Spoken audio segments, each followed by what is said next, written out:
Yo Shinobi fam, welcome back to Just a Shinobi. Today, we're diving into one of the wildest what-ifs. What if Naruto self-taught Powerfull Shinobi? Part 8, check out full playlist. So buckle up for some serious action and twists.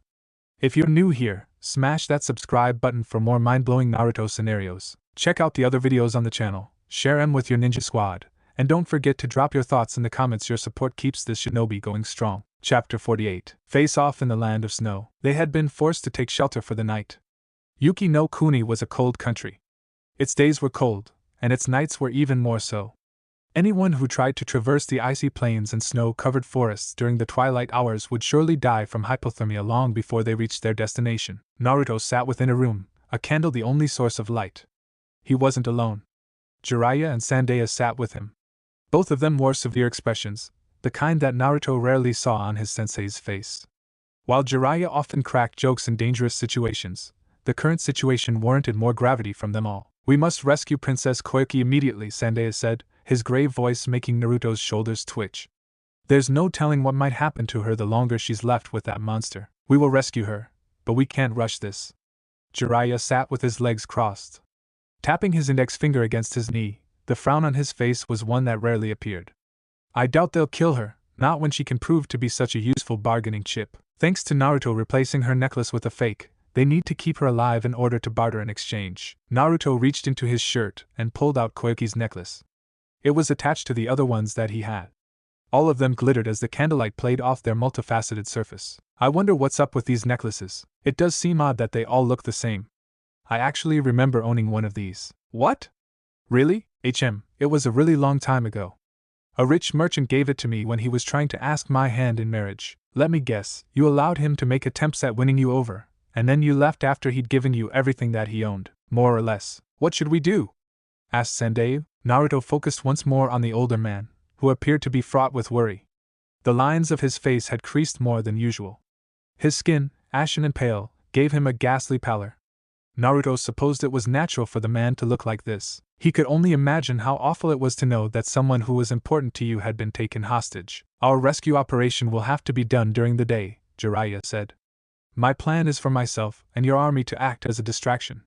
Our goal will be to draw the enemy out. In particular, I would like to force Hidan and Kakuzu into battle with me. While we're dealing with Doto's forces, Naruto will sneak in, rescue the princess, and then sneak back out." "Are you sure that's a good idea, Ero-sennin?" Naruto asked. "Not to be rude, but we're talking about two rank shinobi. Are you sure you're going to be enough to handle those two on your own? Are you doubting my skills?" Jiraiya asked, finally breaking into laughter. "You should know better than to doubt the great Jiraiya-sama, if you say so." Naruto shrugged. "In either event, killing them isn't in my game plan," Jiraiya admitted. "Those two aren't the type that you can just off like a couple of rookies.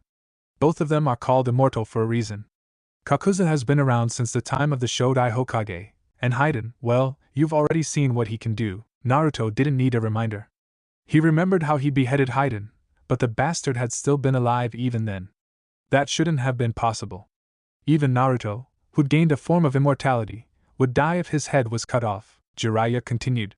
"My plan is to hold them off long enough for you to rescue Koyoki, and then get your ass back to me. Once we've got them one-on-one, I'm sure we can get rid of them.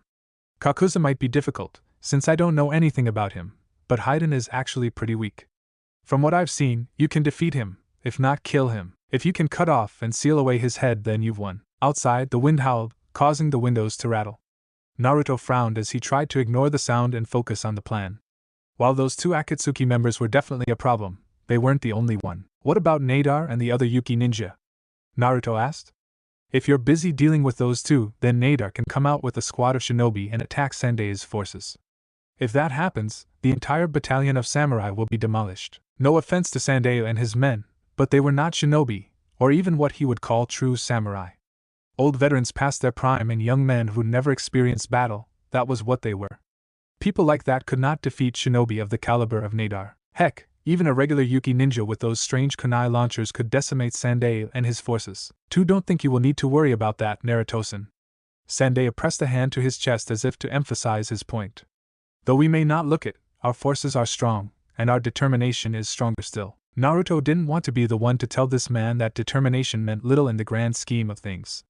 Considering how most of his time at the academy he'd had nothing but his determination, Telling someone else that it wouldn't matter felt like an awful thing to do. Fortunately, he didn't have to. Naruto brings up a good point. Jiraiya rubbed his chin. Nadar isn't a normal shinobi, and that chakra armor gives him a huge advantage in combat. He could probably defeat your forces on his own. This isn't even mentioning the technology that they have at their disposal. In a straight-up fight, I'm afraid your forces would be wiped out. Then why don't we change our tactics a bit? Naruto suggested. With that, he began to lay out his plan to the other two. Doto sat on his throne, contemplating the most recent series of events. Two of his more powerful shinobi were dead, which left Nadar and a horde of cannon fodder to fight for him. That wasn't necessarily good, but he could always make better shinobi through human experimentation and mechanical augmentation. Beside him, Hidan and Kakaza stood silently. Fuck, I'm bored. Well, almost silently. Shut up, Hidan. Maybe I will if you can make me. Doto would have sighed if that hadn't been so out of character for him. These two members of Akatsuki were annoying, but they were also strong. Either one could have destroyed Nadar, Fubuki, and Nizor in Onion 3 combat if the mood struck them. Considering they were now dealing with Jiraiya of the Sannin and his apprentice, it was a good thing he possessed the foresight to hire them. Down below his elevated throne, Nadar knelt down before him. As one of the ninja who'd served him since before his inception, Nadar was his most loyal subordinate. As such, he was also the one who acted as his bodyguard. He wondered when those two shinobi would show up to rescue Princess Koyoki, who was even now being kept in the dungeon below the palace. He would have expected them to have shown up by now. Then again, this was Jiraiya they were up against. The man might have acted like a fool, but there was a reason people hailed him as one of the most powerful shinobi in the elemental nations. Just then, the doors to his throne room creaked open. A man dressed in the traditional white and gray garb of a Yuki ninja rushed into the room, moving before the throne and kneeling down. My lord, you bade us to tell you when Jiraiya of the Sannin was spotted. Our men have seen him moving toward the palace with an army of samurai. An army of samurai, you say? Doto murmured. It must be that group that we almost killed a while back, Nadar said. What would you have me do, my lord? Doto thought about the situation for a moment. This sounded a lot like a feint. Having a large army like that come in a full-on frontal assault, while normally sound, wouldn't work against his forces, and Jiraiya had to know that. In which case, Nadar, I want you to take our troops out and meet Jiraiya in combat. Destroy him. Yes, my lord, Nadar said. Whoa, hold the fuck on, Hidan complained loudly. You want to use these dipshits in a fight and not me? What the fuck? I thought I'd finally be allowed to kill people, and now you're telling me that this bitch is going to fight instead? Shut up, Hidan, Kakaza snapped. We're not getting paid so you can gripe. I don't fucking care about getting paid.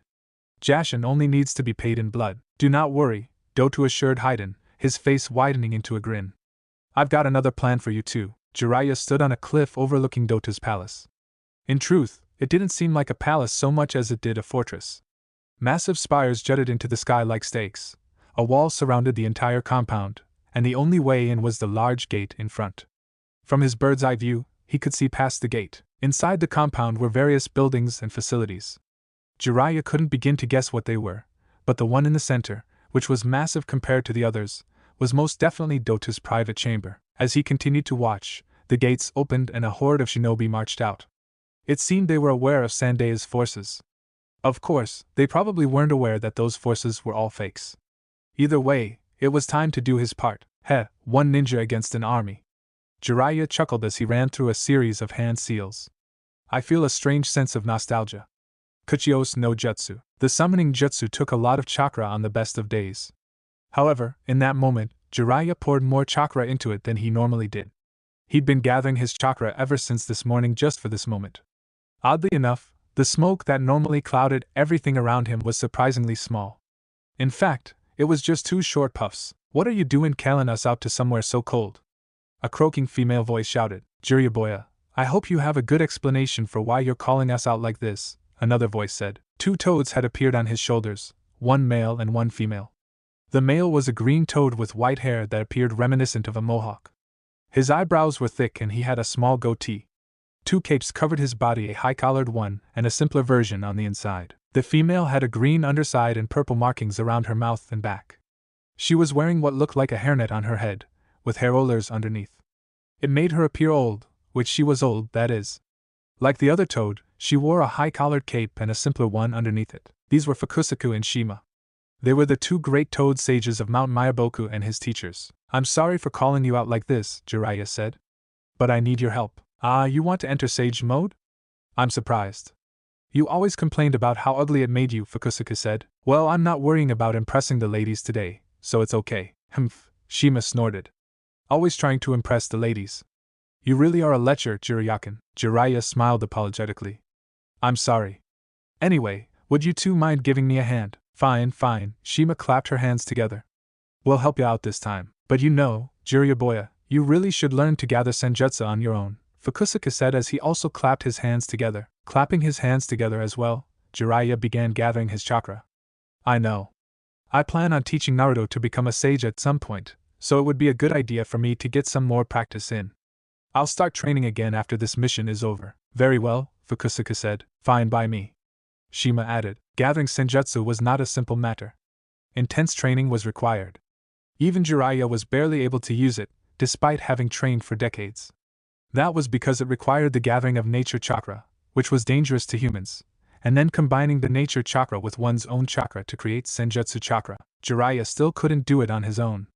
Hence the reason he needed to summon Shima and Fukusuka. He could feel the chakra gathering around him as Shima and Fukusuka helped direct the nature chakra's flow into him. His body became enhanced.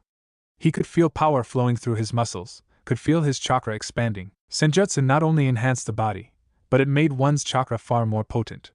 Jutsu became more powerful, attacks became more destructive, and the body became capable of withstanding a lot more punishment. Even though Jiraiya was a novice at senjutsu, he was still a force to be reckoned with whenever he used it. All right, he said with a grin. Let's go wreak havoc on these fools. With a crackling laugh, Jiraiya leapt down from the cliff and descended toward the army as they were emerging from the gate. Several kilometers away, the army that had caused the gates to open disappeared within a puff of smoke. Within a darkened tunnel, Naruto and several grizzled old men walked. One of them was Sandae-sama, who stayed beside Naruto, guiding him along the path they needed to take. It's a good thing you remembered this hidden passage, Naruto said. Otherwise sneaking into the palace would have been a hell of a lot harder. During Doto's rebellion, this was the passage that I took to escape, Sandae said. The flames of war were everywhere. Death had been around every corner. I remember looking for Princess Koyoki and, when I couldn't find her anywhere, I fled by myself. To this day, my greatest shame was not rescuing her, even though she had already been saved by that man. That man? Naruto asked. Sandae moved the light in his hand, revealing the worn-down tunnel, which was made of old stones that were cracked and decayed. Water dripped from cracks in the ceiling, hardening into sharp icicles. Naruto didn't think any of them would fall. They looked steady. However, should they fall on one of these men, well, he didn't want to be the one to clean the floor of their blood. His name was Kakashi Hatake, Sandae said. You might know of him, since he's a shinobi for Konoha. Naruto remembered telling Neji that fate was bullshit, but hearing what Sandae said made him wonder if there might be such a thing as fate. What were the chances that he'd be taking out a mission in the same place as his first sensei? What was Kakashi Sensei doing here?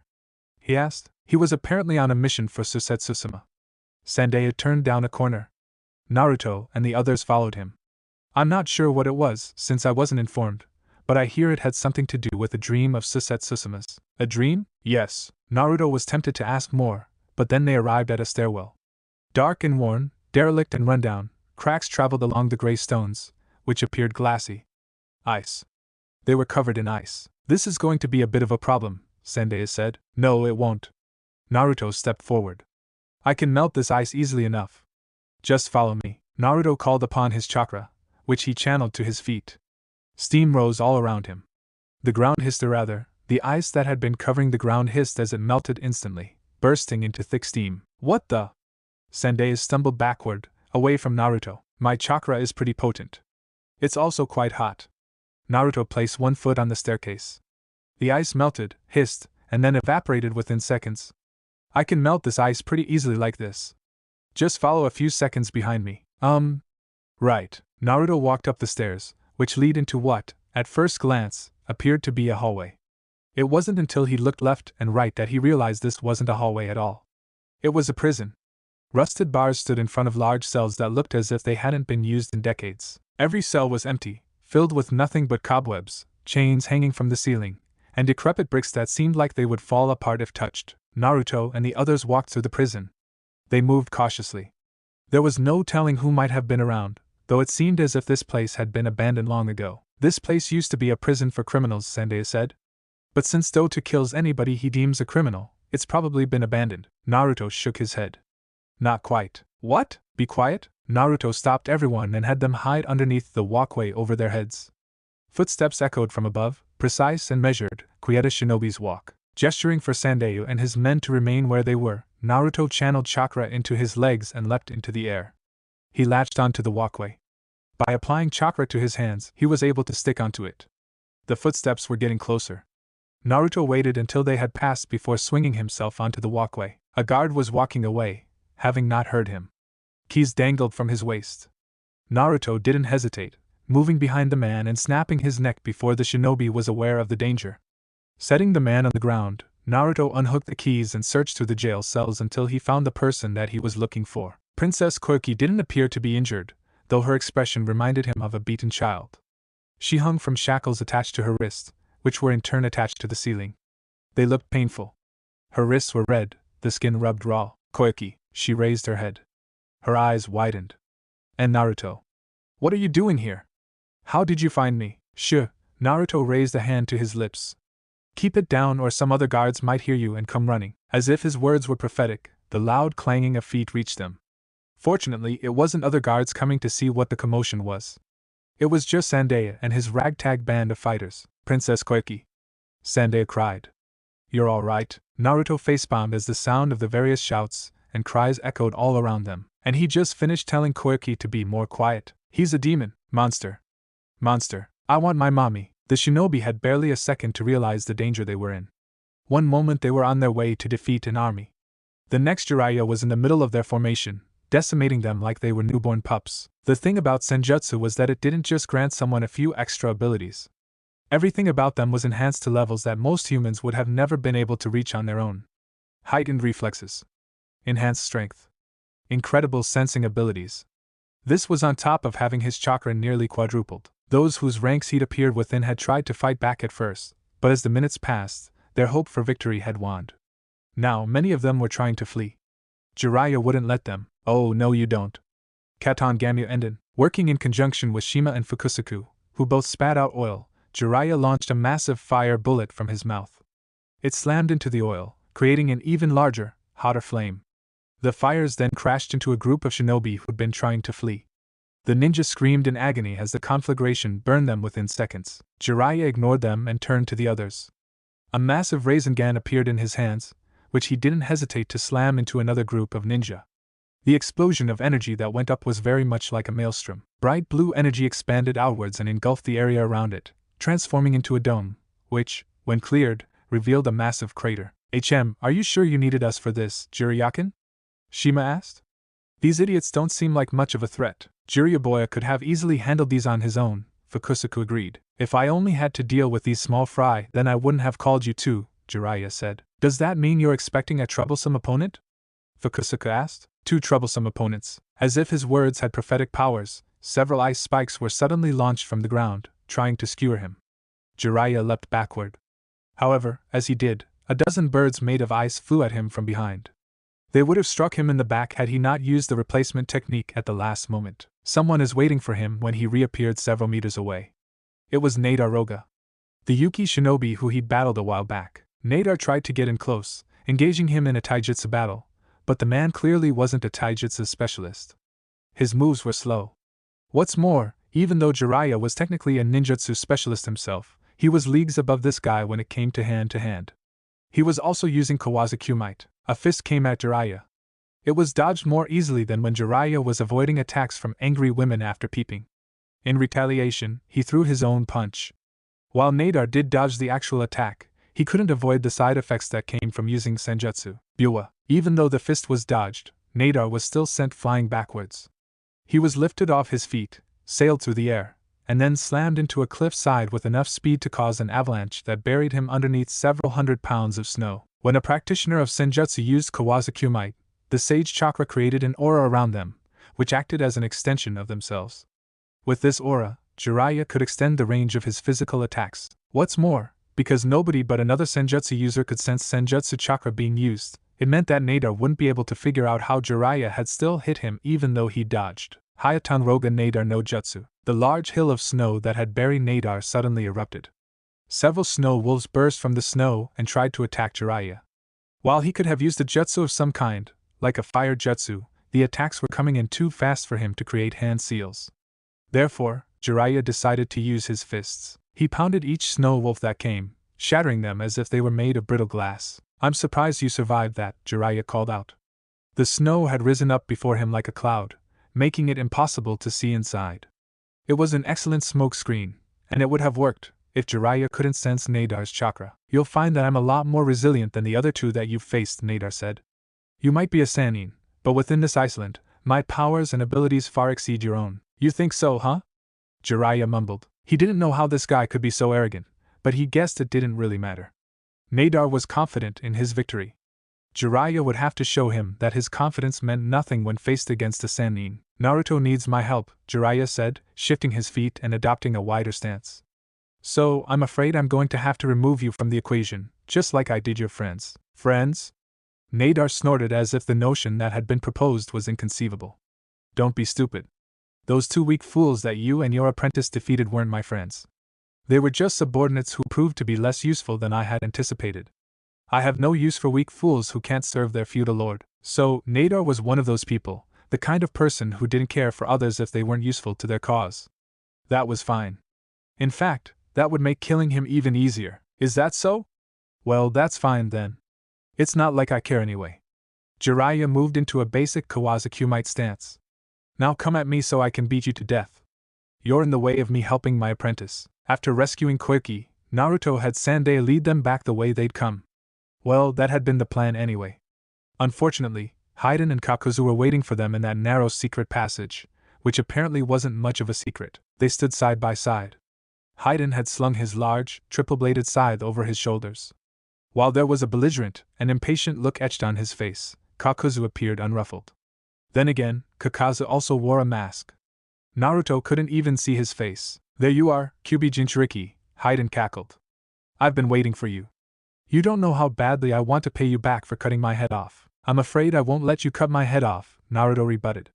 "Sorry, but your payback's not happening." "Hey, you make it sound like I'm giving you a choice." Hidan licked his lips. "We need him alive, Hidan," Kakuzu admonished. "Che. I know that. It was a figure of speech, dipshit," Kakazu grunted. Naruto realized that their situation had gotten worse. Jiraiya was supposed to have drawn out the Akatsuki with the noise that he was making outside, but it looked like they'd seen through the ruse. Perhaps it had been naivety on their part to assume they wouldn't recognize a diversion when it happened. "Sandayu," he murmured. "Please turn around and find another exit. Jiraiya Sensei isn't fighting against these two, so he should be finishing up soon. Take Koiki, get out of here the other way, and link up with Jiraiya Sensei. Hold on." Koiki started. "You can't seriously mean to fight these two on your own, can you?" "Course I do," Naruto grunted. "If you haven't figured it out yet, these two aren't here for you. They're after me. If I went with you, they'd follow us and you'd get caught up in my battle. But, Sandayu, when you see Jiraiya, tell him that I could use a hand." "Right, hold on a second," Koiki shouted. "Are you really going to just leave Naruto Tohi? What are you doing?" "Let go of me." Sandayu grabbed Koiki, picked her up, and carried her over his shoulder. Naruto didn't turn around, but he could hear her obscenities as they grew ever more distant. The stampeding of marching feet eventually receded. Silence took its place. "I'm surprised you let them go so easily," Naruto said. "I've already gotten my money from the feudal lord of this country, so I don't really care about them," Kakuzu admitted. "I fucking do care." "Damn it, Kakuzu, I wanted to kill something." Hidan whined. "Like I care." "Fuck you." Naruto didn't know what was with these two, or why they were arguing. He felt like they weren't taking him seriously. The thought pissed him off, but if training with Jiraiya had taught him anything, it was that it was sometimes better to be underestimated. Before either member of Akatsuki had time to so much as turn back around, Naruto pulled out a scroll, which he unrolled to reveal that a massive sealing matrix had been written on it. He bit his thumb, drawing blood, which he then smeared across the scroll. Water and lightning burst from the scroll. There was enough volume that the entire hallway was filled with electrified liquid. Kakuzu and Hidan were engulfed. Naruto didn't close his eyes, even though he wanted to. The light from the crackling lightning as it combined with water was so intense that his retina were being burnt. He dared not look away, however, for doing so could mean death.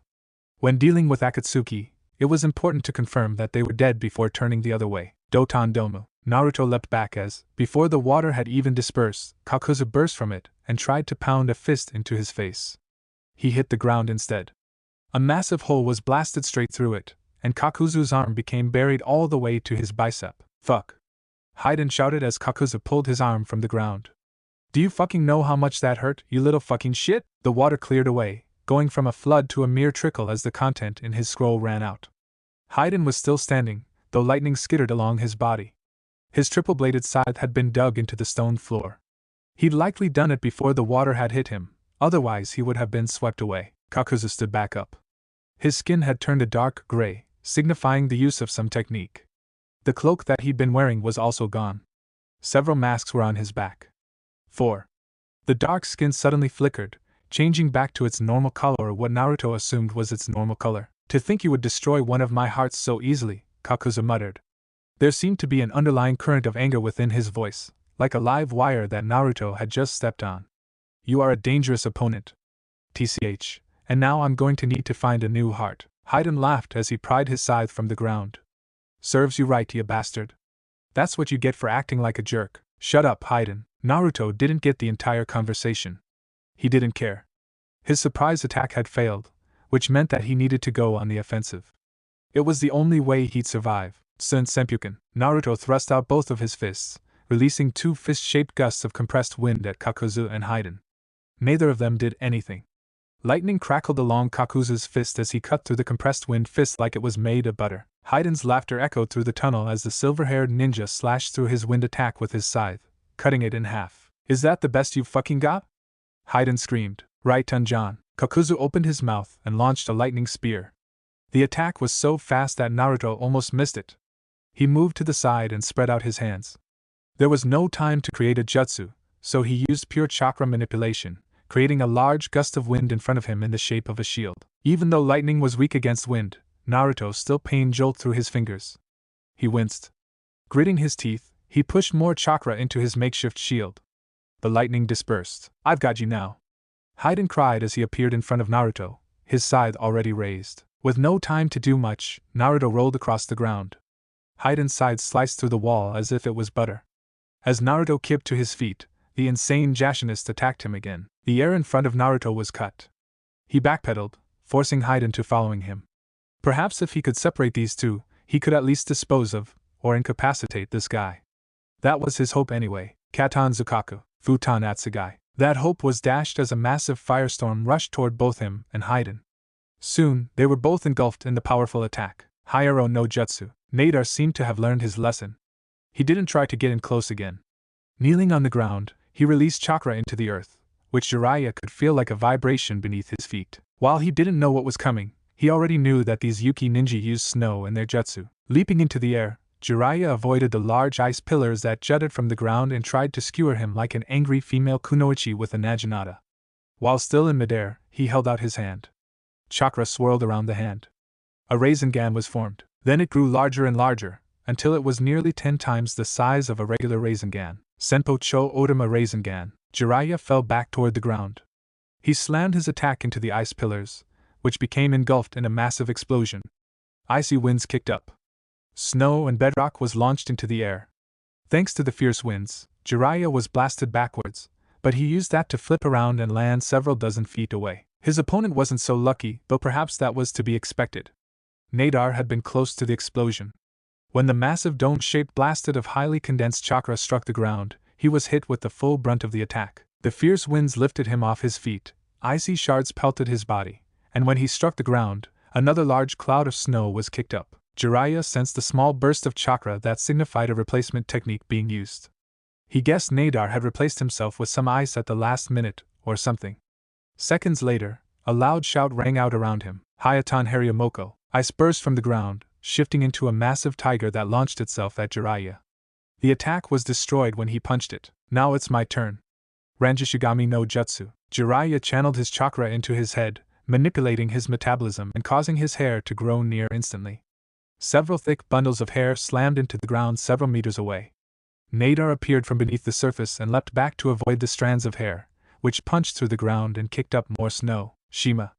Fukusaku. On it, Jiraiya. Let's finish this. Katan Daienden. Jiraiya created oil inside of his body with Senjutsu chakra.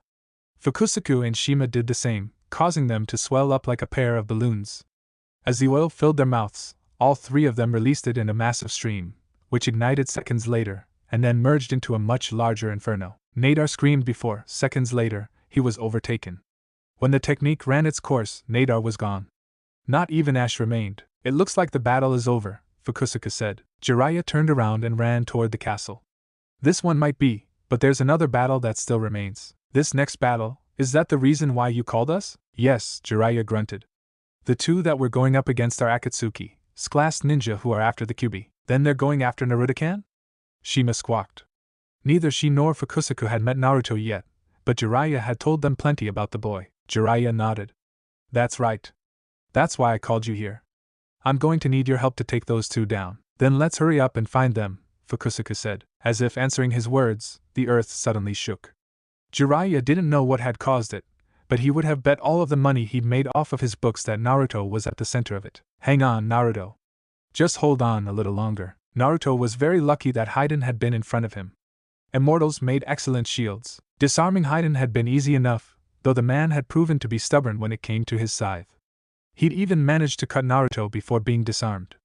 However, once his weapon was gone, Naruto had been able to put Hidan in front of him, using him a makeshift shield while he summoned a wall of water from one of his scrolls. Steam rose everywhere. The water wall that he'd created had barely been enough to protect him, and even then, Naruto had still received several severe burns for his trouble. The skin on his arms was blistered and cracked in some places. Thankfully, they were healing quickly. He was extremely lucky to have suffered so little. I'm impressed that you managed to block my attack. Kakuzu's voice rang out all around him. Blocking an attack like that in an enclosed space like this is no small feat. Those seals of yours really are problematic. Oh yeah? Well, that combination attack of yours was really problematic for me, so I guess that makes us even. Yes, I suppose it does. Stop fucking talking, you two. Kakuzu. What the fuck was that about? You nearly fucking incinerated me. Hidan shouted from somewhere within the steam. Naruto had shoved Hidan in front of him when the attack had hit, using him as a first line of defense. He'd been hoping that Kakuzu's attack would have destroyed him. It looked like that was wishful thinking. Oh, you're still alive? The fuck is that supposed to mean? When the smoke cleared, it revealed that not only had Naruto survived Kakuzu's attack, but Hidan had as well. Though the man looked like he'd seen better days, certainly. His clothing was burnt and turning into ash in some places. His skin had numerous third-degree burns, and there were several cracks along his body, as if the heat had broken apart his skin. Dark red blood oozed from within the cracks. He was standing inside of a circle. It looked like the circle, a pentagram, had been made from somebody's blood, though that blood was blackened and burnt. Hidan had also gotten a hold of his scythe again. Fresh blood dripped from one of the blades. A sudden stinging sensation on Naruto's cheek made him realize that it must have come from him. How did he move so fast, and why didn't I notice this injury until now? Hee, you're fucked now, Hidan cackled. Then he brought the blade to his lip and licked the blood off. Naruto would have wrinkled his nose in disgust, but in that moment, a transformation came over Hidan. His skin darkened, becoming almost pure black, all except for the strange white lines that appeared along his body, reminding Naruto of a skeleton. What is this? Now you're fucking screwed, bitch. You are screwed. While Naruto didn't know what was going on, he knew better than to remain still. Whatever was happening to that guy had to be dangerous. This was likely some secret technique that would deal tremendous damage to him. He rushed forward. If he could reach Hidan and take him out before he could do anything, then Naruto should be safe. Before he could get even 5 feet, however, Hidan impaled himself through the thigh with his scythe hand. Naruto cried out and stumbled forward as a sharp pain shot up his thigh. He placed a hand against his leg and was surprised to feel warm blood sticking to his palm. What the? Nahaha. Hidan's supremely pleased expression pissed Naruto off. Are you shocked? Angry? Good. Good. Why don't we kick this up a notch? Snarling, Naruto leapt to his feet and charged at Hidan. His wound had healed already, so he wasn't worried. However, when Hidan stabbed himself in the shoulder, Naruto yelped and lost his balance as something invisible impaled him in the same shoulder. He hit the ground hard. His already injured shoulder screamed at him as he slammed it against the stone floor, rolled, and landed in a heap on the ground. Jayahaha. Hidan's mad cackling rang in Naruto's ears. What's this? Are you having some trouble? Here, let me help you. Naruto bit down on his tongue as fire laced through his chest. He looked down.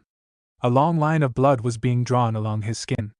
Flesh split like a ripened fruit being cut by a wind-enhanced kunai. What's going on? That man is a Jashinist. Jashinist? Yes, he worships the god, Jashin. It's a false god created by humans. Really, this man is just a human experiment. His immortality was granted to him for his technique. Basically, by ingesting the blood of someone else while standing in that circle, he can inflict any damage given to him onto the person whose blood he ingested. Ugh, I see. That's a troublesome ability. It is, but if you can get him out of that circle, or destroy it, you can negate his ability. Right. Got it. Thank you, Q. Anytime. Naruto was thankful for his high-level regenerative abilities. That was the only reason he hadn't been more grievously injured.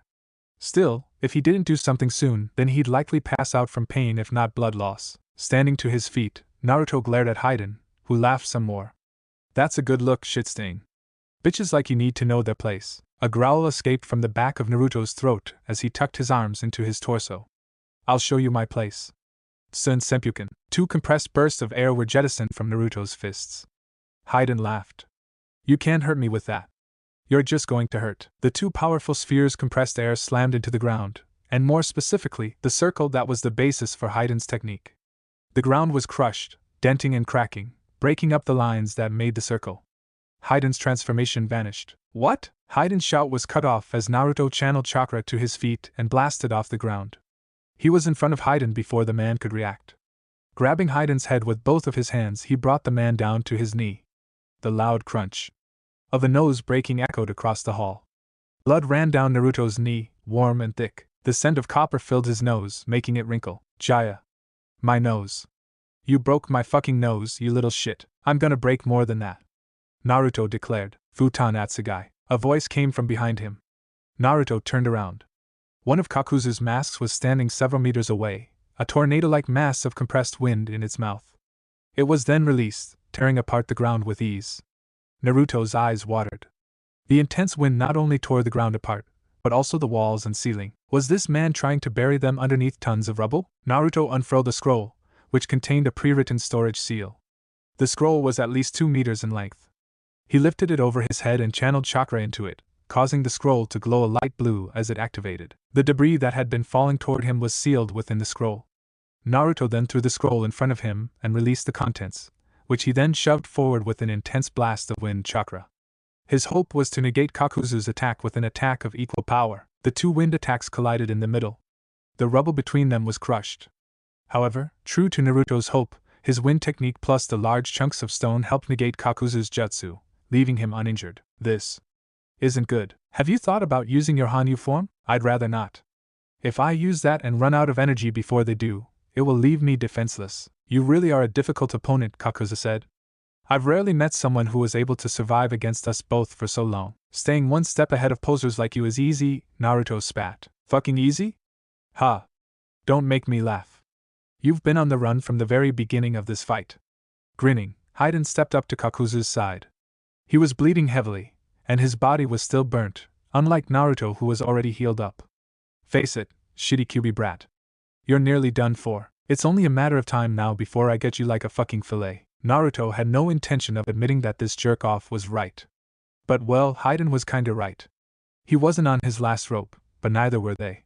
While Hidan might have looked like death warmed over, Kakuzu was perfectly fine. What's more, Hidan didn't appear to be bothered by the damage that had been done to him. You've put up a good fight, but it ends now, Kakuzu said, and 3 creatures with masks for faces emerged from his back. Oh fuck, guy haha. Time to say your prayers, shitty QB brat. Hidan rushed forward, killing intent pouring from him like water from a broken sieve. Naruto readied himself for the next round of this battle. He didn't have much hope of winning, but he would be damned if. Kuchios Gamiguchi Shibari. The world around them became pink. The walls, floors, and ceiling not only had the color changed, but flexible and rubbery-looking protuberances emerged from all sides like bubbles. Sticky and dripping with mucus, everything looked like a potential hazard. Naruto recognized the technique. It was one of Jiraiya's jutsu. Hidan, who'd been bull rushing at Naruto, suddenly found his foot stuck.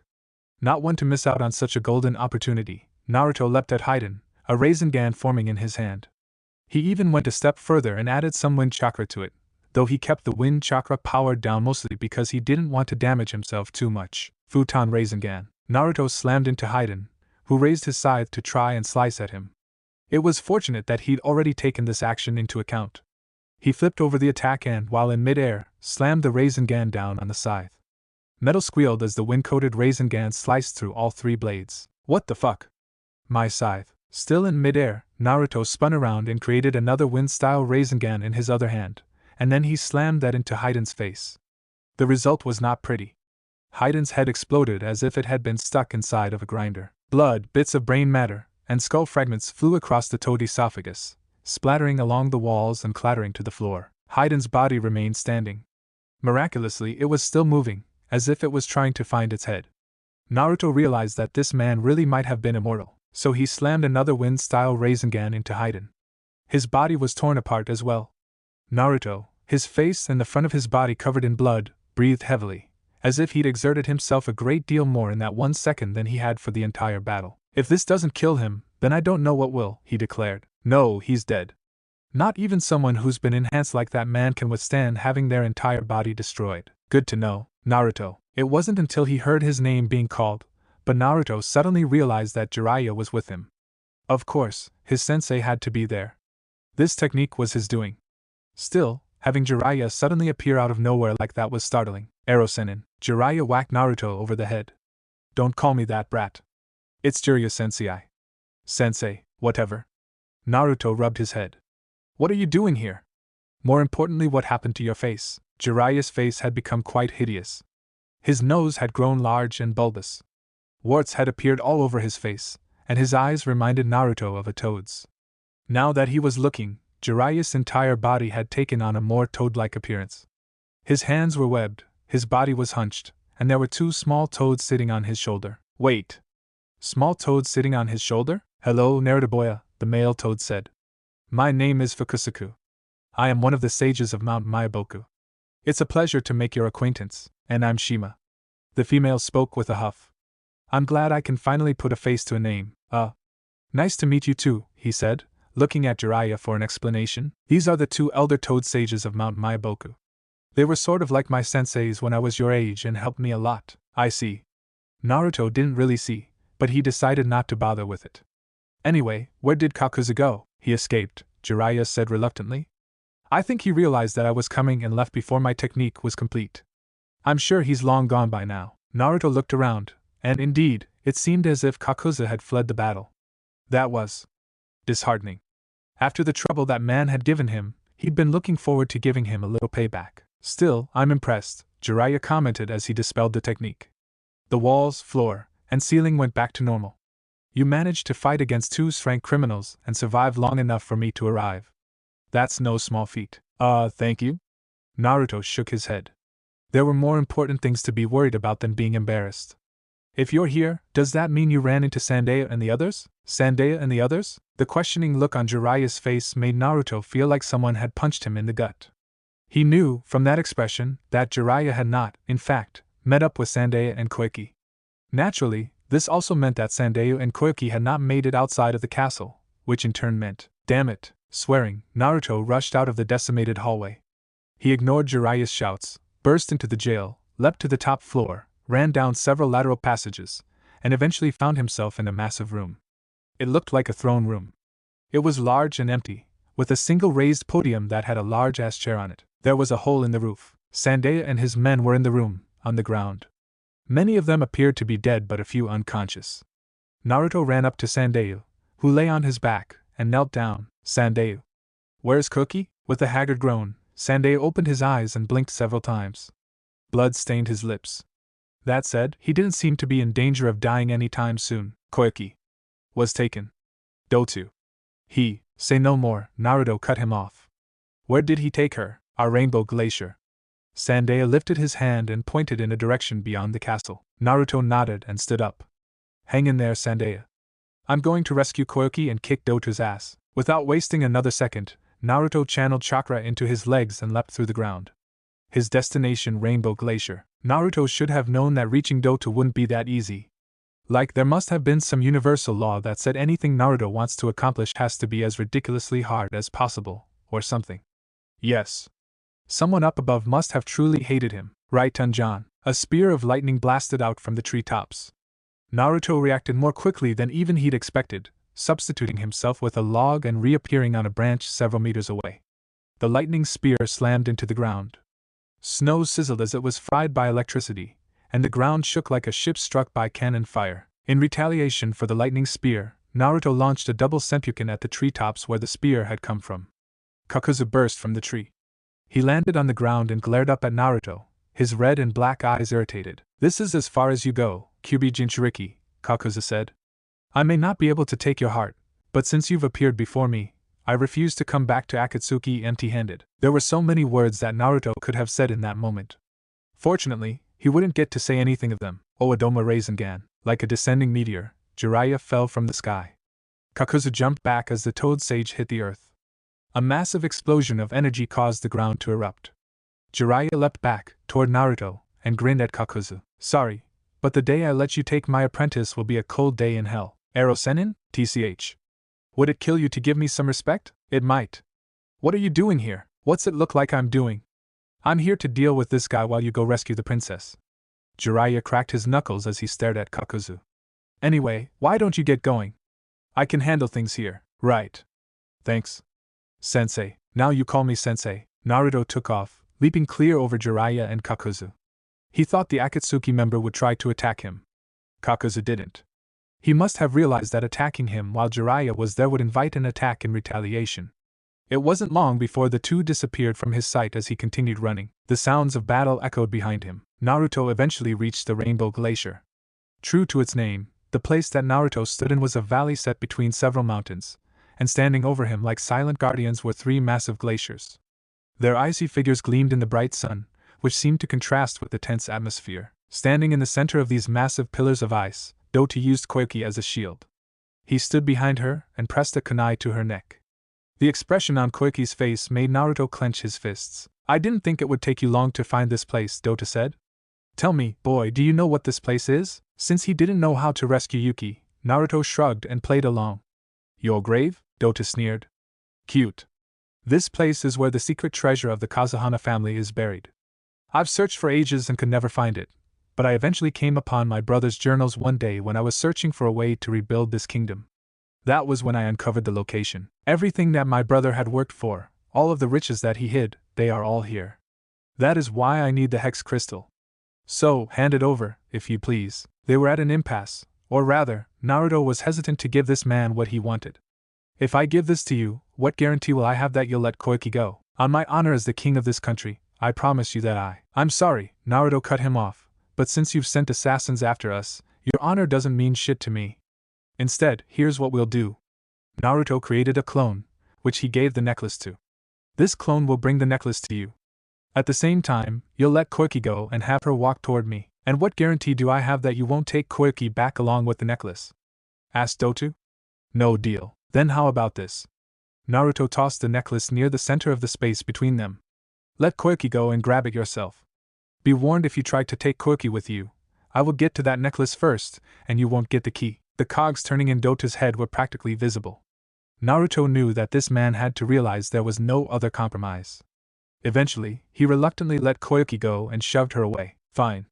Have it your way." As Doto went toward the hex crystal, Naruto sunshined to Koyoki, appearing by her side in an instant. He grabbed her hand and sunshined back to where he'd been standing before. By now, Doto had already picked up the hex crystal and was walking back toward the glacier that apparently hid Susetsu's treasure. "Are you all right, Koyoki?" Naruto asked. "Yes," Koyoki said. "But Naruto, my father's treasure. Why did you give him the hex crystal?" "Because this place is going to be a battleground soon anyway." Naruto shrugged. "He knows that I'm not going to let him just walk off with the treasure, just as he knows that you're more valuable as a hostage than a corpse. He's currently setting the playing field against me." Doto was likely going to force Naruto to protect Koyoki. It was always harder to fight when you had to protect someone, after all, especially when the other person didn't care if the one that you were protecting was killed. "Can you beat him?" Koyoki asked. Naruto grinned. "What are you saying?" "Of course I can. I'm the strongest shinobi in the entire world. There's no way some spoiled feudal lord can." "Eh?" Naruto blinked and looked around.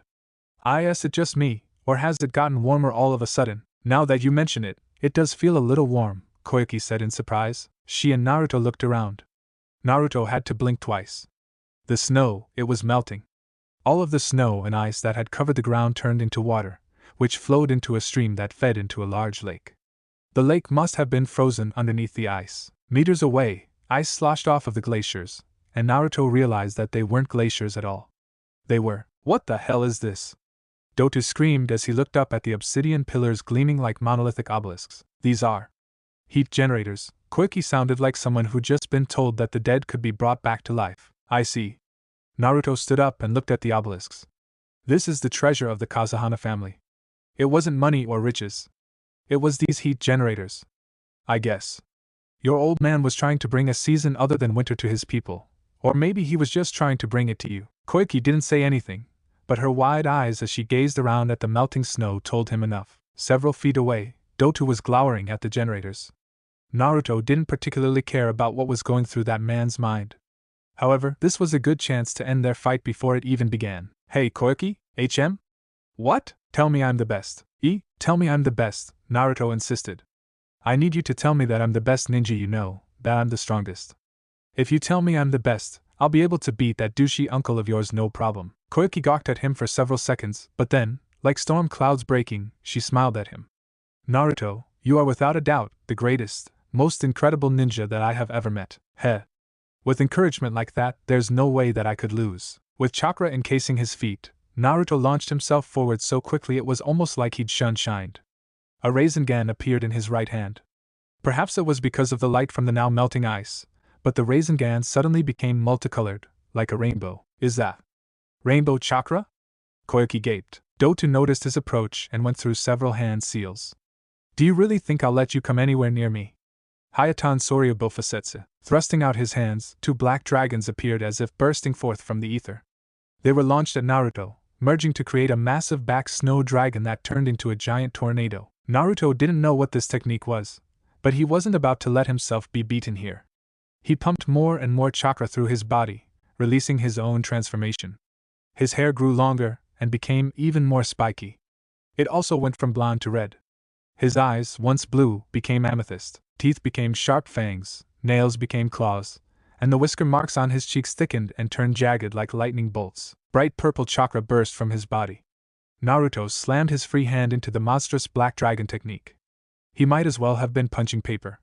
The double black dragon exploded before his fist, shattering into millions of fragments, and massive gusts of tornado-like winds. Naruto burst through the intense aftermath of his attack, and then he was in front of Doto, whose eyes were bulging, whose jaw had become unhinged, and whose very presence radiated shock. Naruto grinned. Eat this, you son of a bitch. Nanero Rasengan. He slammed the Rasengan into the shocked Doto's chest. The chakra armor that covered Doto's entire body held for several seconds. However, Naruto's chakra was a blend of his own chakra and the Kyuubi's. Corrosive and poisonous, it was far too intense for human technology to deal with, and so, mere seconds after the attack slammed into him, the chakra armor was rent like paper being shredded by a lightning jutsu. Gyayaya. The Rasengan ground through flesh, muscle, and bone. Doto was then sent flying backwards. His scream echoed across the valley before.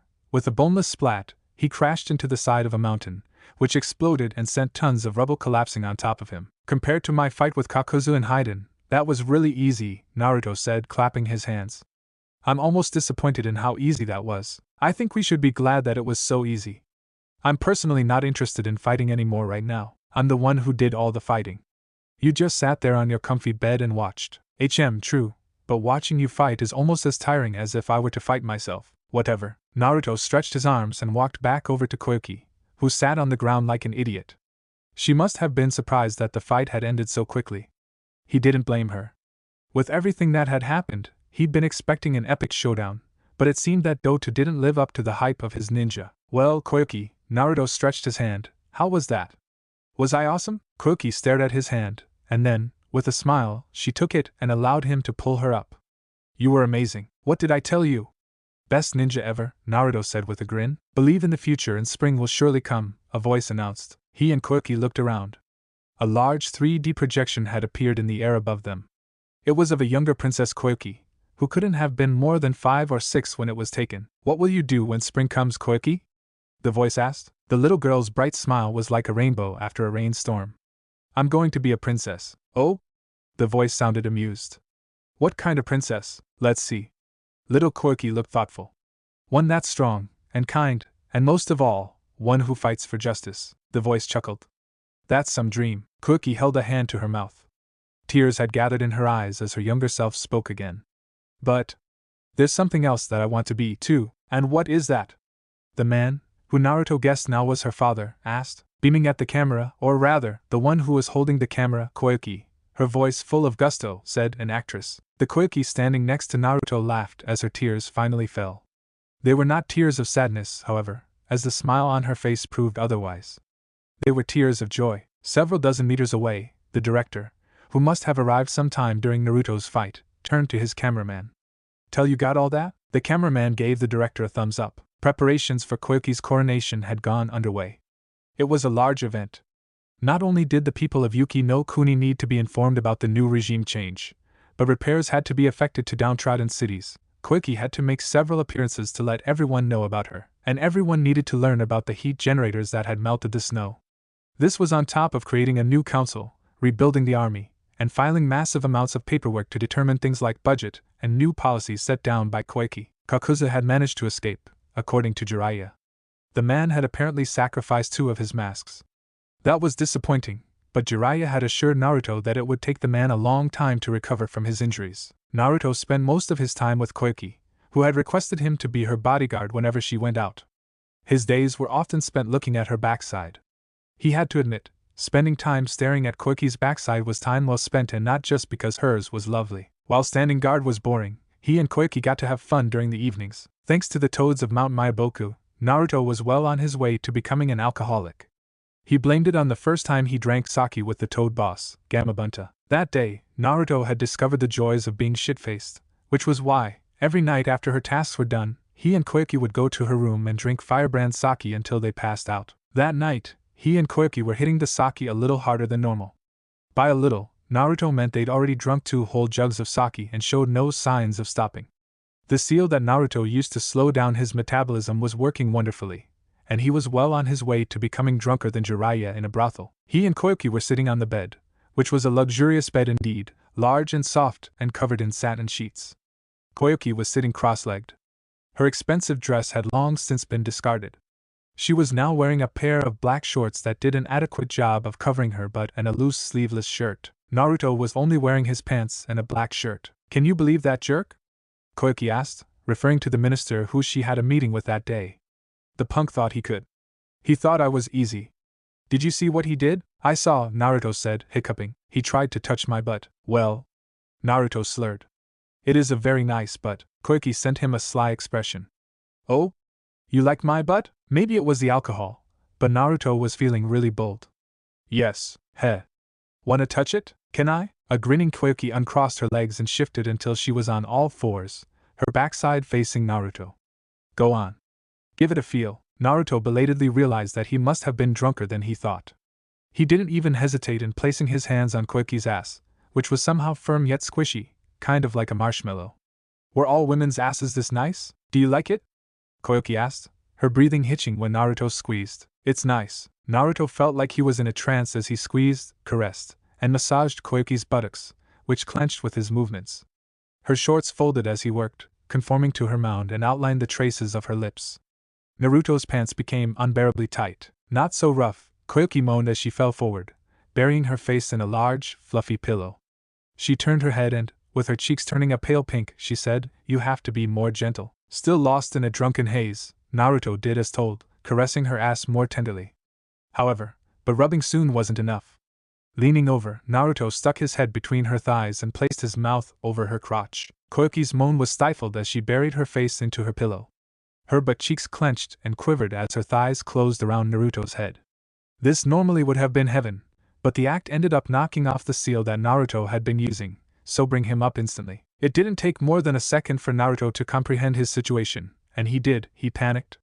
Koyuki squawked in surprise when Naruto jerked his head from between her thighs. He leapt off the bed and backed off.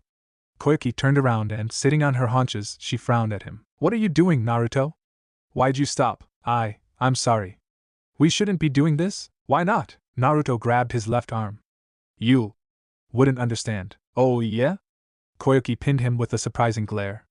Try me. There must have still been some alcohol running in his system. That was the only explanation he could use to justify why he said what he did next. It's because I'm a monster. What? I said I'm a monster. I'm not human. Judging from the look on Koyuki's face, she didn't understand what he was saying.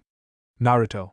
I know you're a super awesome and powerful ninja, but just because you're strong, that doesn't mean you're not human. You don't get it. Frustrated, Naruto channeled wind chakra into his fingers and sliced his left forearm clean open. Blood gushed forth as the veins in his arm were severed. It spilled over his forearm and splashed against the ground, creating a dark pool. Koyoki screamed. What are you doing? Just watch. Naruto said forcefully enough that Koyoki could do nothing but watch. She didn't have to watch long. Mere seconds after he sliced open his wrist, the wound closed. When Naruto wiped the blood off, her eyes widened. The wound had disappeared entirely, as if he'd never cut it open. What? What? Do you see now? Naruto asked. I'm immortal. I can't age, I heal from any injuries I receive. I'm not even sure if I can die. What can I be if not a monster? All his life, people had been calling him a monster. Naruto knew that the reason he'd been called that was because of the Kyuubi being sealed inside of him. That was why it hadn't bothered him as much when he found out. His thoughts had been that if he could just change their opinion, that if he could show them what a splendid ninja he was, they would accept him. But now, everything they said about him was true. He was a monster. He couldn't blame this on the Kyuubi, though a part of him wanted to. Koyoki slowly climbed off the bed. Her bare feet padded across the carpet. Naruto was so caught up in his own thoughts that he didn't know what she was doing until she had already pulled him into a hug. He stiffened, and for just a second, Naruto went into a panic and prepared to run. Then she spoke. I don't know why you think that would make you a monster, but I can promise you that you're the only one who thinks that way. Naruto wanted to run away. This was just like the situation with Toki, and he didn't want any part of it. Someone like him shouldn't be getting this close to others. No one else knows about this. If they did, then they would all hate me. I don't hate you. You're drunk. I'm drunk enough to be honest. I don't hate you. I could never hate you, and if anyone else found out, if they really cared about you, they wouldn't hate you either. He shouldn't have been there, in this position, with this woman holding him. It was imperative that he get out of this position. If Naruto remained like this, if he stayed like this, then he was going to become too comfortable. I can't let myself get too close to others. Why not? Koyoki asked. Because I can't give anyone a normal relationship. Naruto didn't know if it was because of Koyoki's calming presence, the alcohol still in his system, or some other factor that he hadn't considered, but in that moment, the floodgates keeping his mouth shut released. There was no stopping him now. I'm immortal. I'm going to outlive everybody else. Even if I allowed myself to fall in love, even if she accepted me despite knowing everything, our relationship wouldn't last. She'd eventually die, and I would be alone again. It was something that had hit Naruto only within the last few months. But now that he understood what it meant to be immortal, he'd realized that most of his dreams would never come true. An immortal couldn't become Hokage, an immortal couldn't have a wife, an immortal couldn't start a family. Even he tried, even if he succeeded, he would outlive everyone. That was not the kind of life that he wanted. But you don't want to be alone, right? Koyoki asked. Naruto twitched. His intention had been to jerk away from her touch, but his will was weakening. Instead of moving away, he moved closer, pressing his face into her chest. Of course I don't. No one wants to be alone for their entire life. Then why should you let yourself be alone? Because you don't want those people to eventually leave you? Koyoki finished. Naruto remained silent. I understand how you feel. It's difficult to have people you love disappear from your life. But isn't it even worse to not have those people in there at all? Naruto needed a moment to reply. I can't believe you're the one telling me this. I'm merely paraphrasing what I've learned from you, Koyoki shot back. Aren't you the one who kept berating me about letting go of my dreams because I was afraid of losing the people close to me? I don't remember saying that, Naruto said. Well, you did. A good portion of Naruto's strength fled him. Or maybe it was just the fight going out of him. He no longer had any desire to move from this woman's embrace. Still, some part of him did try to resist. I can't promise you a stable relationship. I didn't ask for one. If you grant me this one night, that will be enough. Just tonight? Well, I won't mind if you decide to come back every now and again. He would have liked to keep blaming the alcohol, but he was completely sober now. His thoughts were about as rational as they would get. You don't mind that I'm a monster? You might live to regret it. A soft, delicate yet strong hand went under his chin and lifted his head up. Koyoki's smiling face was there to meet him. I could never, would never, regret this, she said. Then she kissed, and every argument that Naruto could have given fled. All that remained was the feeling of her lips. Itachi and Kisame were sitting together around a campfire. It was the middle of the night, and the fire cast shadows along their faces. Despite the late hour, either of them were asleep. They were shinobi. Ranked missing ninja? They could go days without sleep if required. Even when they did sleep, it was only in fits, and always a light sleep that they could easily wake up from. Any Itachi, are you thinking about your brother? Hee, I wonder what happened to that brat. We know that the retrieval team from Konoha was not successful in getting him back, but we don't know anything else. Do you Orochimaru took over his body? Was that a twitch? Kisame, Itachi said coldly. Do not speak of things that we have no information on. Hee, you really are worried. Itachi said nothing to Kisame's comment. He stared at the fire, doing what he did best, not speaking at all. Just then, without warning, the area around them suddenly exploded. However, Itachi and Kisame were not ranked ninja for no reason. They both replaced themselves with a log. Reappearing several meters away, they stared at the scorched ground where they had been standing seconds prior. Kisame whistled. That was a close one, Itachi. Kisame was unable to say any more as something large and covered in black markings slammed into him. He was sent flying, out of Itachi's sight. The object, a person, flew after him along with two other figures, one male and two females. That meant Itachi was alone with their original attacker. Several snakes coiled around his body. They bared their fangs and sunk them into his flesh, except Itachi had already cast an illusion, and the body that the snakes had bitten turned into a flock of crows. Itachi appeared from around a tree, walking calmly into the clearing. Ku, I should have expected nothing less from you, Itachi-kun, a familiar voice said, echoing around the clearing. Orochimaru. That is correct. A figure stepped into the clearing. It did not look like Orochimaru, not at all. Hello, Itachi-kun, Orochimaru, wearing the face of Sasuke Uchiha, said, the Tomo in his red Sharingan eyes spinning. It's been a long time. 2 weeks after Koyoki was coronated as the daimyo of Yuki no Kuni, now renamed Haru no Kuni, Naruto and Jiraiya were slated to leave. Much of their time in the newly minted spring country had spent with Koyoki. Well, Naruto's time had been. Jiraiya had wandered off to the nearest brothel unless his presence was required. Naruto wondered what Ero-sennin would think if he discovered that his student was sleeping with their client. A lot of his time had also been spent training.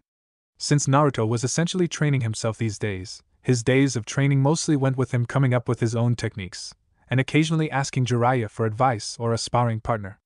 Their battles had become a bit closer. That was what Naruto had thought anyway, until Jiraiya upped his game and pounded him into the dirt. Still, he was making his sensei work now.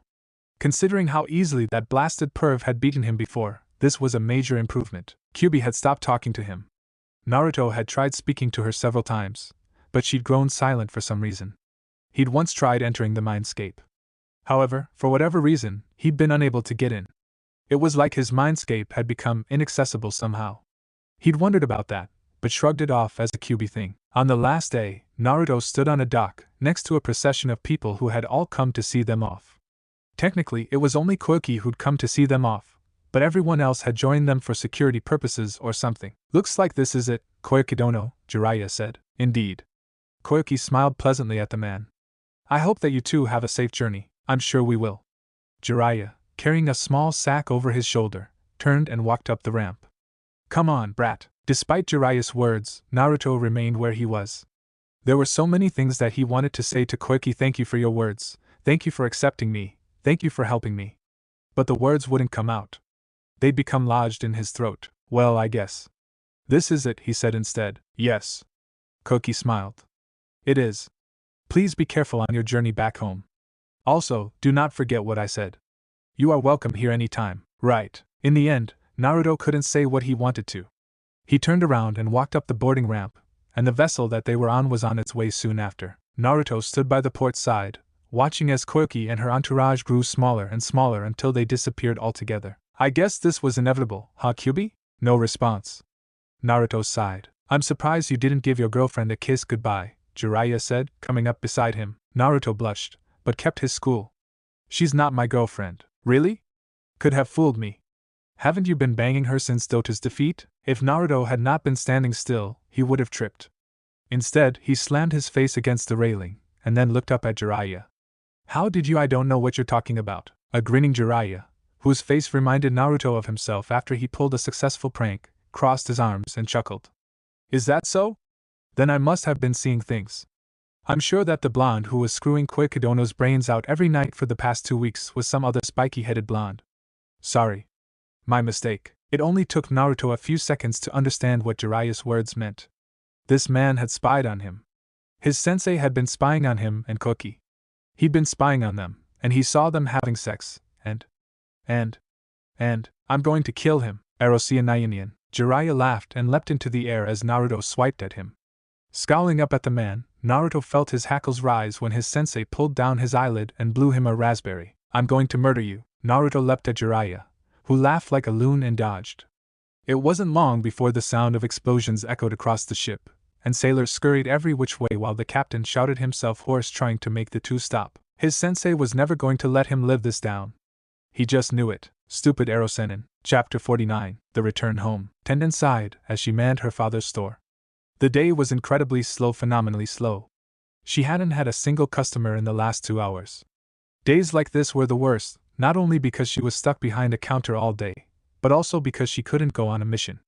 Gizensei and Rock Lee were probably training. Knowing Niji as she did, he was probably training as well. Not her. She was stuck doing jack squat all day. Dang it.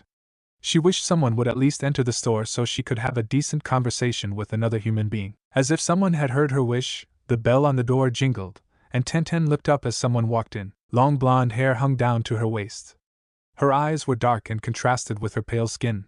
The dark pants she wore rustled as she moved, making the depiction of clouds on her left pant leg come alive. She wore a dark shirt with purple body armor over it. That armor conformed to her budding 18-year-old figure, and Tenten couldn't stop from eyeing the girl's bust with a bit of envy. White bandages wrapped around her arms and ankles. Fingerless gloves. Ninja sandals. There was a Kumogakure headband on her forehead. Yujito. Tenten greeted enthusiastically. She and Yujito had an odd friendship. Ever since Naruto had went on his training trip, they had been spending more and more time together. Whenever they weren't on missions, they were with each other, having bonded over a shared fondness for the boy who was absent.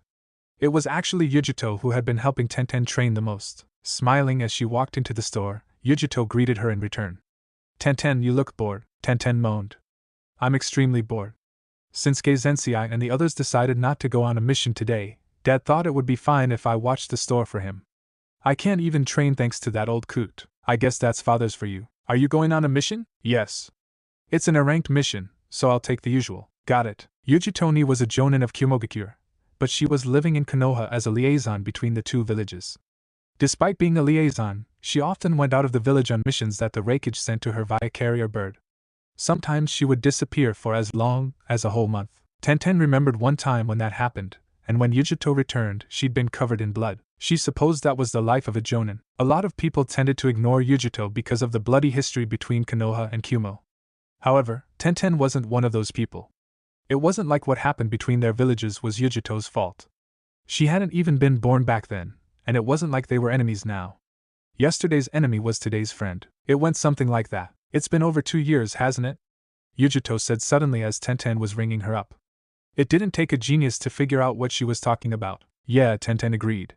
He should be coming home soon. I wonder how strong he's gotten. Knowing Naruto, he's probably gotten a lot stronger. Naruto had left the village over 2 years ago to train with Jiraiya of the Sannin. He had already been incredibly strong back then, having become a Chunin during his first and only Chunin exam. Tenten could only imagine how much stronger he was now. The thought made her blush. The total comes to 600 ryo. Here you go. Money exchanged hands, and Yujito grabbed the scroll that Tenten had used to store all of her equipment in. She slipped it into the pouch strapped to her left thigh. Well, I'll see you when I get back, Yujito said, waving as she turned around. Yeah, see you. Tenten watched Yujito walk toward the store entrance. Before the woman could leave, just as she was placing her hand on the door, Tenten called out to her. I won't lose to you. Yujito turned her head. When Naruto comes back, I won't lose to you, Tenten repeated. Yujito cocked her head and smiled. I won't lose either, she said, and then she was gone. As the door closed behind her, and the room was once more cast into silence, Tenten set her chin on the butt of her hand and sighed.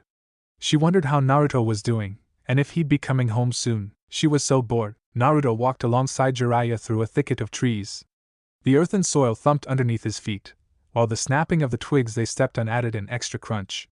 They could have taken the road, but there was no fun in that. Their destination? Konoha. Home. It's been a long time since we've been to Konoha, Naruto said. That has, Jiraiya agreed. I wonder how much stronger everyone has gotten. Who knows? The sound of their footsteps crunching against branches, twigs, and grass echoed around them. Konoha's familiar trees surrounded them on all sides. From where they walked, Naruto couldn't see the gates of Konoha, but he knew they were coming up on them. You excited to see your lady friends? Asked Jiraiya. Definitely. Naruto grinned as he hopped over a root that was sticking out of the ground. I bet Tenshan and Yujiken have become really strong, and I think I remember old man Reikage saying something about how Yugi was staying in Konoha. She's a liaison between Kumo and Konoha, Jiraiya informed him. It's kinda surprising that Tsunade would let someone like that into the village, but I guess it just goes to show you how much the times are changing. Yeah, you gonna screw em? Naruto scowled at his sensei. Don't be so crass, you damn pervert. You know it's not my policy to have sex unless they want it. Jiraiya's perverted smile, which appeared suddenly and without warning, made Naruto shudder. I know all about your policy. I remember that time when you and Temari went on a mission and… Alright. That's enough out of you, Naruto mumbled as the sea of trees slowly parted to reveal a large red gate in front of them. The gate's doors were currently open, though that would change at night when they locked the gate up. As he and Jiraiya stepped through, Naruto got his first good look at the village, Konoha, his home and the place he hadn't seen in over 2 years. Konoha, known as a village but having more in common with a large city, spread out before him, a series of houses and buildings of varying shapes and sizes. Over to the left was the small booth that registered people coming into the village. He recognized the two sitting behind the counter. Kotetsu and Izumo, the so-called eternal Chunin. However, most of his attention was on the village itself. It hasn't changed much, has it? Asked Jiraiya. No, it really hasn't, Naruto agreed. Konoha looked the same now as it had when they left the buildings, the mostly thatched roofs, and the Hokage Tower standing in the center of it all before the Hokage monument. It all looked just like he remembered. There was only one small difference. Hey, isn't that? Deciding to get a better look, Naruto used the sealless Shunshin no Jutsu to transport himself onto the nearest lamp post. Now standing several meters above the ground, Naruto could see the village much better, and so he had a great view of the only change that Konoha looked like it had undergone. That was the addition of Tsunade's face to the Hokage monument. Tsunade's basin looks surprisingly good up there, doesn't she, Akane? Naruto received no answer. He sighed. It had been a long time since Kyubi, who had chosen the name Akane many centuries ago, had spoken with him. In fact, the last time they had spoken was during the mission with Koyoki in the Land of Snow. Ever since that mission ended, Kyubi had been silent. He had tried going into the mindscape to see her, but he'd been kicked out before he even reached the door to her seal. Naruto had tried several more times to get in.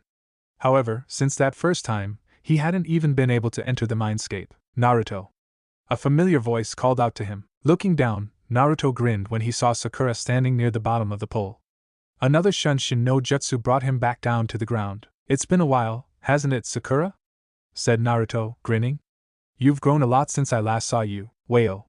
Do you really think so? Sakura asked. Yep. Naruto gave her a thumbs up and grinned. You've gotten a lot more womanly, thank you. Naruto studied Sakura a bit more. Her pink hair was still cut short, but her clothing had changed a bit.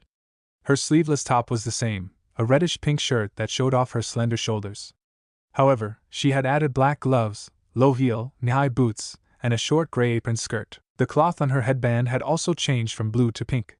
Likewise, she was wearing a medical pouch on her thigh, where before she had just worn a standard ninja pouch. He then looked at her chest, still pretty flat though. A tick mark appeared on Sakura's forehead. What was that? I dare you to say that again. She shouted, swinging her fist. Naruto laughed as he gently redirected her hand, grabbed her wrist, and pulled it toward the ground. Caught off guard, Sakura could do nothing as Naruto got in her face and grinned. Relax, I didn't mean anything bad by it, he said. You still look cute. It was interesting to see how red Sakura's face had turned. He and Sakura had never gotten along all that well, mostly because he'd been trying to hit on her, and she had literally hit him. Then, after they had both graduated, Naruto dropped his crush for her and began ignoring her except when they had to communicate. That had changed a little during the Chunin exams. He hadn't seen much of her after the exams because he'd been so busy, but it looked like she had matured a bit. He was also amused to know that he could make her blush. That wasn't something he'd been capable of doing before. Are you going to see Tsunadesima? Asked Sakura, changing the subject as she looked away. Probably, Naruto said. We need to at least let her know that we're back. Knowing Tsunade as I do, she's probably gonna have some plan for you to show off the skills you gained during our training, Jiraiya said. Oh, Jiraiya-sama, Sakura greeted. Hello? Hey there, Sakura. It looks like you've gotten a lot stronger. I can see that Tsunade's training has been good for you. It has, Sakura agreed. Hey, it's Naruto. Another familiar, but slightly more mature than he remembered, voice said. It was a kid with spiky hair, a yellow shirt with a blue scarf, and a headband on his forehead. There were two people with him, a girl with orange pigtails and a boy whose nose looked perpetually runny. Naruto recognized them. Konohamaru, Moegi, Hidan, he greeted with a grin. How are you three doing? I see you've become ninja since I left. Hee, that's right, Naruto, Konohamaru said, swiping his thumb across his nose. We've become really strong now, you look it. Nodding several times, Naruto said, I can tell you've become much stronger just by looking at you. You'll be surprised by how strong we've become, Moegi added. Just look at our new jutsu, Hidan said, sniffling. All three performed a hand seal that Naruto recognized, would have been hard-pressed not to recognize. It was for a jutsu he was quite familiar with. He was, after all, the inventor of this particular jutsu. Oroku no Jutsu-san. A large burst of smoke exploded around the trio. Sakura coughed several times and waved her hand in front of her face, though that changed as the smoke cleared and she saw what had happened to the three younger ninja. Then her eyes bulged. Wah! Wah! All three genin had transformed from children into busted ladies, a long-haired hottie in the center, a smoking orange-haired beauty on the left, and a drop-dead gorgeous girl with short blue hair on the right. Each of them struck a pose that Naruto guessed they thought was seductive. He had to admit that they weren't bad, but, it's no good, Naruto said with a sigh. What? All three of them shouted. Your appearances are fine, Naruto continued. But only a pervert like this old lek would fall for something so simple. He hitched a thumb at Jiraiya, who was snorting like a bull as he eyed the three with hearts in his eyes. The Oroku no Jutsu is about more than just transforming into a naked woman. First is the placement of the smoke. You have to place it around you so that it shows enough to tantalize and tease, but isn't enough to show everything. Konohamaru, you're showing too much, while Moegi and Hidan aren't showing enough. Next up is your stances. They're very basic. Since there are three of you, it would have been better to get close together. It's more distracting to your opponents if you three get bust to bust. Huh? You think so? Moegi asked as the three of them dispelled their technique. I know so, Naruto said. One time when I was infiltrating a slave trading ring, the girls I had come to rescue distracted the guards by posing together like that. It's a tried and true method. I suppose that means we'll need to work on this some more, Konohamaru muttered. Absolutely not. Sakura suddenly shouted, pointing at them. You three should never perform that jutsu again. What kind of technique is that anyway? It's a legitimate technique, Naruto replied to her scorn with a calm frown. The Oroku no Jutsu is great for distracting enemies. Even non-perverted ninja can be surprised if you use such an audacious and silly technique on them. A second's distraction in battle can mean the difference between life and death. Sakura faltered at Naruto's well-thought-out lecture. He would have smiled as her still pointing hand dropped. She couldn't really deny that his words rang true, especially since Kakashi was their sensei and a well-known reader of smut. Even she had to understand the effectiveness of a jutsu like this. I also have a reverse version of the Oroku no Jutsu that's effective against female ninja, Naruto added. Huh. Well. Sakura turned away, her cheeks the same color as her hair. Maybe I should see how effective this technique of yours is. Just so I don't get surprised by it. Hiding his grin, Naruto said, maybe later. We have to see Tsunadio Basin, remember? After saying goodbye to Konohamaru, Moegi, and Hidan, Naruto and Jiraiya, with Sakura now in tow, headed to the Hokage Tower. The massive red tower looked the same as it always had. As Naruto entered the Hokage's office with Jiraiya and Sakura, he looked around and realized that almost nothing had changed. His feet thumped lightly against the tiled floor. On the opposite end of the room, behind a desk stacked with papers, sat Tsunade Senju, the leader of the Leaf, the fifth Hokage, and a woman who could destroy buildings with a single punch. Tsunade hadn't changed at all since he'd seen her. Blonde hair tied into two ponytails. Brown eyes. A porcelain face framed by several bangs. A green haori sat on her shoulders, underneath which was a gray kimono shirt tied together by a blue obi. Like everything else, Tsunade's massive chest, which practically spilled out of her shirt, was the same as he remembered. Her aide, the dark-haired, brown-eyed Shizen, also didn't look like she had changed much. As he, Jiraiya, and Sakura walked up to the desk, Tsunade stared at him and smirked. You look like you've grown a little stronger, and you haven't aged a day. Impressive for an old hag. Sakura gawked at him. And then Naruto. What are you saying? Apologized to Tsunadesima immediately. However, it was too late. Tsunade had risen from her seat and moved around the desk. Her eyes shone with a dangerous gleam. An old hag, am I? She asked. She cracked her knuckles. This old hag can still kick your ass. Just like what had happened with Sakura, Tsunade threw a punch at him, one that was far stronger than his teammates. Despite its strength, however, Naruto dealt with it the same way he had the last one, by gently redirecting it with a nudge. Unlike Sakura, who had allowed herself to be pulled toward him, Tsunade pulled back. Her experience made her more able to adapt to situational shifts in combat. Not bad, brat, Tsunade said, moving back to her seat, where the shocked Shizen was staring between them with wide eyes. You used just a bit of wind chakra to push aside my attack. That sort of wind manipulation isn't something just anyone can master. I should have expected you to figure out how my trick worked. Naruto raised his hands behind his head and grinned. I guess that's a kage for you, indeed. Tsunade looked at Jiraiya. How strong would you say Naruto is? Without his hybrid mode, Naruto can match most jonin save for the ranked ones like Kakashi and Itachi, Jiraiya answered, rubbing his chin. And with hybrid mode, he can easily match an ranked ninja on his own. I'd say he's even stronger than Kisame Hashigeki. Is that so? Tsunade murmured, placing her forearms on the desk and leaning forward. In that case, how would you like to take the jonin exams, Naruto? While Sakura and Shizen both looked at her aghast, Naruto considered the proposal. He knew of the jonin exams, but he didn't know what they entailed. The jonin exams were one of the most well-kept secrets of each respective hidden village. The reason for this was due to how highly valued jonin were. The chunin exams was a huge event that brought all of the villages together and was used to advertise their ninja to prospective clients. But that was because nothing a genin knew was worth keeping a secret over. On the other hand, a chunin with enough skills to take the jonin exams likely had several village secrets, or knew at least one or more of their village's most powerful ninjutsu. No village was willing to showcase such secrets to the public, lest they risk other villages or missing ninja getting their hands on those secrets. I certainly don't mind taking the jonin exams, Naruto said as he sensed the presence of a certain one-eyed jonin squatting outside the window. Excellent. Tsunade leaned back and clapped her hands once. It will take at least a day to prepare the exams. I need to gather the proctors who will administer the test. I'm guessing Kakashi is going to be one of them, said Naruto. Kakashi? Tsunade questioned. Why do you say that? Before Naruto could state that Kakashi was hanging around outside, the doors to the Hokage's office opened and two people walked in. One of them had black hair shaped like a pineapple and a lazy look in his eyes. The other was a gorgeous blonde with a unique hairstyle that consisted of 4 ponytails. Temari, Shikamaru, Sakura greeted before Naruto could say anything. Look at what the cat dragged in. As she gestured to him, Shikamaru and Temari turned. While the lazy look in Shikamaru's eyes remained, Temari's expression was telling, though Naruto highly doubted anyone except Tsunade and Jiraiya had noticed the blush on her cheeks. Naruto? Shikamaru blinked. Naruto, is that you? Who else would I be?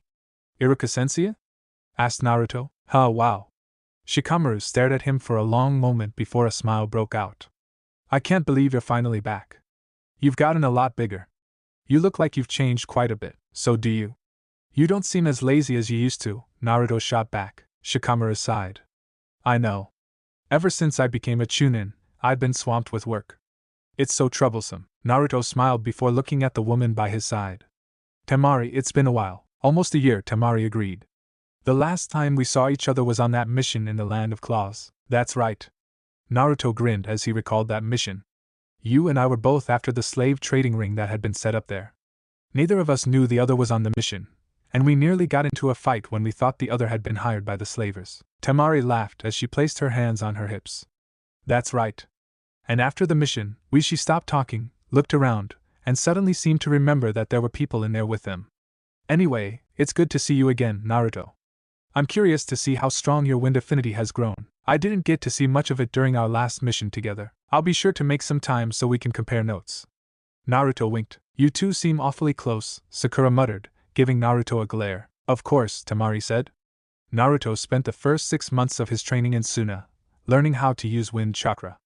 I was the one who trained him, so he and I became pretty close. Tsunade raised an eyebrow and looked at Jiraiya, who merely grinned and gave her a thumbs up, causing her to sigh.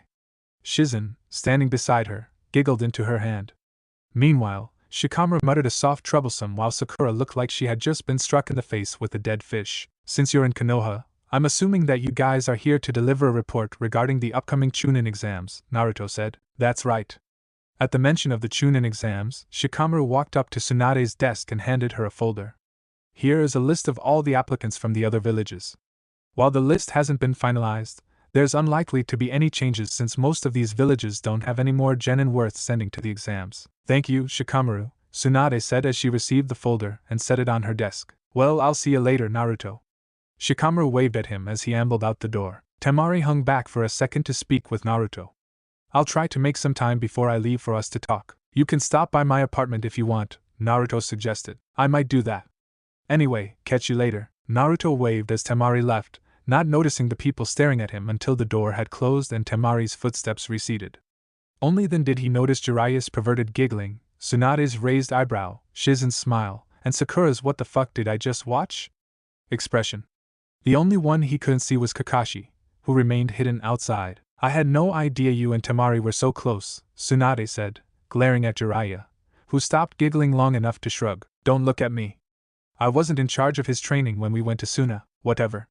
Tsunade sighed and rubbed her head. Anyway, let me explain how the Jonin exam works before you head home to unpack. Sure thing, Naruto said, but maybe you should let Kakashi do the explaining, since he's been standing outside this window ever since our meeting started. Naruto, what are you talking about? Asked Sakura. Before Naruto could answer, the window opened and a somewhat gangly figure walked in. Black pants. White tape wrapped around the ankles. Blue shinobi sandals. The person before them didn't look particularly imposing in his blue long-sleeved shirt and green flak jacket, but Naruto knew not to underestimate this spiky-haired ninja, whose silver hair was only slightly odder than the way his headband covered his right eye. Kakashi-sensei. Sakura shouted in surprise. Hello, Sakura. Naruto. Kakashi gave them both an eye smile. I see your sensing abilities have become impressive. That's not the only thing that you'll find impressive, Naruto assured. I'm guessing you're going to be one of the proctors for the Jonin exam? That's right, Kakashi admitted. The Jonin exam is a 3-part test that's administered by 3 proctors, Tsunade began. Each test is designed to test something specific: your ability to make analytical decisions based on little information, your abilities in combat, and whether or not you are an appropriate candidate to become Jonin. Due to the nature of the tests, you won't actually know what the tests are until you take them, but all 3 proctors have to give you a pass. If even one Jonin decides that you aren't fit for the job, then you'll fail. Sounds rough. All villages hold their Jonin to a much higher standard than we do our Chunin, Tsunade explained. That's the reason there are so many Chunin and very few Jonin. Even though some Chunin might have Jonin-level abilities, that doesn't mean they're fit to be Jonin. So in order to find out who is truly qualified, we hold a stringent test to make sure that only the best of the best can become our elite. From what Naruto remembered of his lessons with Jiraiya, only about 1 in every 500 ninja become a Jonin. Konoha had around 20,000 shinobi, give or take, but there were only around 100 to 150 were Jonin. Well, this has been a pretty enlightening conversation, and it was nice seeing some old faces, Naruto said. But I have a few places I want to hit up before heading home. Do you need me for anything, Obasan? Not at the moment, no. Tsunade shook her head. Alright. Then I'll see you all later. Grinning, Naruto headed out of the door, down the hall, and out of the Hokage Tower. He had 2 stops that he would like to make before heading home. One of them was to see a good friend. Naruto stepped through the door, a soft jingle ringing out. The Higurashi weapon shop looked no different now than it had when he first entered several years ago. Racks lined the walls. Weapons sat on the racks. There were several aisles filled with ninja supplies, shuriken, kunai, ninja wire. They even had storage scrolls. At the back of the shop was a long counter, which sat in front of a door that Naruto knew led to a forge, though he never actually seen it. She sat in front of the counter. Her hair was still tied into those 2 buns, which were reminiscent of a mouse. A few strands of hair fell down her face, bringing attention to her eyes, large gems of warm brown. Her face was older. She looked more mature, more grown up. Her outfit had changed. She was sporting a long-sleeved, high-collared white blouse with maroon edges, black fingerless gloves, low-heeled sandals, and a black forehead protector. Her puffy hakama pants sat low. The sides of her hips were exposed, but they had been covered in bandages. She wasn't wearing her ninja pouch, but Naruto assumed she carried everything she needed in a scroll now. That seemed more her style. Tenchan. Naruto greeted with his usual exuberant wave. Tenten's head snapped up at the sound of his voice. She stared at him for several seconds, eyes blinking as though she couldn't make heads or tails of him. Naruto? She asked, her voice tentative, hesitant. Naruto spread his arms. In the flesh. Naruto. Before Naruto could say anything more, Tenten leapt over her counter and bounded toward him. He had only a second to realize that she wasn't stopping. Then she was on him, and Naruto felt like he'd been hit by a freight train, and then his body was being squeezed as though it was trapped in a vice. Naruto could have sworn his spine was being bent. I can't believe you're back, Tenten said before jerking backwards as though she had been struck by a lightning jutsu. Naruto ignored the way his spine protested the action and grinned. Yep. I'm back. When did you get back? Just now. Still grinning, Naruto placed his hands behind his head and relaxed. I needed to see Obasan for a bit, but after we finished talking, I came straight here. I'm glad to see you. Tenten's cheeks turned just the tiniest bit red. I missed you, thanks. I missed you too, Naruto said with another grin. Say, do you want to go get some Ichirakus with me? I'd like to visit the old man and Ayamekan. Tenten looked around her store for a second, dithering, but then she looked back at him and grinned. Sure, I'd love to. Just let me close up shop early for the day, and then we can get going. Sounds good. Naruto waited for Tenten as she moved about the store. She was locking up supplies and taking down some of the better ninja weapons, which would probably be stored in the back. He would have asked if she needed help, but Naruto didn't know where any of this stuff went, so he didn't think he'd be much help. He might even make things worse. When Tenten was finished, she locked up the door, and they began making their way toward Ichiraku. While they walked, they talked. How was your training with Jiraiya-sama? Please don't call that pervert Sama. He doesn't deserve the title. It went well. I learned a lot, and I've grown much stronger, I can tell. What about you, Ten-chan? How have the past 3 years been with Team Guy? Same as always. Geizensei and Lee are always going off to train their youthful bodies, and Niji has been spending most of his time learning from Hayashi Hyuga ever since he became a jonin. I didn't know Niji's become a jonin. Naruto gawked. Holy shit. Has anyone else made it to jonin? No. Just Niji. Shikamaru probably could become a jonin, but he's too lazy and unmotivated. Yeah, that lazy bum would never do something so troublesome. I know that Shino also took the jonin exams once about a year ago, but he failed during the final test. I guess these exams really are hard. It wasn't long before the familiar stand came into sight. Ichiraku was a bar-style restaurant built into a 2-story building that served as both storage shed and house for the father/daughter pair who owned it. As Naruto lifted the small flaps and entered with Tenten, he took a look around.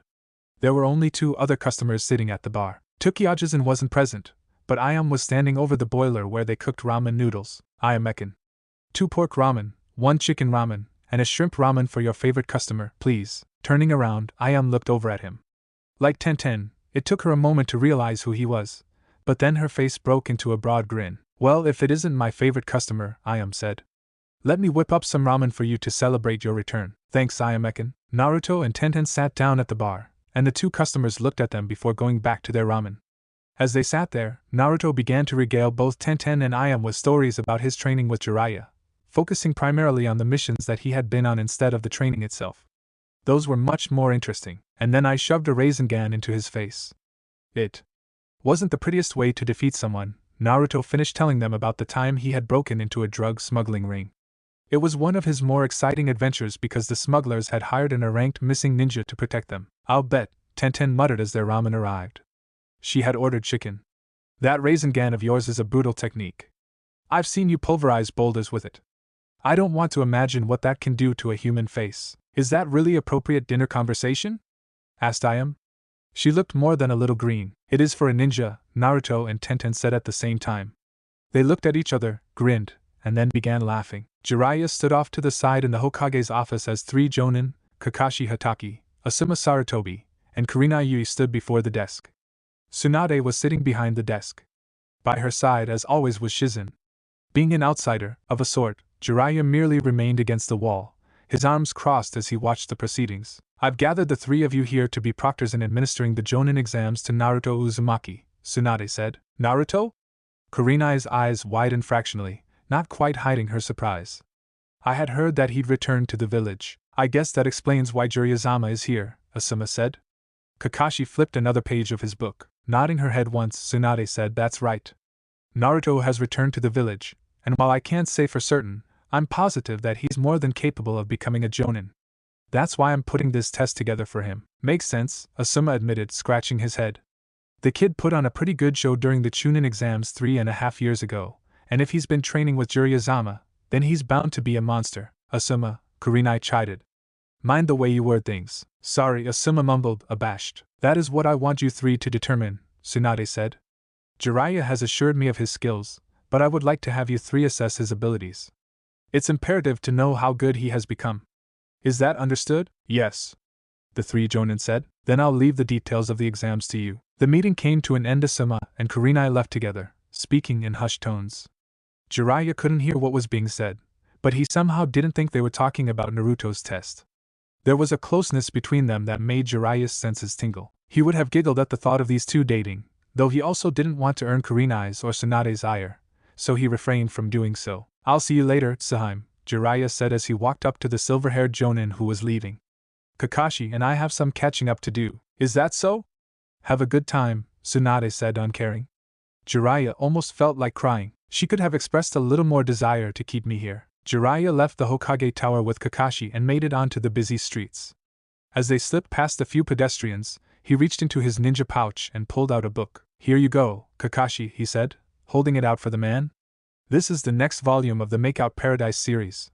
It hasn't been released yet. Ah. Kakashi's gasp was like that of a man who'd been dying from thirst but hadn't realized it until water was placed in front of him. He grabbed the book with trembling hands, staring at it as though he was holding the holiest of holy grails. This is amazing. I can't wait to read it. I figured you would be excited. Jiraiya grinned at the knowledge that someone appreciated his work. He'd spent so much time with Naruto, who didn't seem to enjoy good literature even when it smacked him in the face, that he had forgotten what honest praise felt like. He sighed at the thought of his foolish apprentice. At least Kakashi understood what great literature was all about. Damn, ungrateful students. He and his father are cut from the same cloth. They're on the move, Jiraiya said suddenly. Kakashi stopped ogling his new book to look at Jiraiya, his expression stern despite having only one eye. By them, I'm guessing you mean the Akatsuki. That's right. I have no idea why they are moving now, but they have become more active. Perhaps they have managed to acquire all of the funding they need, or maybe there's some other reason. It doesn't change the fact that they're now going around, capturing Jinchuriki, which means Naruto is one of their targets, Kakashi added, nodding. Tell me, Jiraiya-sama, just how strong is Naruto? That's hard to say, Jiraiya admitted. In just his standard state, Naruto is easily on par with most shonen-level ninja. He has a knack of ninjutsu and fuinjutsu that rivals his parents, but he's not skilled in jinjutsu. His taijutsu is about average. He has speed and power, and his technique is impeccable, but he isn't a monster like Mato Guy or Rock Lee. I doubt there are many people in the world who can match those two in taijutsu. True, they walked around a group of children who were playing in the street, ninja, from the looks of it, and continued moving until they reached a small dango shop. They sat down and ordered some dango and tea. As they waited, Jiraiya continued talking. I've discovered a bit more about the Akatsuki. You already know that it's made up of 9 ranked missing ninja. These ninja work in pairs of 2. Itachi and Kisame are one pair. There was another pair that Naruto and I ran into. Kakuzu of Takigakure and Hidan of Yugakure. Both of them were definitely stronger than your average jonin. I'm not even sure if you would be able to defeat one of them on your own. That's pretty high praise coming from you, Kakashi said as their dango arrived. Are they really that strong? Strong isn't accurate to describe them. Jiraiya picked up a stick of dango and took one of the dango spheres into his mouth. He chewed thoughtfully. If there was a lower and upper level, then these two would be on the lower rung of the tier. Even then, they managed to fight Naruto and myself to a standstill. They were weak compared to Itachi and Kisame, but they can't be underestimated. So it would seem, Kakashi mumbled as he grabbed a stick of dango for himself. It looks like we're going to have trouble on our hands. Yeah, Jiraiya said. Fortunately, I've informed our allies about Akatsuki's existence. It might not put a stop to their movements, but I hope we can at least limit their activities. Naruto's apartment building looked the same as he remembered, a slightly run-down complex with worn and faded walls that possessed an off-white color and numerous cracks. The roof was red and thatched around the edge, but it was flat in the center, which people could use to stand on. Not that anyone would. Naruto was one of the only people living there. As he walked up the slightly rickety stairs to his apartment, Naruto reached his door, then paused. The door wasn't ajar, but it was unlocked. He hadn't been there in several years. However, he was positive that the door had been locked.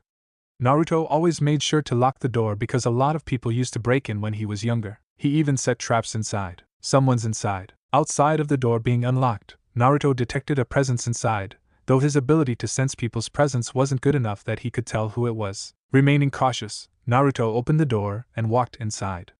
His feet thumped against wooden tiles. He looked around at his one-bedroom apartment. The table sat in the center of the kitchen/living room.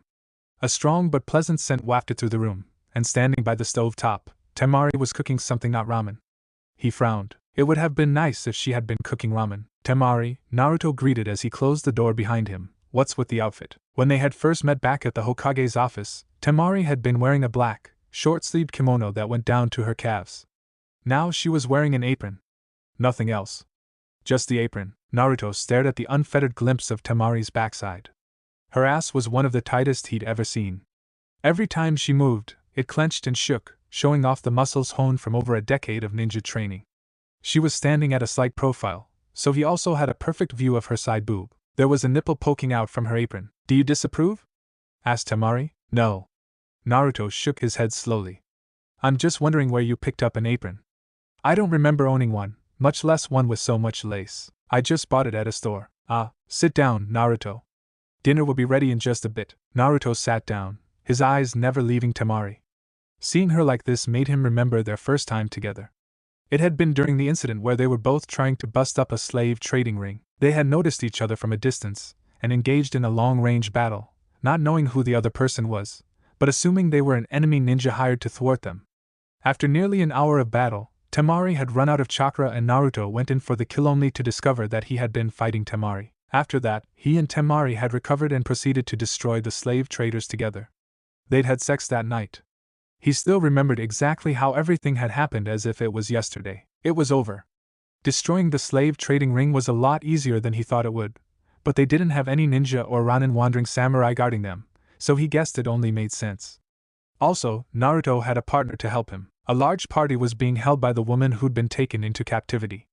Bonfires burned brightly in the clearing they had chosen, and drinks they'd stolen from the slave traders were being passed around. It was midnight. That meant it was too late for such a large group to travel, which was why the women had decided to hold this party. Naruto sat on a log nursing his sake, watching as the women danced and drank their fill. They seemed awfully exuberant for a group that had been taken from their homes. It just went to show him the strength they possessed. Not everyone could shrug off being held captive like they had. "Not gonna join the party?" asked Temari as she sat down beside him. Shaking his head, Naruto said, "I think it would make them uncomfortable if I joined." "I think it would make them feel more grateful," Temari shot back. Chuckling, Naruto said, "You haven't changed a bit, have you? You're just as confident as I remember." "Of course," Temari said with a grin. "Asuna Kunoichi are nothing if not confident in ourselves." "Strong, beautiful, and confident," Naruto murmured. "You sound like the perfect woman." Temari perked up. "Do you like strong women?" "Who doesn't?" asked Naruto with a shrug. "Strong women are sexy, then." "You think I'm sexy?" Naruto paused when he heard the inflection in Temari's voice. It was impossible to miss those seductive overtones, the one that made his spine tingle. He glanced at her out of the corner of his eye. She really had changed quite a bit.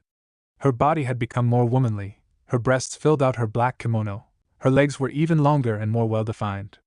Naruto was sure that if she pulled her kimono off, he would see that she had abs. "I always thought you were very pretty," Naruto admitted with a grin.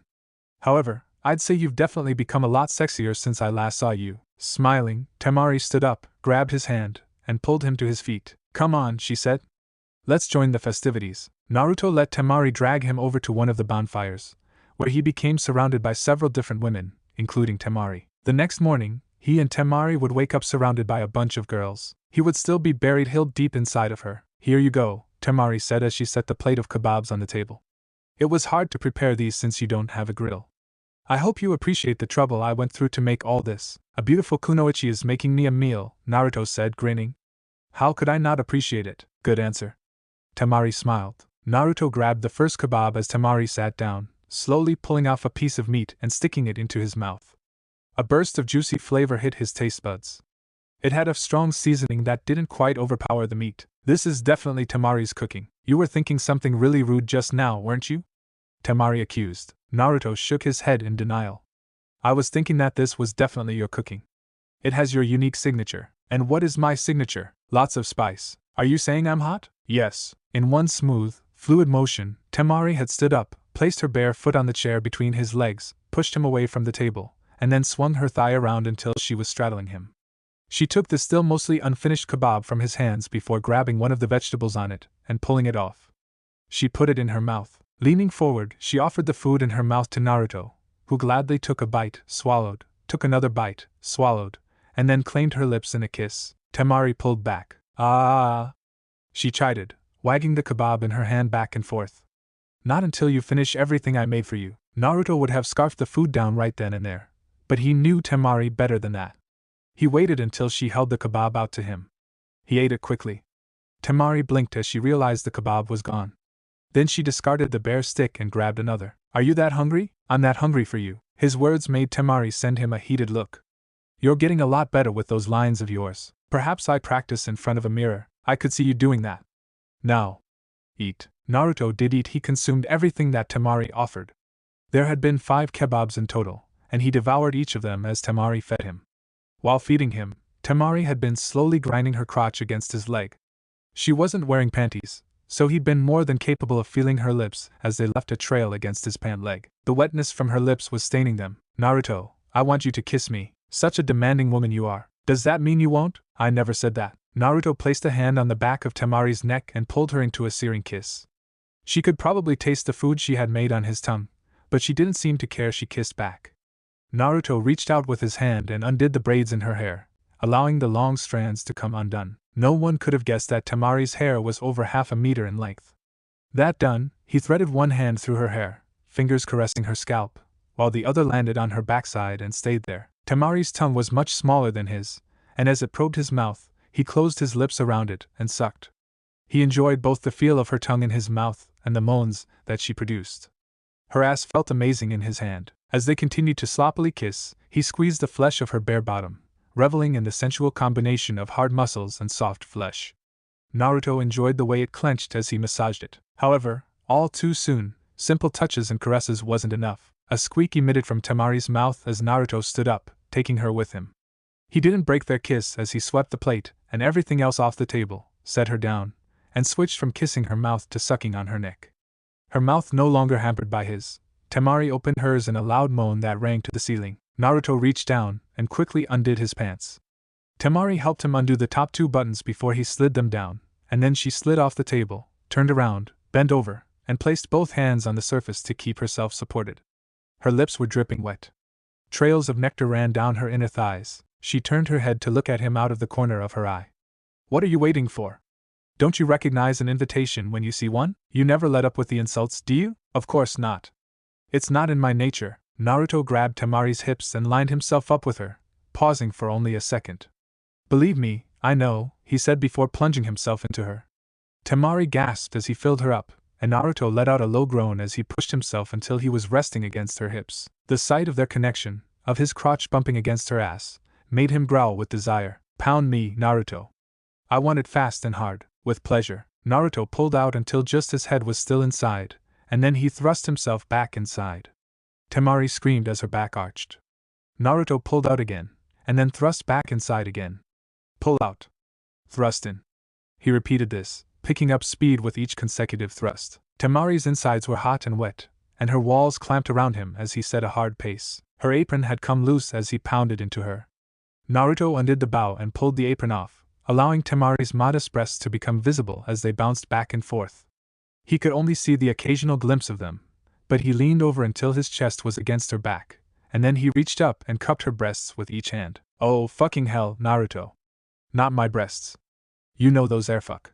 Sensitive. You can't expect me not to grab them when they're swinging in front of me like this, Naruto growled in her ear as he pinched her nipples. Your tits are irresistible. They are pretty sexy, right fuck. Temari was cut off at the end of her sentence when Naruto suddenly half thrust into her, pulled back, and then thrust all the way. Damn it, Naruto. Let me finish mine. Not happening. Temari was bent all the way over, her face on the table, standing on her tiptoes. Her calves were quivering and her ass jiggled as he slapped against it with his continuous thrusts in and out. Love juices dripped down her legs, creating glistening trails that mixed with the sweat forming on her skin. No longer satisfied with just pumping into her from behind, Naruto pulled her up and fell backwards into his chair. He took his hands from her breasts, but only so he could grab hold of her thighs and spread them lewdly. It was probably a good thing no one else was with them. After resting her legs on either side of his thighs, Naruto leaned his head over her shoulder and began thrusting his hips upwards. Oh, Temari was unable to speak thanks to his actions. She just screamed as Naruto thrust his hips up into her from below. From this angle, he had the perfect glimpse of Temari's boobs as they bounced up and down. Her chest was covered in sweat, and her pink nipples had hardened into points. He would have loved to suck them into his mouth, twirl them around with his tongue, bite them, but he decided that could wait until later. Right now he wanted to make her scream, "Oh fuck. Fuck fuck fuck. Naruto. You're pounding into my womb. Your thick dick is knocking on the entrance of my womb. Do you want me to stop? Are you stupid? Go harder." I was planning to do just that. Her insides were squeezing him like a vice as she clenched her muscles. Naruto knew it was a kunoichi technique. She was using her chakra to make them close around him. All kunoichi were taught seduction techniques for missions or in the event they were kidnapped and needed to seduce someone to escape. To Naruto, it was like a combination of heaven and hell. Naruto reached up with his right hand, grabbing onto one of her nipples as her breast bounced up and down. Once he had it, he tugged. Temari screamed. Her inner walls, already wrapped around him, tightened, while streams of lubricant gushed from her entrance, coating him in a slick wetness and dripping onto the chair. Fuck. Fuck, Naruto. I am coming. Naruto gritted his teeth as Temari came hard. Her walls clamped around him, her thighs quivered, her breasts bounced and jiggled as her back arched against him. Adding one final push to take her even further, Naruto reached down and rubbed her clit. Temari's shout became incoherent as she spasmed against him for several seconds. She twitched once, twice, thrice, and then went limp against him, her back and shoulders slumping. Feeling himself lose all of his will, Naruto groaned against Temari's back as he came. Temari stiffened, but she didn't scream, and moments later, she went slack again. Kissing her back and neck, Naruto reached up and roughly fondled her breasts. His partner let out an appreciative moan, and Naruto, let's take this to the bed. Naruto paused. That's a good idea. Lifting Temari into his arms, Naruto stood up and headed for the bedroom. For the next several hours, their moans, squeals, groans, and curses echoed across the apartment complex. It was probably a good thing that no one lived there besides him. The desert was a horrible place to live. It was hot, dry, stretched out for miles with nothing else around, and was just generally unpleasant. It made his clothes stick to his skin, made sweat pour out from beneath his straw hat. Honestly, how Sasori could stand to be in that puppet of his was beyond him. Deidara supposed he should have just been glad that it was night time. How far is it to Sunagakure, Sasori Dana? It'll be several days' walk from here. Several days? Che, we would have been better off flying there on one of my creations. I dislike being on top of anything that could explode. I have perfect control over my creations, I'll have you know. Besides, even if it did explode, that would simply make you a part of my art. You have no concept of what true art is. I think the one who has no idea about what true art is you. As Deidara bickered with Sasori, the two made their way ever closer to Sunagakure and its Jinchuriki. Naruto lost track of time as he and Temari had sex. The warmth of her naked body as she ground against him was like falling between heaven and hell. Her soft hands as she touched him, the wetness engulfing him as she rode him to several more orgasms, the feel of her breasts, hard nipples poking against his skin, and the way her sweat-slicked body felt as it glided along him. It was a euphoric feeling, like floating through the sky while simultaneously dropping toward the earth. Her moans were the notes that spurred him on, pushing him to keep going, feeding his desire to feel more of her for as long as their bodies held out. Every lyrical note she released made him hard all over again. It had been a long time since he'd felt the touch of a woman.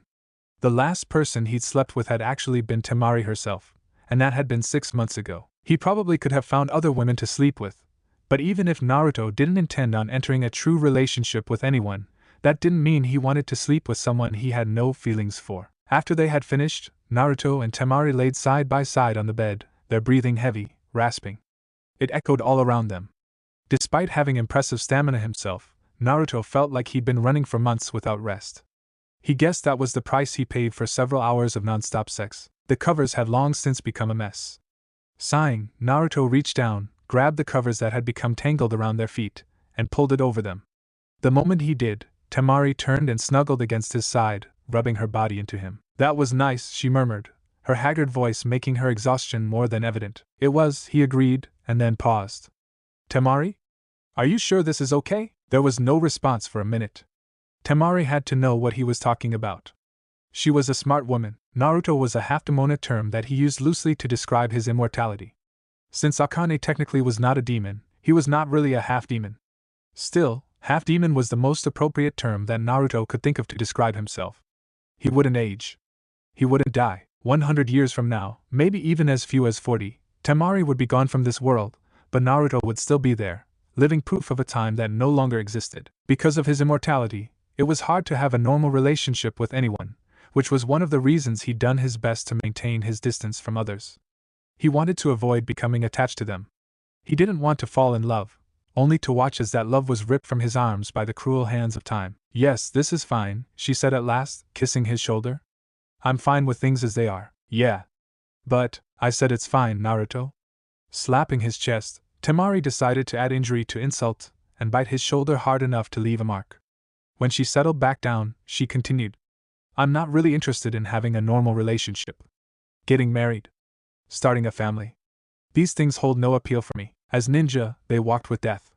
It was their constant companion. Every mission was one where the threat of death loomed, and those who survived were considered lucky. That was why a lot of shinobi didn't get married unless they lived to the age where they were often forced into retirement. Of course, even in this time of peace, most ninja didn't live long enough to reach 40, so retiring was often a moot point. Perhaps that explained, at least to some degree, why she didn't mind sleeping with Naruto despite knowing they would never have anything more than this. He didn't know if that excused their relationship. It probably didn't. However, it was the only reason he could come up with for why Temari, or anyone really, wouldn't take issue with his sexual proclivities. I just wanted to make sure, Naruto said, looking at the ceiling. Was that a new crack?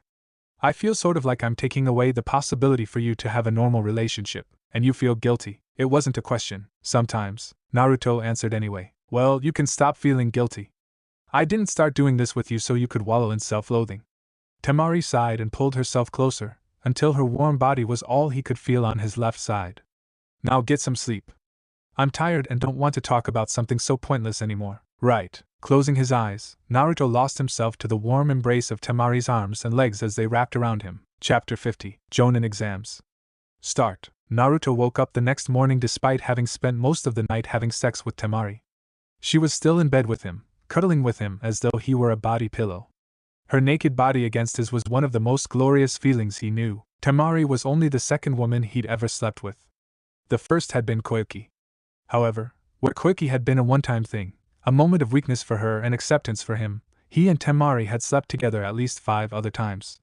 That time 6 months ago had been just one of their trysts. Extricating himself from Temari's hold, Naruto crawled out of bed, ambled out of the room, and made his way to the bathroom. He took a quick shower to freshen up. After getting dressed, he created a shadow clone and sent it to go shopping.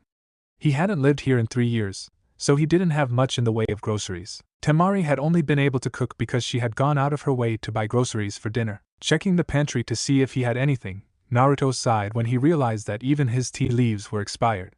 There was no way he could give Temari expired food. Frowning, Naruto looked out the window. The sun had already risen, mostly, and so the store should be open. He hoped it wouldn't take long for his clone to finish shopping. Roughly 10 minutes after his clone had left, it returned with a bag of groceries and, to his surprise, 2 cups of coffee. You bought us coffee? Naruto asked, raising an eyebrow. I figured all of our tea leaves would also be expired. The clone shrugged. He thought about that for a moment before nodding his approval. Good thinking. Naruto and his clone shared a thumbs up before the grocery bag exchanged hands. The clone then disappeared in a puff of smoke, vanishing as though it had never been, leaving only the groceries and coffee behind. Conversing with your own clone first thing in the morning? A voice said behind him. You always were an oddball. Naruto turned around to face Temari, who had thrown a shirt over her body. It was at least one size too small, having been one of his old shirts from 3 years ago. He took a moment to appreciate the way the shirt outlined her bust. Then he grinned at her. You say that, but you're sleeping with this oddball. True enough. Temari wandered into the living room with short, surprisingly feminine steps. Her walk seemed daintier than normal. Then again, he mostly saw her on missions or when training, and when they had slept together, they usually didn't have time to enjoy the next morning because they were on a mission. While Temari sat down in a chair, Naruto boiled some water and ground the coffee beans. It was fortunate that he had experience in brewing coffee. It had been one of the things Jiraiya had taught him about. The old perv had said that it was an important survival trait. I got you some coffee, Naruto said as he walked up to her, holding 2 steaming mugs of coffee. She took one of the mugs from his hand and grinned. You mean your clone got me some coffee? My clone is me, so it's the same difference. Right. Right. Same difference. Naruto gave Temari the evil eye, but she just smiled at him, her lips stretching so wide that her eyes were forced close. He'd seen that look before in the mirror. It always came after a good prank. The realization that she was stringing him along made him sigh. Already knowing what was inside the bag because of his clone, he asked, How would you like your eggs? Unfertilized. Came the immediate reply. Funny girl. Scrambled or sunny side up. Temari tilted her head in thought as she sat down at the table and nursed her coffee. Let's do scrambled.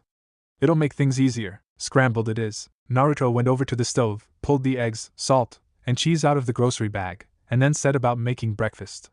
As he cracked open several eggs and placed them in the pan, he watched Temari. She had drawn her legs up on the chair, small feet resting against the edge, toes wiggling. For just a moment, barely even a second, he allowed himself to imagine what it would be like if he and Temari were a married couple. It would probably be a lot like this, he guessed. It was a nice dream, but that's all it is. Just a dream. He dispelled the dream with a shake of his head. Dreams were nice, but there was little point in dwelling on them. Naruto finished cooking the eggs, having added salt and cheese before stirring it all together, and then walked over to the table alongside a clone that was carrying 2 plates filled with the food he'd made. "That's a good look for you," he said as he sat down, referring to both her choice in clothing and the messiness of her hair. Consequently, her frazzled hair was the result of him running his fingers through it during last night's passionate tryst. Temari grinned as she gratefully accepted a utensil from the clone. "You like it? This shirt is one of yours, I'm aware." Naruto took a bite out of his eggs, chewed thoughtfully, and then swallowed. "Any plans for today?" "I'm still in the process of getting ready for the Chunin exams, so I'll probably have to walk around with that lazy bum you call a friend," Temari began. "That's why I'm here in the first place. I'll probably stick around for another day or two." "Which means you'll be here until it's time for me to take the Jonin exams," Naruto muttered. Yep, Tsunade had said that it would take 2 days to prepare for the Jonin exam. Naruto didn't know what the Jonin exam entailed, though it would definitely be far more difficult than the Chunin exams. He was confident that he could succeed and become a Jonin, though. Jiraiya hadn't just trained him to become stronger. After breakfast, Temari headed for the shower. She had asked Naruto if he wanted to join her, but he had politely declined, though not because he was reticent to the idea. He didn't want to become too used to her presence in his apartment. It might cause him to wish for more out of their relationship than he already had. While he was washing the dishes, the doorbell rang, making him frown as he wondered who the heck would come at this time in the morning. It wasn't Jiraiya. He slept in late. It probably wasn't Kakashi either. He would be too busy reading porn. That left just Sakura or Tenten. He sighed and, after he finished drying his current plate, he set it down and wandered to the door. Looking through the eye-hole confirmed that it wasn't Tenten. It was Sakura. He opened the door. "Morning, Sakura," he greeted. "Something I can help you with, Naruto?" "Good morning," Sakura said in a bright, cheerful voice as she placed her hands behind her back. "There's nothing you can help me with. I was just wondering if you'd like me to show you around Konoha? A lot's changed since you've been away, you know." Well, that was a nice gesture from Sakura, though he didn't think he needed her help. He did at least consider the possibility of letting her show him around. Then again, he could also spend that time with Tenshan or Yujikin, which had been his plan after Temari left. Before he could make a decision, or rather, give voice to his decision, Temari wandered back into the living room. She was only clad in a towel, so a good portion of her body was exposed. The towel wrapped around her middle, showcasing and pushing together her modest chest while also reveling in the curvature of her hips and waist. Several marks on her neck from where he'd sucked too hard shone visibly in the natural sunlight filtering in through the window and doorway. "Hey, Naruto," Temari began, "where do you put your sham?" "Pooh." Sakura and Temari stared at each other, but while Temari appeared relatively unbothered by the sudden situation, Sakura was anything but. Her face was slowly turning the same shade of cherry blossom pink as her hair. Bright green eyes had already grown to the size of dishpans, and her arms were shaking as she clenched her hands into fists. It looked like Mount Sakura was seconds from violently exploding into extreme violence. "Naruto," Sakura muttered, "what is going on here?" "I think that should be obvious," Temari answered for him. Sakura looked like she needed a moment to digest this situation. She stared at Temari, who had crossed her arms and was giving the pink-haired girl an amused look, and then she switched her gaze to Naruto. Had this been years ago, before he learned the secrets of the Kage Bunshin no Jutsu, Naruto would have already been cowering. He hadn't done that in years, however. He also wasn't about to start now, which was why he met her gaze with an even, calm expression of his own. I suppose I don't have any right to say who you can be in a relationship with," Sakura said at last, pressing a hand to her forehead and sighing as though admitting this was painful. "You definitely do not," Naruto agreed. "I also won't tell anyone about this," Sakura added as she gave him a stern look. "But I think you should at least let Yujito and Tenten know that you're dating Temari." "Dating?" Naruto questioned, while Temari suddenly burst into loud, raucous laughter. Sakura glared at her. "What's so funny?" "Sorry." Temari held her stomach as she continued snickering. "It's just that you seem to have the wrong impression about us." "Huh!" Sakura scratched the back of her head. Naruto could only sigh. He could already tell. This is going to be an awkward conversation. Temari left before Naruto even started explaining the situation to Sakura. She had work to do and didn't have time to sit around while he talked about their sex life. That left him to explain everything, which he did as he and Sakura sat around his table. To his surprise, Sakura did not get violent, or even angry at him after he finished explaining his unusual relationship with Temari. She had simply sighed and said that she wouldn't judge him for it. Naruto had the feeling that she was judging him and just not saying it, but he couldn't fault her for that. Sakura was a lot more pure than he was. She believed that sex was all about love, that it was something you did only with the person you loved, the person you planned to marry. Given her devotion to a single person, Sasuke, he couldn't fault her for that line of thought. Of course, all that said, it wasn't like he didn't love Temari. He did. They just couldn't have a normal relationship. It had nothing to do with being from different villages and everything to do with his immortality. There was no point in getting married to someone who would eventually die and leave him alone. The next 2 days were spent refamiliarizing himself with the village alongside Tenten, who he had roped into coming with him. She had agreed to it when he asked, stating that she didn't have anything else to do. He figured that Mentine Guy wasn't taking any missions at the moment. He eventually learned that the reason why she wasn't taking missions was because Niji had become a Jonin. Since he was an elite who could take teams, he often worked with different Chunin and Jonin to familiarize himself with other squads. According to Tenten, Niji had said it was so he could learn what it meant to be a good leader. Naruto thought Niji was just a perfectionist who tried too hard. While Naruto didn't do anything too strenuous, he and Tenten did spar a bit. He wanted to become more acquainted with her style of fighting in case they went on a mission together. Tenten had been all too happy to spar with him. He guessed she was feeling restless since she hadn't been on many missions in the past few months. It was after one of those sparring matches that Naruto learned about Yujito. So she's Kumo's ambassador to Konoha, but she's currently off on a mission somewhere, huh? Yep. She goes on a lot of missions, so she's usually only in the village for a few days before going back out on another mission. Sometimes she's gone for days, and sometimes she's gone for months, especially when she's called back to Kumo. That's so. He and Tenten were sitting on the grassy field of the Team 7 training ground, eating a bento lunch that had been prepared for them by Tenten's mother. Her mother was a slender woman with hair similar to her daughter's, though she didn't have Tenten's signature panda buns, just long brown hair. It was surprising, but Naruto had never met Tenten's mother until just yesterday. The lunch she had prepared wasn't ramen, but it was still pretty good, a mixture of vegetables and fried chicken with a side of rice. You really have become strong, Tenten said. So have you. I'm impressed by how well you can use all those weapons. You used to only be capable of throwing them. Yeah, I've trained some, but you've really gotten strong. Tenten gave him a slight stink eye. You were going easy on me. Well, yes, but I had the benefit of training under a Sannin.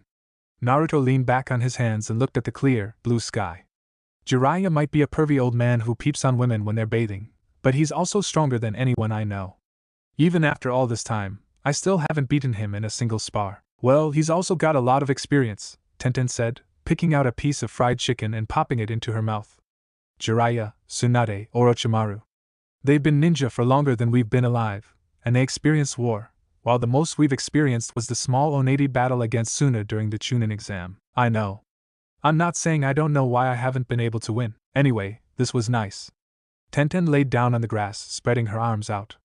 It's been a long time since I've been able to really cut loose. Niji and Lee have been so busy with their own training and missions that they don't really give me the time of day anymore. Doesn't seem very much like a team. Naruto paused, head cocked to the side.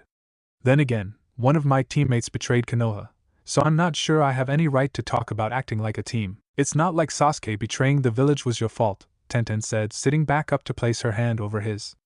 Sasuke was always a loose cannon, from what I saw, and Orochimaru offered him power. It was only a matter of time before he betrayed the village. If he didn't betray it for Orochimaru, he would have betrayed it for whoever offered him the most power. Yeah. I know that. Naruto didn't blame himself for Sasuke's choice. It wasn't his fault his friend didn't think he was gaining enough power. Sasuke had been impatient, and took the perceived shortest path to power. That was on him, and no one else, and it was why Naruto couldn't be blamed for whatever happened to him. He and Tenten continued to talk, though their conversation was mostly about inane matters. They traded training tips, spoke of missions, and bantered about daily life. While they were discussing the merits between weapons and hand-to-hand combat, Kakashi appeared before them in a swirl of leaves. Well, this is an interesting get-together, Kakashi said in greeting. His nose was buried in a book, which Naruto recognized as Jiraiya's latest Make-Out Paradise volume. Kakashi-sensei, Naruto and Tenten greeted at the same time. Hello you two. Kakashi's only visible eye curved upward in his famous Ushaped eye smile. Naruto, I have come to tell you that the selected time for you to take your Jonin exam is going to be tomorrow at 4 am sharp. Meet us at the ANBU headquarters. Jonin exam? Tenten gawked at Kakashi before turning to Naruto, her face slowly morphing into a pout. You didn't tell me you were taking the Jonin exams. I couldn't really find a good time to slip it into conversation, Naruto admitted with a reluctant shrug. So, tomorrow at 4, which in Kakashi time means I should meet you at around noon, right? Very funny, Kakashi said. Unfortunately, I'm not the only one proctoring this exam, so I can't come late like I usually do. So you admit to arriving at all of our meetings late on purpose, Naruto said with a sigh. Alright. 4 in the morning. I'll be there, I'll be waiting. As Kakashi disappeared within a puff of smoke, Naruto thought about what he would be doing the Jonin exams.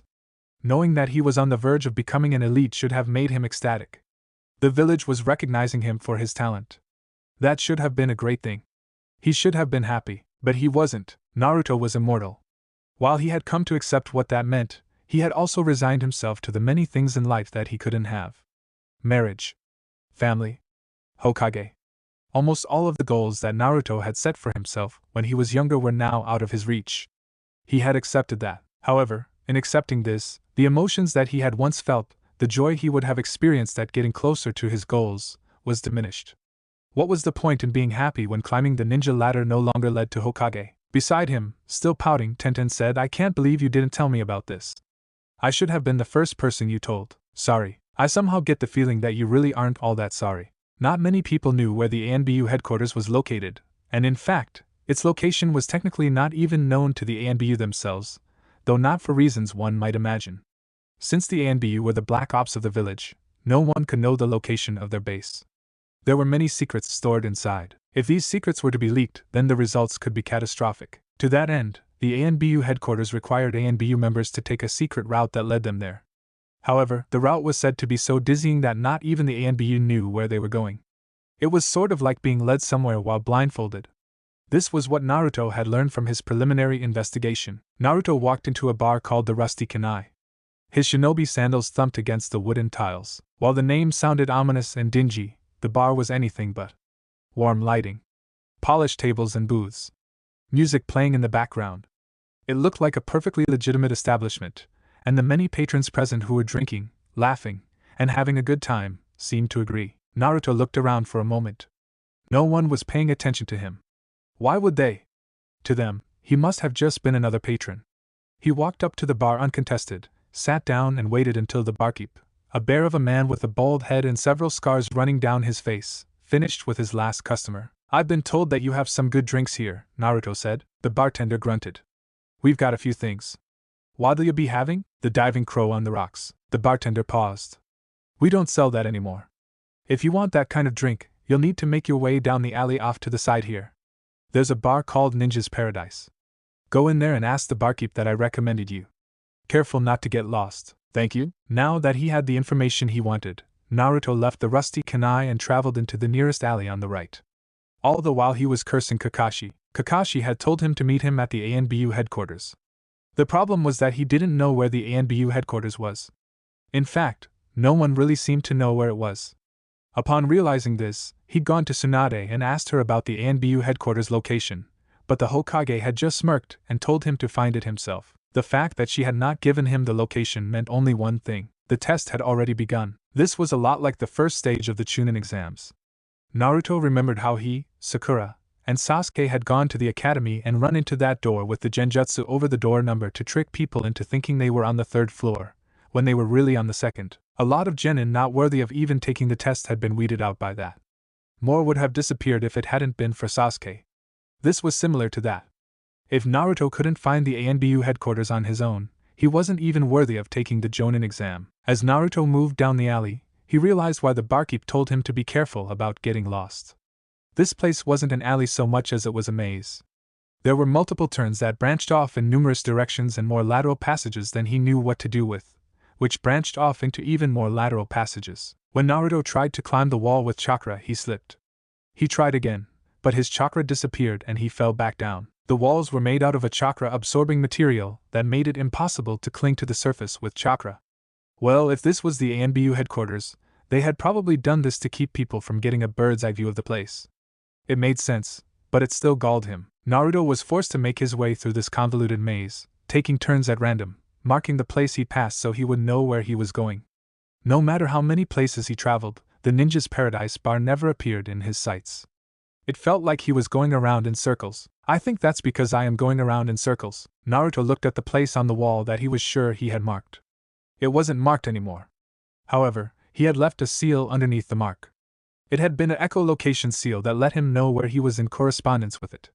When it was wiped away, he had felt the seal disappear. Someone is making things difficult. Knowing better than to let himself be led around, Naruto unrolled his scroll and released the contents with a few inkai. As smoke from the seal being released engulfed him, he created a shadow clone that transformed into a crumpled can. The smoke cleared. Naruto stood up with calligraphy brush in hand and marked the spot again. That's marginalizing Naruto's accomplishment, Asuma declared. He not only figured out that someone was following him, but he figured out they were a Hyuga after only a single incident, and he discovered a way to blind the Hyuga's Byakugan. That technique he used right before Nejiken came out was a wind technique that evenly distributed his chakra through the entire alley, which made it impossible for Neji to continue following him through the wall and forced him outside. Not only is that a Jonin-level tactic, but the kind of control necessary for wind manipulation of that nature is something a regular Chunin could never obtain. Kakashi had to agree with Asuma. Naruto had definitely grown a lot, and it wasn't just in strength. His tactics, the way he used his head instead of just brute force, it was proof that he'd grown as a person since the Chunin exams. Well, I'd say he passed the first test, wouldn't you? Asked Kakashi. Yes, he did well, Kurenai agreed. Asuma blew out some smoke and said, I thought that. Then let's go and greet him, Kakashi said. He'll be coming down this way any second now. The hallway that Naruto found himself in only had one direction he could go. Down. It was a good thing because he had no desire to run around anymore, especially not after that maze. He went down several flights of stairs, a couple ladders, and eventually found himself wandering through a long hallway composed of gray, dull cement. When he reached the end, Naruto was met by 3 people. Kakashi-sensei. Kurenai-sensei. Asuma-sensei, he greeted, staring at each of them in turn before focusing on the 2 who weren't his senseis. I guess you 2 are the remaining proctors. That's right, Kurenai said with a smile. Congratulations on passing the first test, Asuma added. Follow us, Naruto, Kakashi said. We'll lead you to the second portion of the Jonin exams. Okay. Naruto looked up at the ceiling as they walked. Having gone so far down, Naruto understood that they were now underneath the village. He never imagined there would be such a vast network located under Konoha, but when he thought about it, Naruto realized that these underground networks were likely a way to defend against hostile invasions. Attacking ninja would come in, and Konoha would use these networks to hide and ambush their enemies. It was a great strategy. They walked through a door, which opened into a massive, circular room. Pillars surrounded a raised platform, stretching up to a ceiling that he couldn't see, disappearing into darkness. It made him wonder how far below ground he was. Kakashi, Kurenai, and Asuma directed him toward the raised platform, where someone else was waiting for him. She had dark hair in a similar pineapple style to Shikamaru, though hers wasn't quite as lazily done. Her outfit was the same as he remembered. She wore a tan trench coat over fishnet, a skirt that gave tantalizing glimpses of bare leg, and heeled shinobi sandals. On her right thigh was a kunai pouch, and Konichin, Naruto said in surprise. Are you part of this test? That's right. Anko nodded. When Kakashi told me what was going to happen, I just knew that I had to be a part of it. After all, I wanted to greet the guy who couldn't even be bothered to say hi to me after returning from the village. Naruto took a hesitant step back as Kakashi, Kurenai, and Asuma stood off to the side. You know. It's not that I didn't want to see you. It's just that you weren't around when I did go see you. You mean when your clone came to my place? Anko's smile widened. That's not you coming to see me. That's you being so lazy that you couldn't be bothered. What's more, you've had 2 days to come and see me, but you didn't. A kunai flicked out of the sleeve of her left arm and into her hand. She raised it to her lips, stuck out her tongue, and licked it. Well, I'm going to show you what happens when you decide to ignore this Neichan. Naruto gulped. Your second test is a no-holds-barred match against Anko here, Kakashi said. While the no-killing rule applies just like it did in the Chunin exams, anything else goes. Naruto gazed at Anko as she licked her kunai while giving him a look that would have been seductive on someone else but was frightening on her. Well, shit, are you 2 ready? Asked Kakashi. Anko grinned and nodded. Naruto was not ready, but he nodded anyway. Kakashi raised his arm. Then. And dropped it. Start. Naruto wasn't even given time to think before Anko held out her sleeves and unleashed several white serpents at him. Senai Jashu. With his speed and fleetfootness, Naruto was able to dance around the snakes. He performed hand seals at the same time. Kaze no Ken. Wind gathered in his hand, condensing, sharpening, forming a blade, which Naruto used to cut down the snakes after dodging them. He spun left. A snake lost its head. He shuffled right. One of the serpents was split down the middle. Naruto continued to dance, moving in a ceaseless flow until all the snakes had been destroyed. Anko hadn't been idle. She had used that time to close the distance between them. Naruto leaned back as her hand flashed out quicker than a coiled snake striking at prey. His hair ruffled as her fingers flew past him, their shape reminiscent of a snake. Already knowing what was coming, Naruto twisted his body away before Anko brought the hand down, and then gently nudged her fist aside so it went wide. Now's my chance. Spinning on the ball of his left foot, Naruto lashed at Anko with a spinning heel kick, which she blocked by raising a forearm. The power behind his strike made her grunt. Her feet slid back before she applied chakra to the bottom, sticking her to the floor and making it impossible to move her further. Naruto launched himself off her using the momentum from his kick. He spun around and came in with a Rasengan. Anko's eyes widened, but she still had the sense of mind to leap backward, avoiding the attack, and then throwing an attack of her own in the form of several kunai. Kunai Kage Bunshin no Jutsu. 2 kunai became 20 kunai. Naruto ran through a series of hand seals, Futon Tsun Senpuken. Thrusting out both fists, Naruto infused them with wind chakra and sent a massive blast that slammed into the kunai, dispelled them, and continued on. Anko leapt into the air to avoid the attack. Naruto went through more hand seals, Futon Renkuden. Naruto's chest swelled as his lungs were filled with wind chakra. He raised a fist and slammed it into his stomach, forcing the air out of his mouth in the form of a bullet. It soared toward Anko, struck her in the chest, and made her body explode. Her mud body, a mud clone, Senai Jashu. More snakes came from Anko's sleeves as she appeared several meters behind him. She must have replaced herself with that mud clone, and then used a camouflage technique to hide her presence. Turning around, Naruto waved his hand to unleash a blade of wind that sliced into the snakes with ease. However, when all of the snakes burst like overripe fruit and released a thick gas that made him gag, Naruto realized she had been anticipating this. She had wanted him to destroy those snakes. Knowing Anko as he did, Naruto knew that her next attack would come from below. He leapt into the air to avoid her Doton Mogirigaku no Jutsu. When no hands came up from the ground, Naruto frowned. "Where are you looking?" a voice asked. Naruto's eyes widened. It came from above him. Looking up, Naruto realized that Anko had used his knowledge of her own tactics against him. Instead of trying to bury him in the floor, she had leapt into the air and was now coming down from above. He blocked her heel drop. However, doing so caused him to plummet. As wind rushed around him, Naruto turned his head and looked down at the gas still floating in the air. He didn't want to find himself in that again. While it wouldn't kill him, having his lungs choke and burn was not a pleasant feeling. Kage Bunshin no Jutsu. Naruto created a clone and used it to hurl himself upwards and toward one of the pillars. He landed on it and crouched there, watching Anko as she fell into her own poison. It probably wouldn't hurt her. Anko was immune to all of her poisons. Going through several hand seals, Naruto placed his hands against the pillar. Futon Suryoku. Wind blasted from his palms and launched him through the air, sending him hurtling toward Anko, who was looking right at him with a grin on her face. He frowned. Naruto pulled out several shuriken and tossed them at Anko, then went through several hand seals. Shuriken Kage Bunshin no Jutsu. 5 shuriken became 25 shuriken.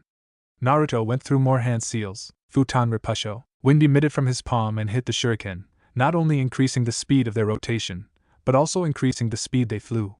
He watched as Anko went through several hand seals and raised a wall from the earth to block them. Since she could no longer see him, Naruto created a shadow clone, replaced himself with it, and then went through several more hand seals. Futon Kaze and Ikakureru, he whispered. Wind release. Hiding in the wind was a technique that Naruto had created for stealth purposes. Creating a stream of wind that distorted the light around him, Naruto became practically invisible. It had its limitations, of course. For one thing, the technique could be seen through if someone looked directly at him and noticed the distortion. For another, it didn't last very long.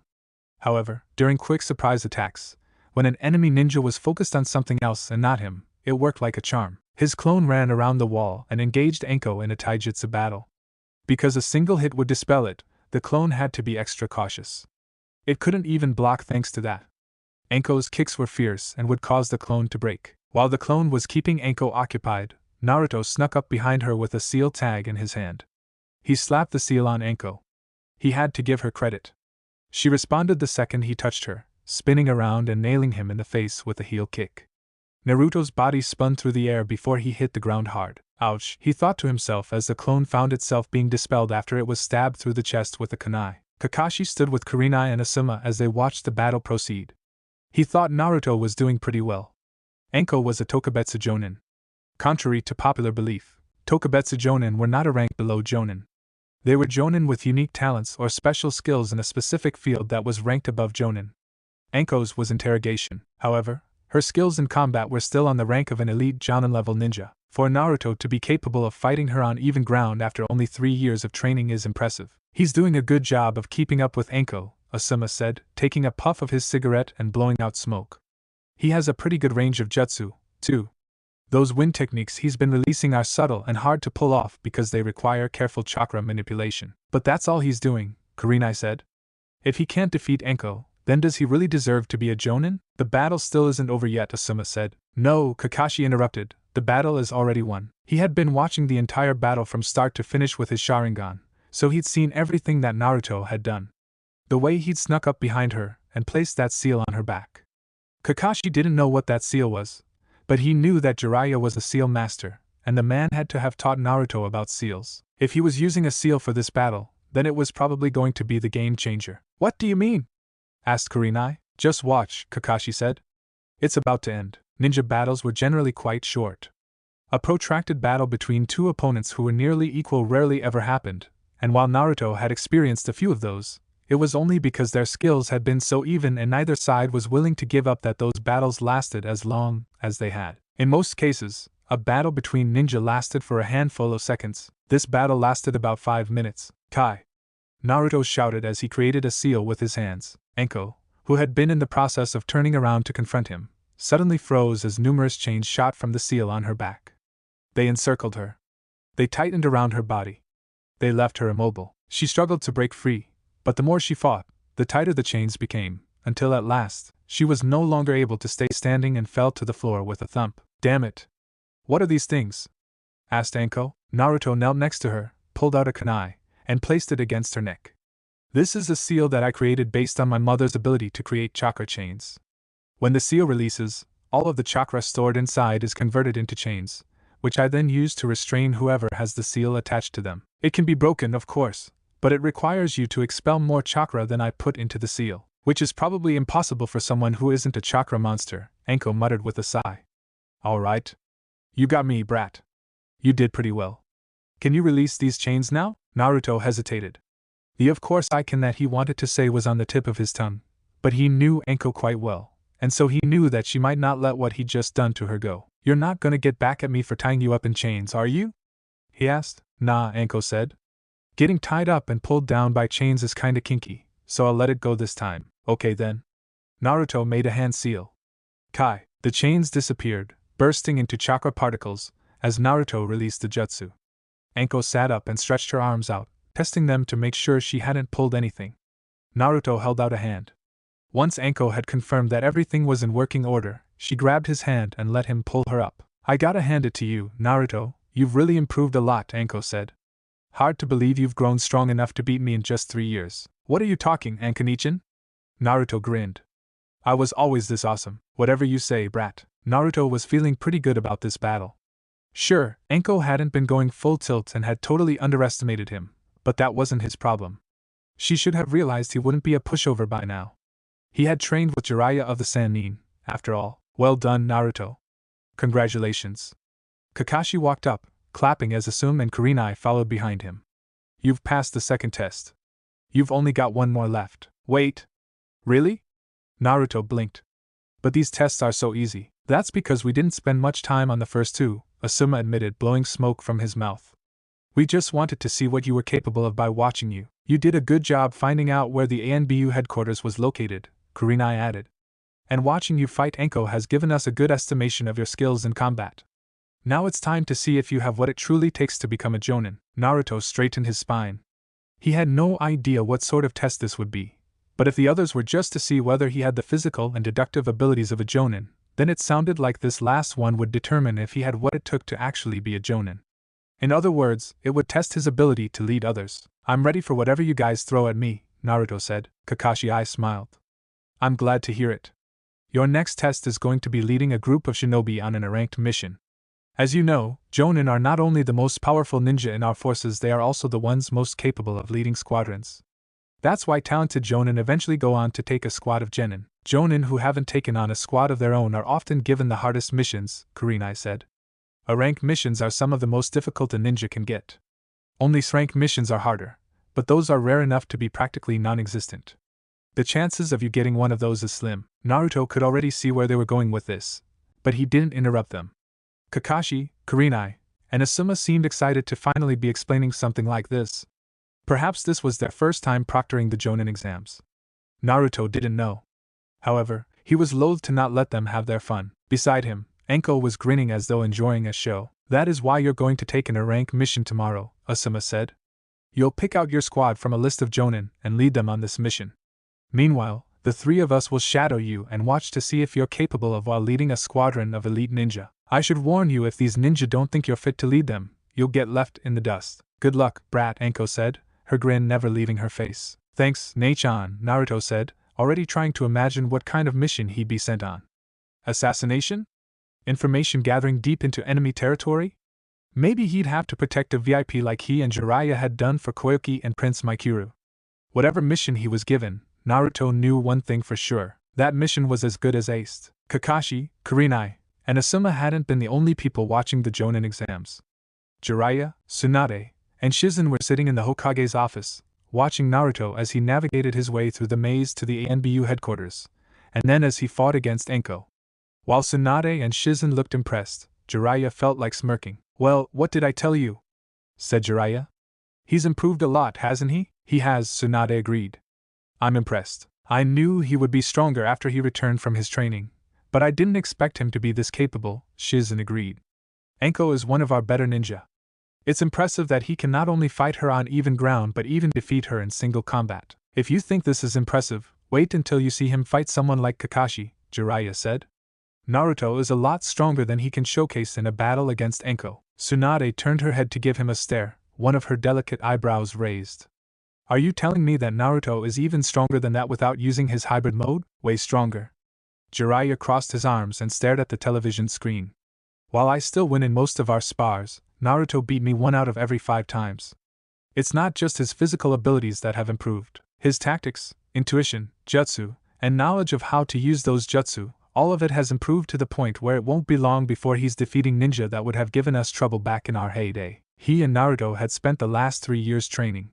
While the first few months had been rocky thanks to the knowledge about Naruto's lineage, which Jiraiya had kept hidden, no longer becoming a secret to Naruto, the rest of their training had been productive. Naruto absorbs knowledge like sponge when he sets his mind to it, Jiraiya continued. I've already taught him all the jutsu I know. He can't use some of them because they don't match his fighting style, but he has enough practical knowledge that he can use them to create his own ninjutsu. Tsunade would have choked on her sake had she been drinking it. Hold on a second, Jiraiya. Are you telling me that Naruto is actually capable of creating his own jutsu? That's not possible, Shizen said in shock.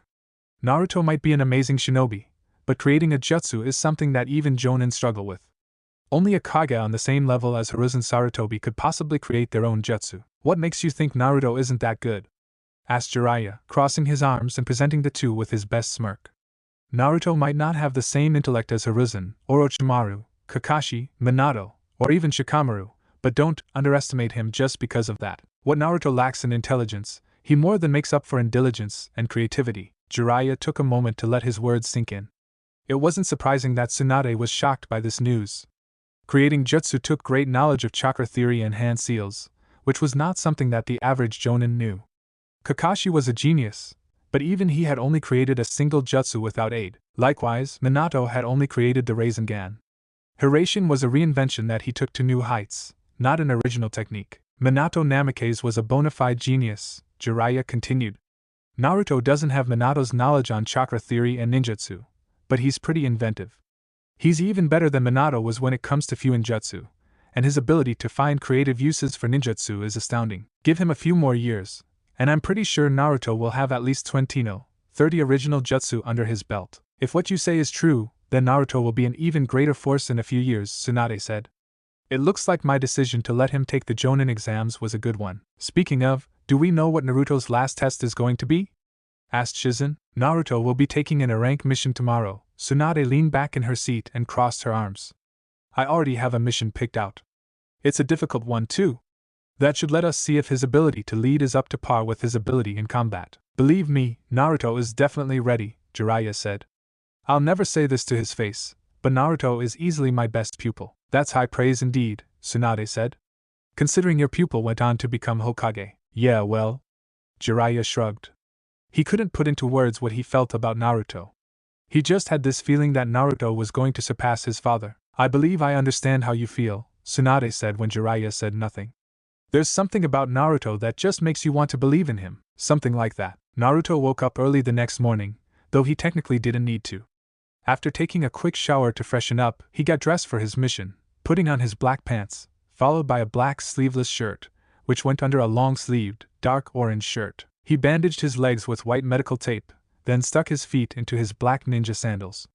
After that put on his fingerless gloves, his black haori with an orange Uzumaki spiral on the back, and finally, his Magatama. Naruto now had a total of 7 Magatamas. He stared at the kama-shaped stones, which hung from a simple necklace. There was no telling how many more of these he had to gather, or if he even needed to gather them at all. Before she had gone silent, Kyuubi Kane had seemed to know something about these Magatama, but she never told him what. I want to know. Naruto wanted to know what it was about these Magatama that made him so drawn to them. He wanted to know if this was simply idle curiosity, or something more. After putting the Magatama around his neck, Naruto left his apartment and headed for the Hokage Tower, where he would be given in a rank mission for his Jonin exams. He wondered how this was going to work. Would they at least let him choose his own team, or would the team and everything else be selected for him? Naruto. Stopping in the middle of the street, Naruto turned around as Sakura ran up to him. She was wearing what she had been dressed in yesterday. Naruto waited until she was beside him to begin walking again. Are you heading to the Hokage Tower? Asked Sakura. Yeah, Naruto said.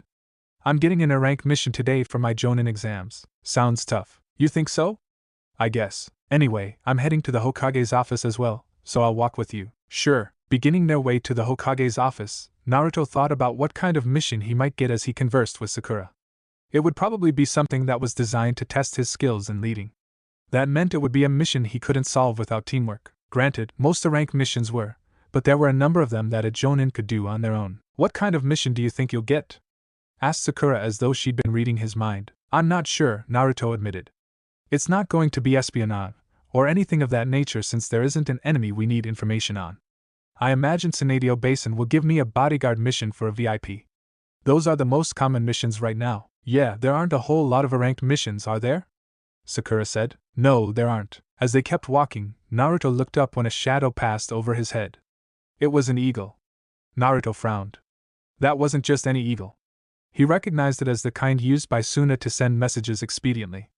That was the fastest type of eagle they had, which meant that Suna was sending Tsunade an urgent message for some reason. Has something happened in Suna? Come on, Sakura, Naruto said. I have a feeling something major just happened. Huh? Major? Naruto, what are you, hey? Wait up. As Sakura ran to catch up with him, Naruto raced toward the Hokage's office. He really hoped nothing bad had happened. However, after seeing that eagle, an unsettling feeling had wormed its way into his gut. Nothing seemed out of place when he made it to the Hokage Tower. Kakashi was standing by the entrance, waiting for him while reading his book. He looked up when Naruto and Sakura entered his field of view. Naruto, good to see you're so prompt, Kakashi said. I'm not you, sensei, Naruto retorted. It seems I'm losing respect with my cute pupils, Kakashi murmured before looking at Sakura. Hello, Sakura. Are you also here to see Tsunade? That's right, Sakura said. I've got some reports to file as well, but I needed to ask Tsunade something regarding my studies. Then why don't you come with us? He suggested. That's the plan. Naruto entered the building with Kakashi and Sakura. As they walked down the hall to the mission office, someone rushing from the other side screamed at them to move, forcing them to split apart so the woman could run through. Frowning for a moment as he watched the woman disappear, Naruto ignored the way his gut squirmed and made it to the mission office. Tsunade was already there when they arrived. Sitting at a long table were several Chunin filing mission reports. Iruka was one of those people. Hey, Iruka-sensei. Naruto greeted with a shout. It's been a while, hasn't it? That it has, Naruto, Iruka said. I'm glad to see you're doing well. I hear you're in the middle of your Jonin exams. That's right, Naruto said with a grin. Pretty soon, I'll be ranked higher than you. Iruka, Tsunade began, Why don't you find an appropriate ranked mission that we can use to test Naruto's growth? Will do, Iruka said as he went to the file of ranked missions and began shuffling through them. As this was happening, the door to the mission room burst open and the woman who'd rushed past him, Sakura, and Kakashi ran into the room. She was breathing heavily. Sweat poured down her forehead. Her skin was pale, which Naruto thought was from exhaustion. He soon found out otherwise. We've received an urgent dispatch from Suna, the woman shouted. Tsunade frowned. Let me see it. The woman stumbled over to the table and handed a sheet of paper to Tsunade, who read it over, her frown growing more prominent, brow creasing. Iruka and Shizen looked over Tsunade's shoulder to see the contents. Naruto didn't like the way their eyes widened. No way. Shizen mumbled. It can't be. Iruka said. The feeling inside of Naruto's gut grew even more prominent. Tsunade Kajusama, can I know what the contents of that message are? Has something happened in Suna? It seems. Gaara has been kidnapped by the Akatsuki, Tsunade said. Naruto took in a deep breath to hide his shock. This had always been a possibility. The Akatsuki were after Jinchuriki, which meant Gaara was a target, but his fellow Jinchuriki had seemed so strong that the idea of the Akatsuki beating him in a fight was unfathomable. Well, it would have been if Naruto hadn't already seen their strength. Strength ninjas specifically gathered for the purpose of capturing Jinchuriki. Yes, even Gaara couldn't defeat people like that without prior planning. Gaara was strong. Naruto knew this from having sparred with him several times in the past, and when he fought in the desert, Gaara was nearly invisible. However, nearly invincible and completely invincible was a very large gap. There were plenty of weaknesses that Naruto had discovered during their spars. The Akatsuki was made up of strength ninja. They had been specifically selected due to their unique abilities, which aided them in defeating Jinchuriki. What's more, they acted in pairs. A Jinchuriki could possibly defeat a member of the Akatsuki on their own. However, defeating two strength ninja of that caliber at the same time was impossible. So the Akatsuki are finally making their move, Naruto said, clenching his hand into a fist. Suna has officially requested our help, Tsunade added. Naruto, I'm sorry to say it, but your exams are being put on hold until we can deal with this situation. I understand, Naruto said. Also, since we don't have time to gather a team, I'm going to be sending you 3, Tsunade continued. Wait. Shizen interrupted. You aren't seriously suggesting we let these 3 take such a dangerous mission, are you? Never mind an ranked mission, this one is easily ranked. That may be, but we don't have a choice, Tsunade said. It would take too long to form another team. Given that Akatsuki is made up of class missing ninja, the trail could easily grow cold by the time we create another squad that would stand a chance against ninja of this caliber. What's more, Naruto and Kakashi both have experience fighting the Akatsuki. That may be so, but... Shizen trailed off as she perhaps realized that there really was no other choice. All right. Tsunade placed her hands on the desk and fixed them with a stern look, eyes gleaming with determination. As of this moment, you 3 are Team Naruto. Naruto, you're in charge. Kakashi will be acting as your support. Your mission is to travel to Suna and find out anything you can, aid them in any way you can, and follow their orders. Give them whatever backup you can. Naruto slammed his fists into each other and gave Tsunade a confident grin. You can count on us. We'll travel to Suna and do everything we can to help rescue Gaara. Count on it. Naruto paused as an idea came to him. Oh. Would you mind if I requested someone else to join us on this mission? Who did you have in mind? Asked Tsunade. Naruto didn't say anything, he just grinned. Chapter 51. Mission to the Sand. Naruto's first stop was not the gates of Konoha. It was the Higurashi weapons shop. Tenten was there when he arrived, standing behind the counter, a bored look on her face. Naruto went right up to her. She noticed him and looked up, wearing a smile, though her bright expression soon shifted into a frown. What's wrong, Naruto? I need you to come with me on a mission. You up for it? What kind of mission? This glass kind. Tenten paused, studied him further, and then said, Let me grab my scrolls. Naruto didn't say anything as Tenten hopped over the counter, rushed up the stairs, and came back several moments later with a large scroll strapped across her back. Naruto didn't ask questions. He told Tenten to follow him, Kakashi, and Sakura before leaving the shop and traveling toward the south gate. While they were heading to the gate, Naruto gave Tenten the lowdown. He told her that the Kazekage had been kidnapped by the Akatsuki, how their job was to travel to Suna, get as much information as they could, and help Suna with whatever they needed. He made his explanation as short as possible since they were running low on time. This sounds like a tough mission, Tenten said. We're up against an class ninja, Sakura said. Tough is understating things a little. I'm sure we'll be all right, Kakashi said, except he wasn't reading his book, which meant even he understood the gravity of this mission. At the front of the gate stood Jiraiya. This class, cage-level ninja had his arms crossed and a scroll on his back. He looked like he was going somewhere, and knowing him, Naruto understood that Jiraiya was probably leaving to gather information on Akatsuki. Erosenin, Naruto greeted the man, whose lion's mane of white hair rustling in the breeze. He wore his usual outfit and Geta sandals. However, the expression on his face was not one that Naruto was used to seeing. "I'm not going to stop you from going on this mission," Jiraiya said. "You're ready for this. It's what I've trained you for. However, I'm going to tell you to be careful. We still don't know which members of Akatsuki kidnapped the Kazekage. For all we know, they could be the worst matchup for you, so be sure to stay on your toes and don't underestimate them." "You don't have to worry about that, Sensei," Naruto said. "I'm not alone on this mission." Jiraiya looked at Kakashi, Tenten, and Sakura.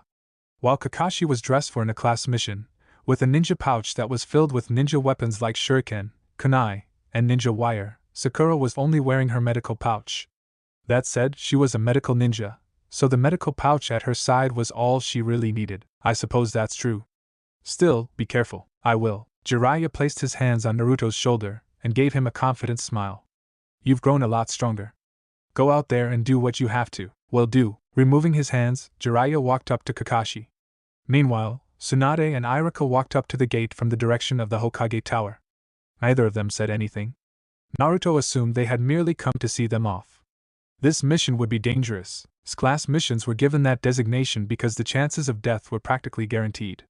The S stood for suicidal, as in, you probably had a death wish for taking them. It was the same with ninja rankings. S-ranked ninja were S-ranked because anyone else who wasn't also considered S-ranked had to be suicidal to go up against them. Akatsuki was a group made up of only S-ranked ninja. Any mission involving them was automatically bumped up to S-class. Of course, considering they were going to face at least 2 S-ranked ninja, this mission was even more dangerous than a regular S-class, but there was no designation above S. "I'm leaving Naruto in your hands, Kakashi," Jiraiya said. Naruto's ears twitched. He's gotten a lot stronger, but he's still rough around the edges. He doesn't have the same experience that you do, so I want you to help him grow any way you can. Kakashi smiled at Jiraiya. "Don't worry. I'll do everything in my power to help out." "Good. I'm counting on you," Sakura, Tsunade said, getting the pinkhead's attention. "Take care of yourself on this mission. I've trained you well, but S-ranked ninja are not people that you can underestimate." "I know, Tsunadesima." Sakura smiled as she tightened her gloves. "I'm not going to underestimate anyone. Besides, I've got Naruto and Kakashi-sensei with me. You know, I somehow feel like I've been forgotten," Tenten muttered. "I didn't forget you," Naruto said. Tenten smiled at him. "Thanks. Are you two ready?" Naruto called out to Kakashi and Sakura. "We need to get going. The longer we stay here, the more likely we'll be unable to rescue Gaara." "We're coming," Sakura said, running over to Naruto and Tenten. Kakashi traveled at a more sedate pace, but even he had a sense of hurriedness to him. "All right," Naruto began, "let's go. Make sure you keep up. We're running hard." Naruto didn't wait for them to respond before he took off at a swift run, forcing the others to run with him. Suna was at least 10 days away if they walked. It was 546 kilometers away. He wanted to make it in only 2, which meant they needed to move at a hellacious pace of at least 75 kilometers per hour. Kakashi, Sakura, and Tenten were able to keep up with him at the pace he set, though that wasn't so surprising. Kakashi was an elite jonin, Sakura had been trained by Tsunade, and Tenten was on the same team as Mato Guy and Rock Lee. They kept moving. As they closed the distance between Konoha and Suna, trees passing by them in a blur, Naruto saw someone coming up in the distance, walking at a sedate pace. He recognized them by their 4 ponytails, Temari. As she stopped walking, Temari turned her head just as Naruto and the others stopped in front of her. Her lips twitched as though about to smile. She stopped about halfway. The lips moved into a frown. "Naruto?" she asked, looking at the others before focusing on him again. "What are you doing here?" "I'm guessing you haven't heard yet," Naruto began. "Gaara has been kidnapped by the Akatsuki." "What?" Naruto could understand Temari's shock, but more than shock, his friend's pale face showed a clear sign of worry and fear. That, too, was understandable. "We're heading to Suna now," Naruto said. "Come with us." Temari didn't say anything, though she did signify that she would be coming with them, and they set off once again at their ridiculous pace. They ran and ran and ran, and they didn't stop running until night had fallen and the stars came out. Even then Naruto wanted to run more. However, he also understood that they couldn't. It was important that they be well rested upon arriving in Suna. "We'll camp out here for the night," Naruto said, choosing a clearing that was a little ways off from the main road to Suna. I'll prepare a fire, Sakura said. I'll catch some food, Tenten offered before wandering off. In that case, I'll secure the perimeter, Kakashi said. As the three wandered into the forest to gather what they needed or make sure they were safe, Naruto and Temari stood together in the clearing. The silence was stifling. Naruto wanted to say something to reassure Temari, but really, there wasn't anything that he could say. Her brother had been kidnapped. No one knew what the Akatsuki would do with Gaara, but considering they were after the bijou inside of his stomach, it couldn't be anything good. Naruto, Temari said softly, what's going to happen to my brother? I won't tell you not to worry, Naruto said. Fuck, I'm worried. But Temari. He placed a hand on her shoulder. I'm going to do everything within my power to save Gaara. You can count on it. Temari looked at Naruto, eyes wide and glossy as though filled with tears that she refused to let spill out. Naruto didn't know how well he did, but he tried to infuse confidence into his stare, tried to tell her that he would rescue Gaara no matter the cost with just his eyes. Temari might not have understood. However, she clearly saw something. Naruto, she walked into his chest. Naruto wrapped his arms around her in a comforting hug. Right now, this was all that he could do for her. Catching food was a simple matter for Tenten. With her skills at throwing weapons, all she needed to do was wait around for an animal, fish or rabbit, and then toss a kunai at them. Whenever she was on a mission with Team Guy, she was always the one who caught the food. Tenten narrowed her eyes as she stood next to the river, watching, waiting. Her eyes narrowed as she stared at the flowing waters. 1, 2, 3. A fish suddenly sprang up from the surface. Tenten tossed the kunai, which struck the fish, continued on, and hit a tree, pinning the fish to the tree. She did this 6 more times. This should be enough. Stringing the fish up with some ninja wire, Tenten slung the fish over her shoulder and made her way back to the camping ground. She stopped upon noticing Naruto and Temari embracing. Heart racing, Tenten hid behind a tree. She pressed her back against the bark, squeezed her eyes shut, and prayed that what she had seen was just an illusion. Tenten opened her eyes and peeked out from behind the tree again. She went back to hiding. Nope. It wasn't an illusion. Naruto and Temari were definitely embracing. She looked back out from behind the tree, and Naruto and Temari as they stood in each other's arms, holding one another, as though their lives depended on it. As she stared at them, her mind raced with questions. When had these two gotten so close? Were they seeing each other? How could this have happened? As she continued staring at Naruto and Temari, footsteps appeared behind her. Tenten, Sakura said, I've got the firewood, so we can start cooking those. Sakura couldn't say anything more as Tenten clamped a hand over her mouth and pulled her behind the tree. She pressed the other girls back against the trunk, looked out from behind the tree again to make sure Naruto and Temari hadn't seen them, and then went back to Sakura. Be quiet, she shushed the girl, who had begun to squirm. Sakura quieted down and pulled Tenten's hand off her mouth. What's going on? Temari and Naruto are holding each other, Tenten whispered. She looked back at Naruto and Temari. They were still embracing. How long were they planning to do that? When did they get so close? What is going on here? Sakura hesitated before, in a hesitant voice, saying, You mean you don't know? Know what? Asked Tenten. Sakura sighed before explaining what she had seen 2 mornings ago at Naruto's apartment. Tenten felt like an anvil had been dropped onto her chest. Tenten had been abnormally quiet for the entire night. During dinner, when everyone went to bed, and even that morning, she never said a single word to Naruto. That said, she did talk to Sakura and Kakashi. It seemed the only people she wouldn't talk to was him and Temari. Naruto would have asked her about whatever was bothering her, but they didn't have time. Gaara was waiting.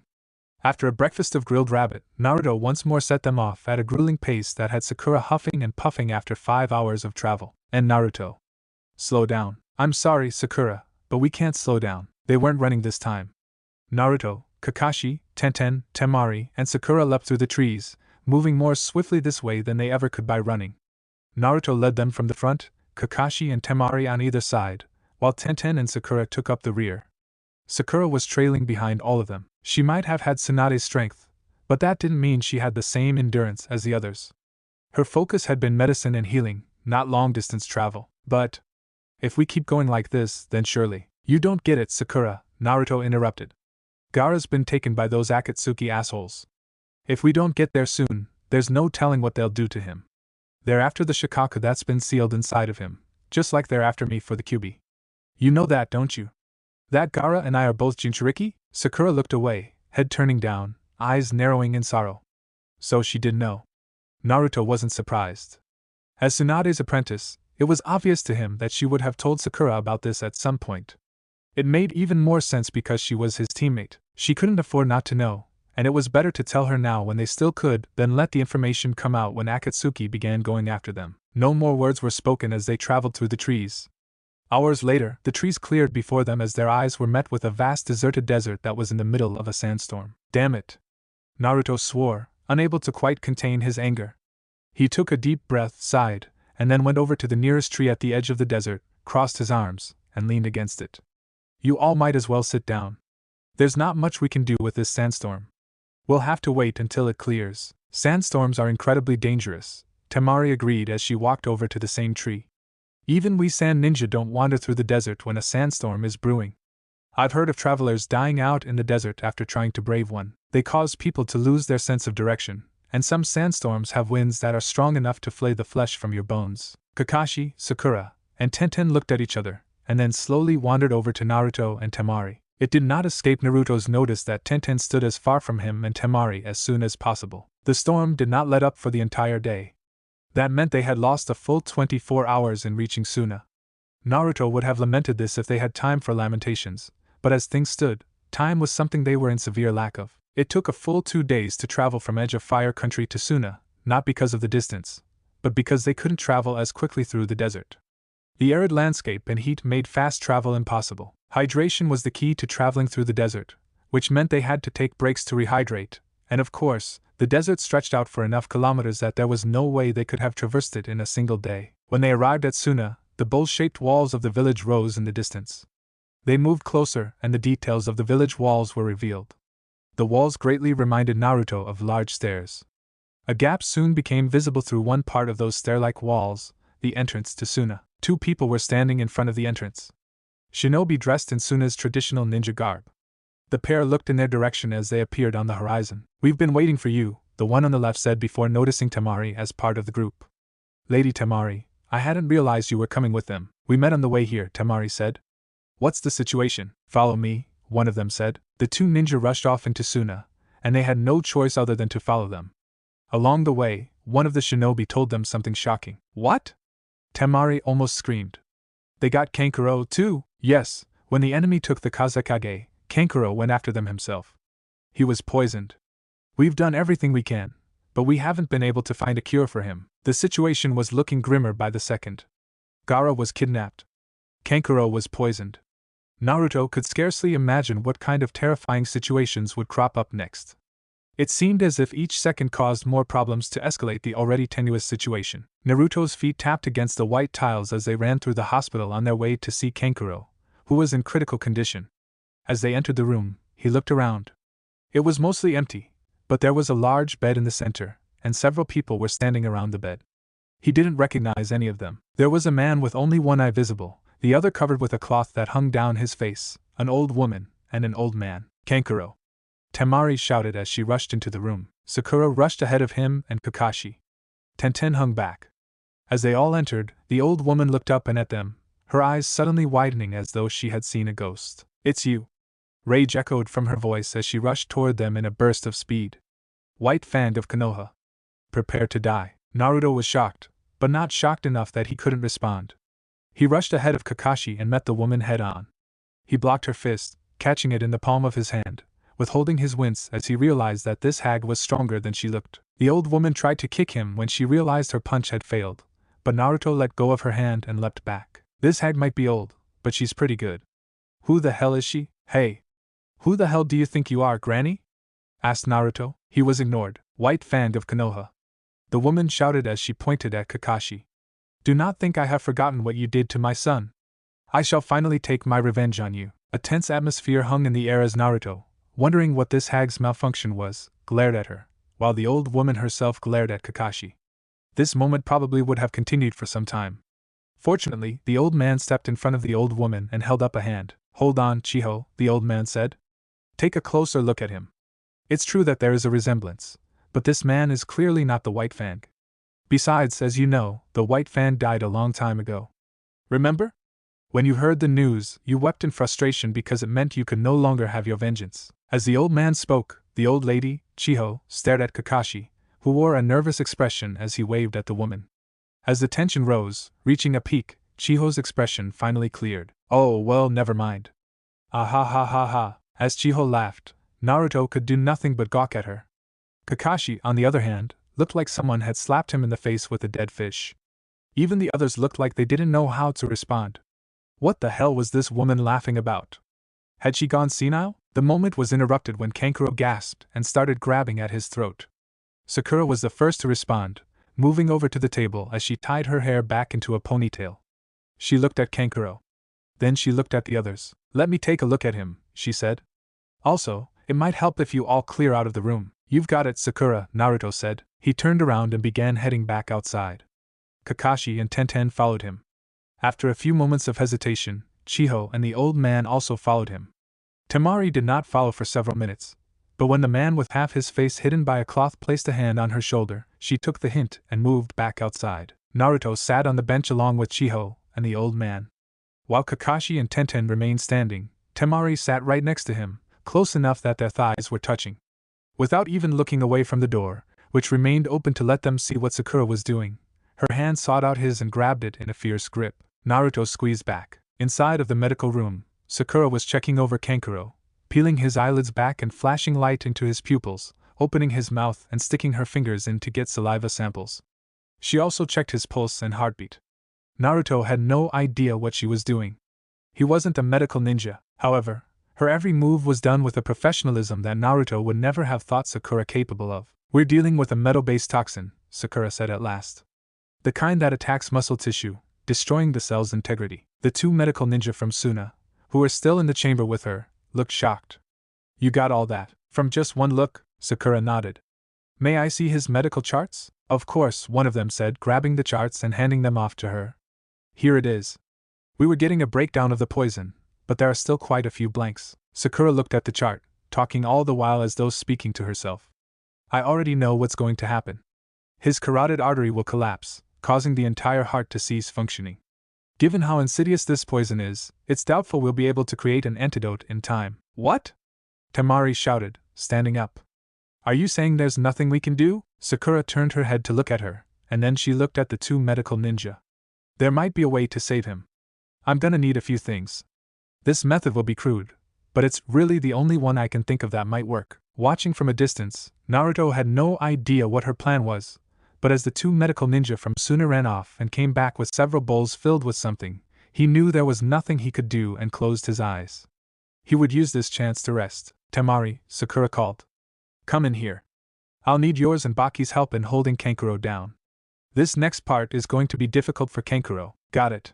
Temari let go of his hand and walked into the room with the man whose face was half covered in cloth. Naruto closed his eyes again, though not before noticing that Tenten was staring at him. He didn't open his eyes. However, he did say, Something wrong, Tenten? You and Temari. She began before hesitating. No, never mind. Naruto sighed as he wondered if perhaps Tenten wanted to ask about his relationship with Temari. Anyone would be curious, but then, she shouldn't have an inkling about their relationship, and it wasn't like he and Temari were dating or engaged. At most, they were sex partners. They provided each other comfort and a warm body at night. That was all Naruto could offer. Time slipped by. Naruto didn't know how much of it passed because he was asleep, but he came to when Sakura suddenly announced that she was finished. He opened his eyes with a slight start, looked around, and then stood up and walked into the room. Temari had slid down against the wall, her feet splayed out as she took several deep breaths, sweat beading her forehead. The relief on her face could not be masked. Naruto shifted his gaze to Kankuro, who no longer looked like he was suffering, and then he looked at Sakura, whose composed expression impressed him. It seems I'm not the only one who grew up. You remind me of the old slug princess, Chiho suddenly said to Sakura. Naruto had no idea when she had snuck up on them, but he didn't pay much attention. Well, I am her apprentice, Sakura admitted. And it was by her orders that I come here. The old lady said nothing. It was the old man, who Naruto could only assume was her brother, who spoke. It seems that time has passed us by. Everything that we once knew and took as fact are being flipped on its head. Perhaps it's a sign that our generation truly has ended and made way for a new one. Once again, the old lady said nothing. It was nearly half an hour after Sakura had saved Kankuro's life, though that didn't mean the danger had passed, or that their tasks were done. While Sakura gave instructions to the medical ninja, Naruto, Kakashi, and Tenten stood with Baki outside of the room. We can't thank you enough for saving Kankuro, Baki said. Think nothing of it, Kakashi replied. We're allies, so it's only natural that we would do everything in our power to help. Besides, Naruto added, Kankuro and Gaara are friends. There's no way I'd let them die if there was something I could do. Anyway, could you tell us more about the current situation? Of course. Baki shifted his attention from Kakashi to Naruto. After the Akatsuki kidnapped Gaara, Kankuro tried to go after them by himself. You can see the results. We also sent a pursuit squad after them, but we have yet to hear back. I assume they are dead. Also, there is another problem. Captain Yura, one of our advisors on the council, has gone missing. We don't know whether he is dead or alive. Naruto placed a hand against his face, pressing his palm into his left eye as he slowly went over what Baki had said. He looked back into the room. Sakura was still talking to the medical ninja. Chiho was watching her. Meanwhile, Temari was still with her brother, holding his hand as she did everything she could to support him. So, basically, we have no leads as to where they might have gone. Naruto didn't want to bring attention to Suna's failure, especially since it wouldn't help. The Akatsuki were troublesome foes that even Jiraiya had trouble finding information on. It was stupid to expect Suna to be capable of tracking them, but it also didn't change how their Kazekage had been kidnapped, and they failed to track them. Yes. Baki looked down. We've failed to follow them, Lord Baki. Naruto, Kakashi, Tenten, and Baki turned to the medical ninja who had called out to him. The man gestured toward the medical table. Kankuro was still lying on it. Kankuro has regained consciousness. Everyone came up to the table, which looked more like a bed, though they kept their distance to give Kankuro breathing room. The young man looked a lot different without his makeup. Naruto thought he might actually be able to get a girl if he stopped wearing makeup. Of course, right then there were bags under his eyes, his skin was pasty and pale, and he looked like a man who had barely avoided death. Kankuro, Temari said. Are you alright? Kankuro's eyes wandered around for a moment before fixing on his sister.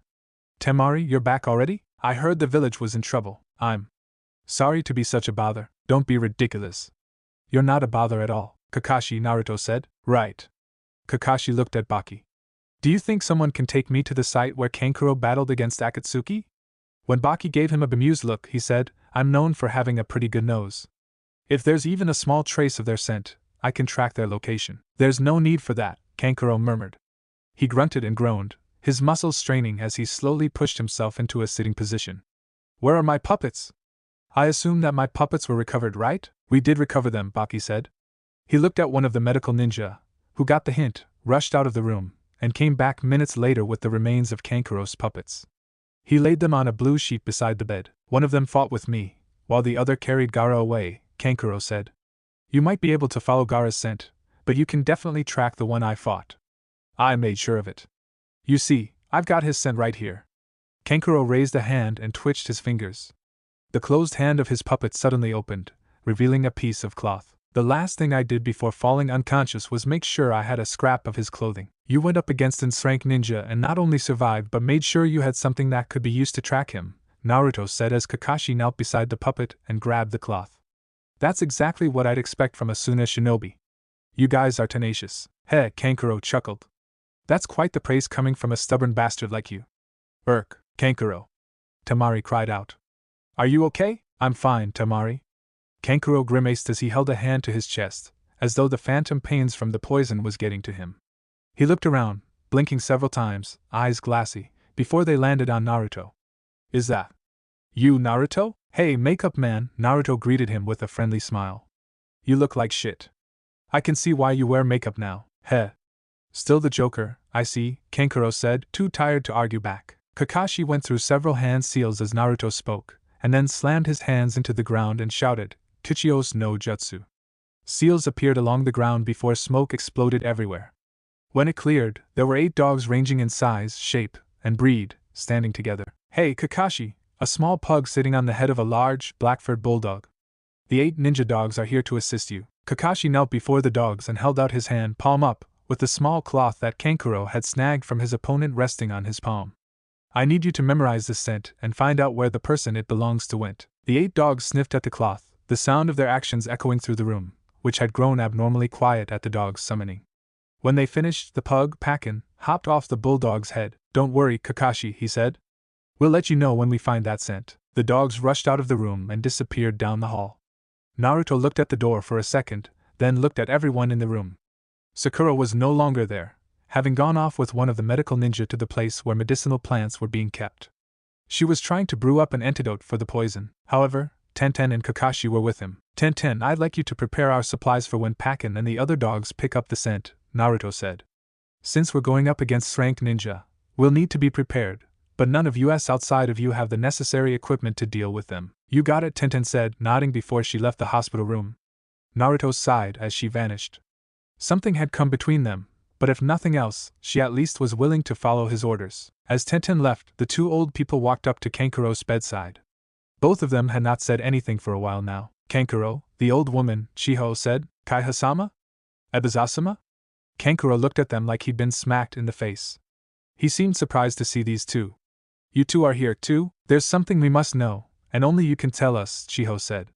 Am I correct in thinking that one of your opponents, the one you fought, was Sasori? The question shook Kankuro, whose lips thinned as he looked down, as though trying to hide a shameful secret. Well, speak up, Kankuro, the old man, Ebizo said. Yes, it was Sasori of the Red Sand, Kankuro said at last, sighing as he relinquished information that he must have been reluctant to part with. He told me so himself. At this declaration, Chiho looked at the remains of Kankuro's puppet, lying still on the blue sheet. It was literally in pieces, as though something had ripped it apart, or maybe broke it apart. Naruto looked at where Chiho was looking. There, on the back of the puppet's neck, was a red scorpion symbol. Sasori of the Red Sand, huh? Kakashi murmured, staring not at the puppet but at Chiho. From the look on your face, I'd say you know something about the person we're up against. Will you tell us? Chiho seemed reluctant to say anything. Naruto was tempted to push her for information, but at that moment, Sakura came in with the antidote, which she gave to Kankuro. It was a drink of some kind. Even after taking it, he didn't look much better. It would probably take time for the antidote to work. You should be feeling better by tomorrow, Sakura said. Make sure you get lots of rest though. Your body needs to recover as well. Speaking of rest, we've prepared rooms for all of you, Baki said. Thank you, Naruto said. I'd love to head off right now, but it'll be a while before Pakken and the others pick up the scent. And as much as I hate to admit it, we'll need to be well rested if we plan on going up against the Akatsuki. Naruto, Kankuro said suddenly, just as a ninja was about to show them to the hotel they would be staying at. Please. Save my little brother. While Ebizo and Chiho seemed surprised by Kankuro asking him to save Gaara, Naruto merely gave the puppet master a grin. Don't worry. I'm gonna do everything in my power to save him. After all, Gaara is one of my friends. The hotel that Naruto, Kakashi, Sakura, and Tenten were shown to look the same as every other dwelling. It was large and shaped kind of like a beehive. An oval building with rounded edges. The inside was like every other hotel he'd been in. They were given 2 rooms, one for him and Kakashi, and the other for Sakura and Tenten. When they entered their hotel, Naruto looked around at the standard furniture of the 2-bedroom. There were couches, a table and chairs, and a large nightstand. It didn't have anything else. That was okay because he didn't need much else. Naruto took off his ninja pouch and set it on the table, and then divested himself of his shirt and pants. Already getting comfortable, are we? Asked Kakashi. Unlike Naruto, he was sitting on the bed, still fully dressed except for his headband. He had his Sharingan eye closed as he leaned against the headboard, slowly flipping through the pages of his new Makeout Tactics book. Already reading porn, are we? Naruto shot back. Touché, Kakashi replied absently as he flipped another page. Naruto sat down on his bed, crossed his legs, and adopted a meditative state.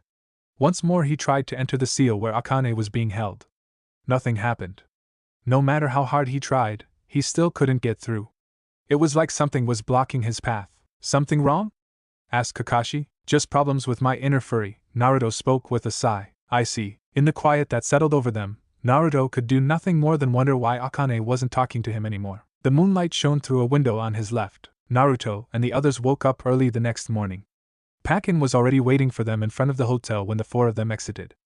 Everyone was already dressed and ready to head out on a moment's notice, and they now had more supplies and ninja tools thanks to Tenten, so it was fortuitous that Pakken was already there. Kakashi, I found the Akatsuki's secret base, Pakken said, lifting a paw. Really?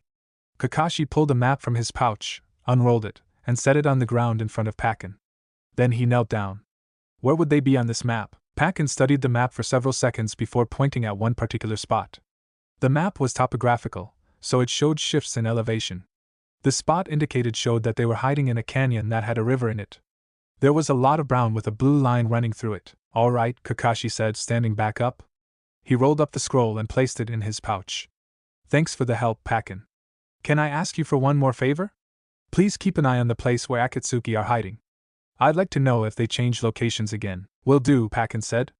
I'll see you guys later. As Pakken ran off, no doubt heading for the exit to Suna, Tenten adjusted her scroll. Since they found out where Akatsuki is hiding Gaara, I guess that means we can leave. We will in just a moment, Naruto said. But we have to wait for a second. We're not going on this mission alone. A group of Suna ninja are coming with us. Naruto created a shadow clone and sent it off. The clone's job was to inform Temari that the location of her brother had been found, so she could put together a team that would be going with them. If he knew Temari as well as he thought he did, then he knew that she would want to rescue Gaara herself. It was a 15-minute wait before Temari and 4 other ninja appeared before them, though Naruto had known they were coming when his clone dispelled. He didn't know 3 of them, a guy wearing sunglasses, a woman with purple triangles painted on her cheek, and another man with gray hair and thick sideburns, but he knew the young girl with them. Naruto couldn't remember her name. However, he was sure she was Gaara's old genin student. Sorry it took so long, Temari said. We're all ready to go. All right then, Naruto began. Let's head off. Hold it. Baki said as he dropped from a roof and landed next to them. Standing up from his crouched position, he looked at Temari and the Suna ninja with her. I'm sorry, Temari, but you and your squad need to remain here. Patrol the perimeter. What? You can't be serious. Temari shouted. These are orders from above, Baki said, causing Temari to look like she'd swallowed her tongue. If word gets out that the Kazekage is missing, our enemies may use this as an opportunity to launch an attack on the village. Are you kidding me? Temari asked, though it was apparently a rhetorical question as she began a tirade seconds later. These Konoha ninja have come all the way here just to rescue our Kazekage, but you're telling me that we can't? What sort of asinine reason could there be for not letting Suna ninja rescue their own Kazekage? Baki looked away. I'm sorry. Naruto did not know what was happening. That said, he had a theory, one that he didn't like. Gaara was a Jinchuriki, a person who'd had a tailed beast sealed into them at birth, a weapon that the village was supposed to point at their enemies, and a deterrent when he wasn't necessary. It wouldn't surprise him if many on the council still thought this way. They were the ones who had made him. It also wouldn't surprise Naruto if these people had decided that this, using the Akatsuki as a convenient excuse to get rid of him, was an acceptable means of ridding themselves of a nuisance. He did not voice these thoughts. Not only was it just a theory. Giving voice to them would only hurt Temari. Well, I'm going.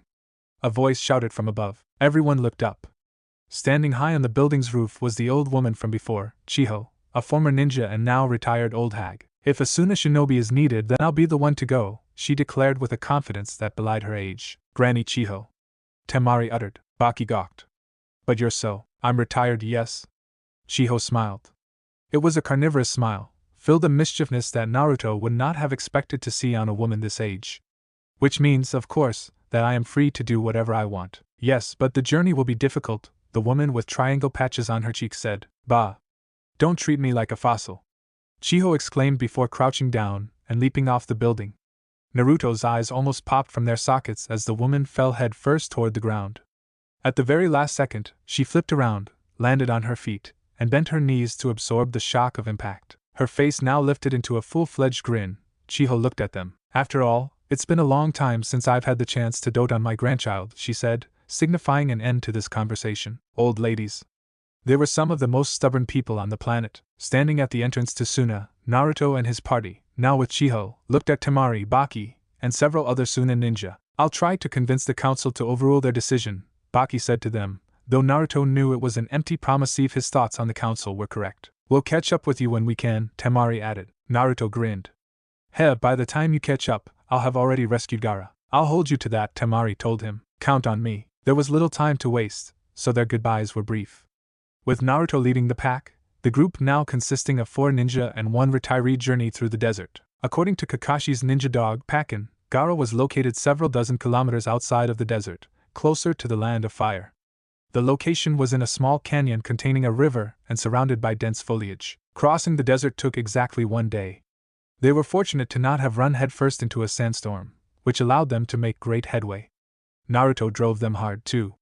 He kept them going, claiming that so long as daylight was still on them, they could continue to move. As they leapt through the trees, Tenten finally gained the courage to speak. Hey Naruto? Yeah? How long has the Akatsuki been after you? I'm not sure. Naruto landed on a branch, 10 seconds after him, and both leapt off at nearly the same time. The Akatsuki attacked me 3 years ago, you remember? But they must have formed long before that. Unfortunately, there's no way of knowing how long they've been around, or how long they've been after the Jinchuriki like myself and Gaara. Even Erosen's spy network has only managed to get a little information about them. What worries me is that it's been 3 years since the Akatsuki have come after Naruto, Kakashi said, jumping off a branch. Sakura and Chiho followed behind him. They've been gone for 3 years. What were they doing in that time? They must have spent all that time planning on how to capture Naruto and the other Jinchuriki. They might have been doing that, but I think there is another reason, Chiho said, landing on a rock jutting from a small stream. She leapt off it. Everyone looked at her. What reason would that be? Asked Sakura. Hopping off a tree branch, Chiho stared ahead with a resolute yet resigned expression. If you are going to draw out a tailed beast, then a lot of preparation is involved. It's not something you can just do on a whim. Unless you're an Uzumaki or perhaps an Uchiha, which means they are after not just Gaara and me, but the others as well. Naruto concluded in a questioning tone. Probably, Chiho agreed. Tailed beasts? Tenten frowned. What are you two talking about? Asked Sakura. Naruto sighed. Gaara and I aren't the only ones with a tailed beast sealed inside of us. There are 9 tailed beasts in total, and each one has a different number of tails. There's Shikaku, which Gaara has, and then the Kyuubi, which is sealed inside of me. Between those are the Nibi, Sanbai, Yambi, Gobi, Rokubi, Nanabai, and Hachibi. They are the 9 tailed beasts. It occurred to Naruto that if Akatsuki was after all of the tailed beasts, then Yujito was also in danger. When this mission was over, he would need to speak with her and let her know what was happening. It was getting to the point where it was no longer safe for a Jinchuriki to travel alone. You know a lot about the tailed beasts, Kakashi said. Of course I do. Not only am I a Jinchuriki, I also know several other Jinchuriki aside from myself and Gaara. The group kept moving. Naruto hopped from tree branch to tree branch. The others followed. All of the trees looked more or less the same, but Kakashi knew where they were headed and how to get there, so Naruto had him take the lead. They kept an eye out for traps. During the 3 great ninja wars, the tailed beasts were highly sought after, Chiho continued as if talking to herself. Tailed beasts are creatures whose flesh and body is composed entirely of highly concentrated chakra. During the great wars, the many hidden villages zealously fought over the tailed beasts, and used them as weapons of war. However, a tailed beast is not something that you can just control. That is how Jinchuriki came to be created. They were made to become weapons of war, or deterrents during times of peace. You're only half right, Granny, Naruto said as he stared at Kakashi, following the man tenaciously. The first Jinchuriki was never used as a weapon. She had sealed the Kyuubi within herself as a means of robbing her husband's enemy of the Kyuubi's power. And also, the leather of Naruto's gloves creaked as he clenched his hands into fists. I would appreciate if you didn't speak about the bijou like they don't have souls. Akane was a bijou, but she wasn't a mindless beast that was all power and no intelligence. She had a soul. She had intelligence. She had her own goals and hopes and dreams, and he hated it when people talked as if she was just a weapon, as if she was a tool meant to be used by humans. It made all her talk of how humans were just greedy monkeys ring true. Are you standing up for the tailed beasts? Asked Chiho. I am. Akane. The Kyuubi isn't just some mindless drone for us to use at our leisure. It was clear that none of them understood what he was talking about except for Tenten. She was the only one among this group who he had told about Akane. Kakashi and Sakura were in the dark. Chiho was even more in the dark. Akane wasn't talking to him. She hadn't spoken to him in almost 2 years. However, Naruto still counted her as a friend, someone important to him. They might have gotten off to a rocky start. They might have even hated each other at first. However, after spending so much time with her, he had come to realize that their unfortunate situation, being stuck together, was not her fault. More than that, he had come to enjoy her stories and rely on her for advice. Well, he had before she had started ignoring all of his attempts to talk with her. I can't think about that right now. Naruto shook his head. He needed to focus on rescuing Gaara. That took precedence for the moment. He could think about his own personal problems after Gaara had been rescued, if he survived that long. There was no warning when it came, just several loud crashes as a number of trees were felled. Something was coming. Naruto, Kakashi, Sakura, Tenten, and Chiho had no time to look at the object coming toward them. All they could do was leap out of the way as something slammed into the tree they had been leaping off of. They each landed on another tree, sticking to the trunks with chakra. A massive cloud of dirt rose into the air. Splinters exploded everywhere. As the dust cleared, Naruto and the others looked at where the tree they had been standing on used to be. The tree was no longer there. Standing in its place was a person that Naruto recognized from several years ago. His blue skin seemed wet, almost slimy, as though he was covered in a layer of greasy liquid. Shark-like teeth were hidden behind pale blue lips that were currently peeled back in a grin filled with bloodlust. Dark cloak with red clouds. The symbol of Akatsuki. He was lugging a massive object over his shoulder, a long, oblong object wrapped in bandages, the long handle of which he gripped in a single hand. The man standing on the ground below them was massive. He was at least 2 heads taller than Kakashi, and maybe even taller than that. Naruto couldn't tell from this distance and angle. However, he remembered the last time he'd run into this man. Back then, the person before them, Kisame Hashigake, had seemed like a monster, both in terms of size and appearance. Well, if it isn't the nine-tailed brat who gave me so much trouble 3 years ago, Kisame chuckled. I see you've grown a bit. I wonder if you've gotten any stronger. Tenten's eyes bulged as she stared at the person down below. That's Kisame Hashigake, Kakashi finished when she trailed off as though choking down the words. It's been a while since I've seen your ugly mug, Naruto said. I'm surprised you're all alone. Aren't you and Itachi always together? Kisame chuckled again, the grin threatening to split his face somehow growing wider. Unfortunately, Itachi is no longer with us. It's so sad. My beloved partner is gone. Naruto's hand twitched. However, that was the only sign he gave that showed his surprise. Itachi was dead? The idea was preposterous. Jiraiya had told him that out of all the Akatsuki he knew of, Itachi was hands down the most dangerous. His talent as a shinobi, the skill with which he wielded the Sharingan, and his experience made him one of the deadliest shinobi alive. There couldn't have been more than a handful of people who were able to take on Itachi and win. Oh?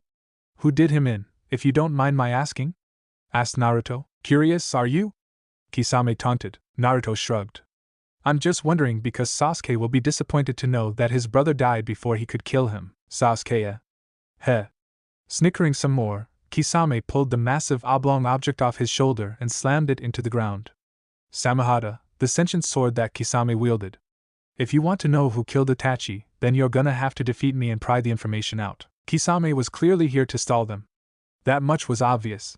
He had shown up out of nowhere, told them that Itachi had been slain, and was refusing to tell them who had done it, then further taunted them by challenging them for the information. He was baiting them. This was merely an attempt to keep Naruto and the others from rescuing Gaara in time. I can't let him set the pace. Sakura, Tenten, Chiho, Naruto began, Kakashi and I will deal with Kisame. I want you 3 to head toward the coordinates and begin the rescue mission.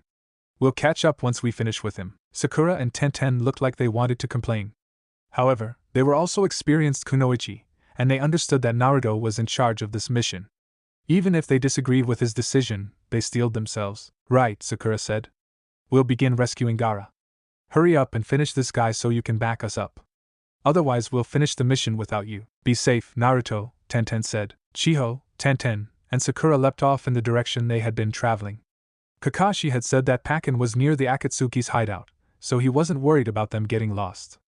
Kisame was still standing down below. He didn't appear concerned about the kunoichi traveling away from him, which meant he probably didn't think 2 teenage girls and an old lady were a threat. Are you sure about this, Naruto?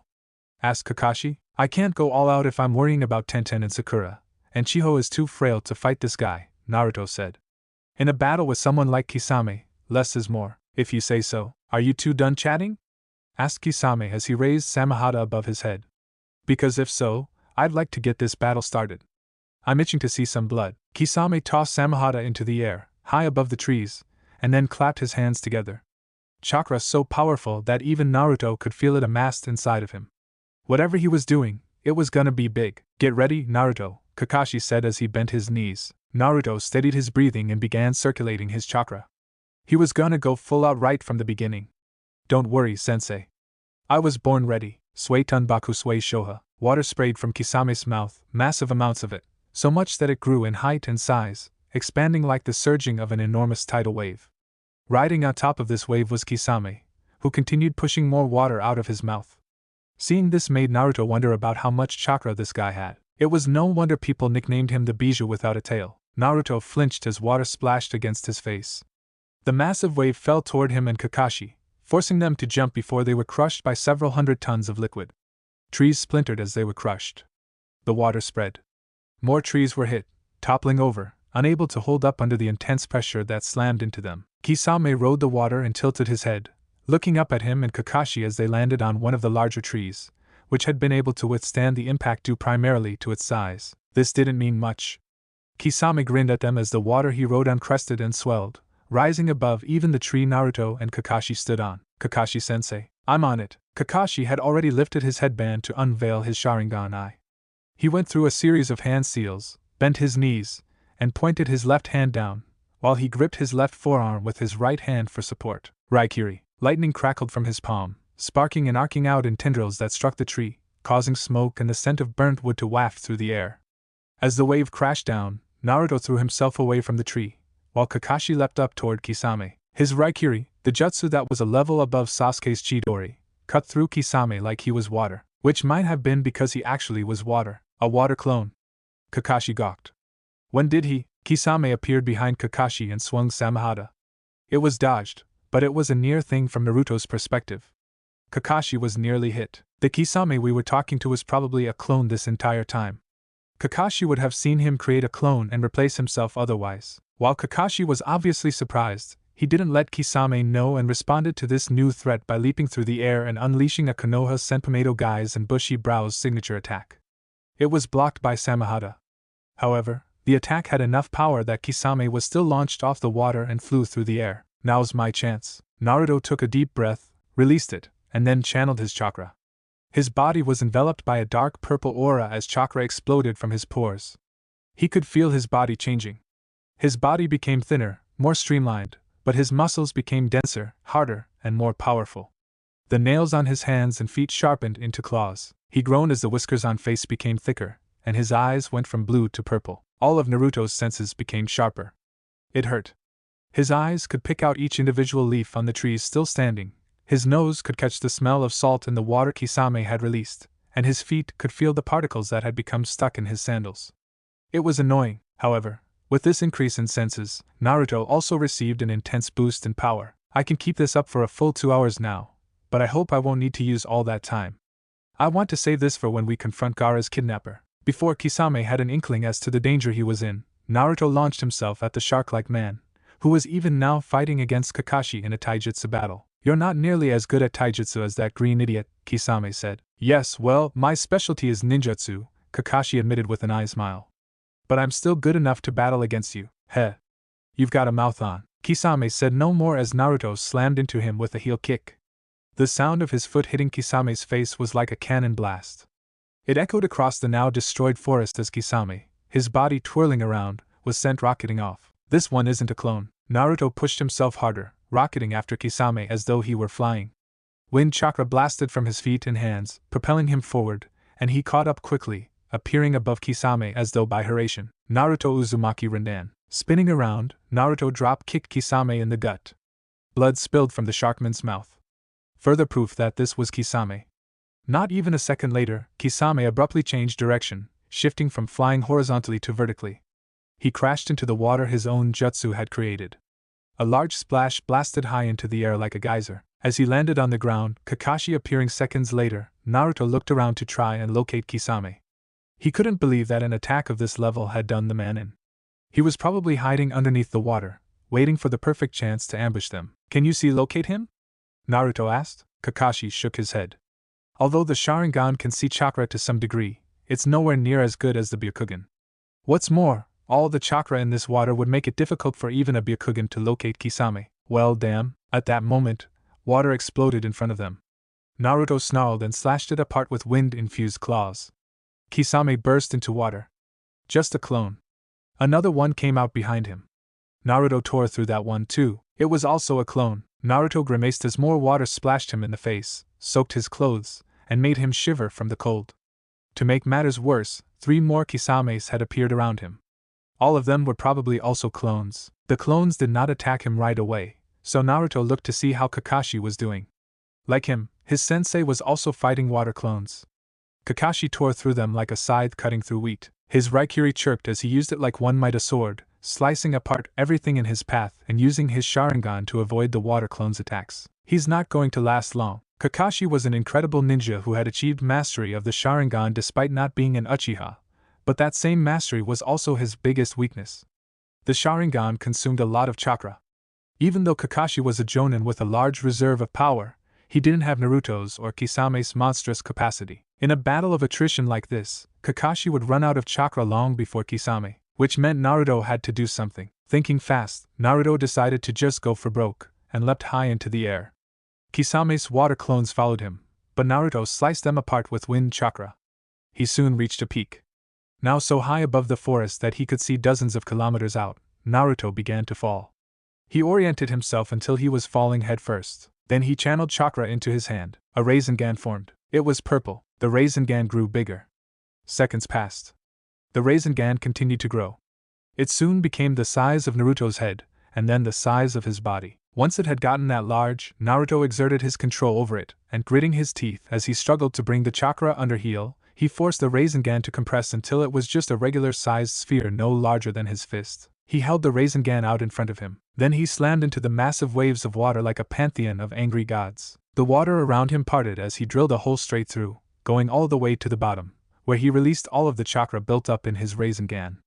Purple chakra exploded outward like a shockwave. With Naruto in the center of it, a large ripple tore through the water, wreaking havoc and causing the water to get blasted every which way. Cracks also appeared in the ground. They were large and gaping, chasms that easily spanned at least a meter in width and several more meters deep. Naruto, in the center of the chaos he'd unleashed, was completely unaffected. He waited until the storm from his attack had settled down, and then he stood up. He looked around. Naruto was standing within a crater. It was quite large, at least 10 meters across and several deep. The forest and water that had been present was gone. There was no sign of Kisame. There was also no sign of Kakashi. Please warn me the next time you do something like that. Wait. Never mind. Kakashi was climbing out of the ground several meters away, his silver hair now covered in brown mud. His clothing was a bit torn, but he didn't look harmed. He stood up and walked over to Naruto, whistling. You've done quite a lot of damage, Kakashi said. I had no idea you had this kind of destructive power. Releasing his hybrid mode, Naruto allowed his body to return to normal. My hybrid mode grants me incredible destructive powers at the cost of consuming chakra a lot more quickly. My control over it has gotten to the point where I can last for around 2 hours. But I can't fire off techniques like this one willy-nilly. I can see why, Kakashi murmured. Do you think that got him? Kakashi sighed as he pulled his headband back down. I don't know, but I'd guess so. Guess again, a voice said from beneath them. Naruto and Kakashi looked down just as water gushed forth. Even though they were surprised, both of them were experienced enough to jump out of the way or try to. They were too late. The water had latched onto their legs. Not only did it keep them from running, but it quickly expanded to cover their entire bodies, leaving them trapped. This is the Suiro no Jutsu complete. Kisame Hashige grinned as he emerged from the ground several meters from their position. As he did, a pair of water clones appeared from underneath the ground as well. Naruto realized that Kisame must have used his massive attack as a means of cover, hid himself underground, and then waited until they had let their guard down before attacking. I have to admit, you two have given me a lot more trouble than I thought you would, Kisame said. I see now why the zombie brothers lost to you, nine-tailed brat. However, you shouldn't assume that everyone in Akatsuki are in the same league. Those two are nowhere near as powerful as I am. So I see, Kakashi said from behind Kisame. Naruto blinked when the Kakashi inside of the water prison disappeared. Meanwhile, the Kakashi behind Kisame attacked with a kunai. It was blocked when Kisame shifted Samehada on his back, but Kakashi merely leapt back. Naruto used that moment to escape. He exploded with chakra, entered his hybrid mode again, and tore apart the water prison with ease. As he landed on the ground, Naruto stared at Kisame, now pinned between him and Kakashi, and tried to figure out how the man had escaped the explosion from his technique. He must have replaced himself with a water clone just after I released my technique. He could have easily hid himself underground before my Rasengan hit the ground, and then he attacked the moment Kakashi and I dropped our guard, except Kakashi hadn't dropped his guard. It was clear that Kakashi had seen what Kisame had done, replaced himself with a clone, and then waited for Kisame to reveal himself. No wonder he was in rank ninja in the bingo book. As Naruto concluded his theory, Kakashi rushed Kisame and engaged the man in taijutsu. Kisame mostly relied on using his sword to block Kakashi's kunai. Naruto was impressed by the speed at which Kisame swung Samehada, which had to weigh at least as much as Naruto did. Even so, he whirled it around like it weighed less than a feather. Kakashi blocked one of Kisame's attacks, using his kunai to bring Samehada into the ground, and then he kicked Kisame in the face. As the Sharkman stumbled back, Kakashi grabbed Samehada's handle to take it away from Kisame. HNNKKK. Naruto jerked his head back as Kakashi bit back a surprised scream. The Jonin's hand was bleeding from what looked like teeth marks. Naruto looked back at the sword. Jutting from Samahada's handle were numerous sharp spikes that reminded him of fins, or maybe shark's teeth. They were covered in glistening crimson blood. Kakashi! Naruto shouted. Look out, Naruto! Naruto leapt back as a water clone of Kisame attacked him.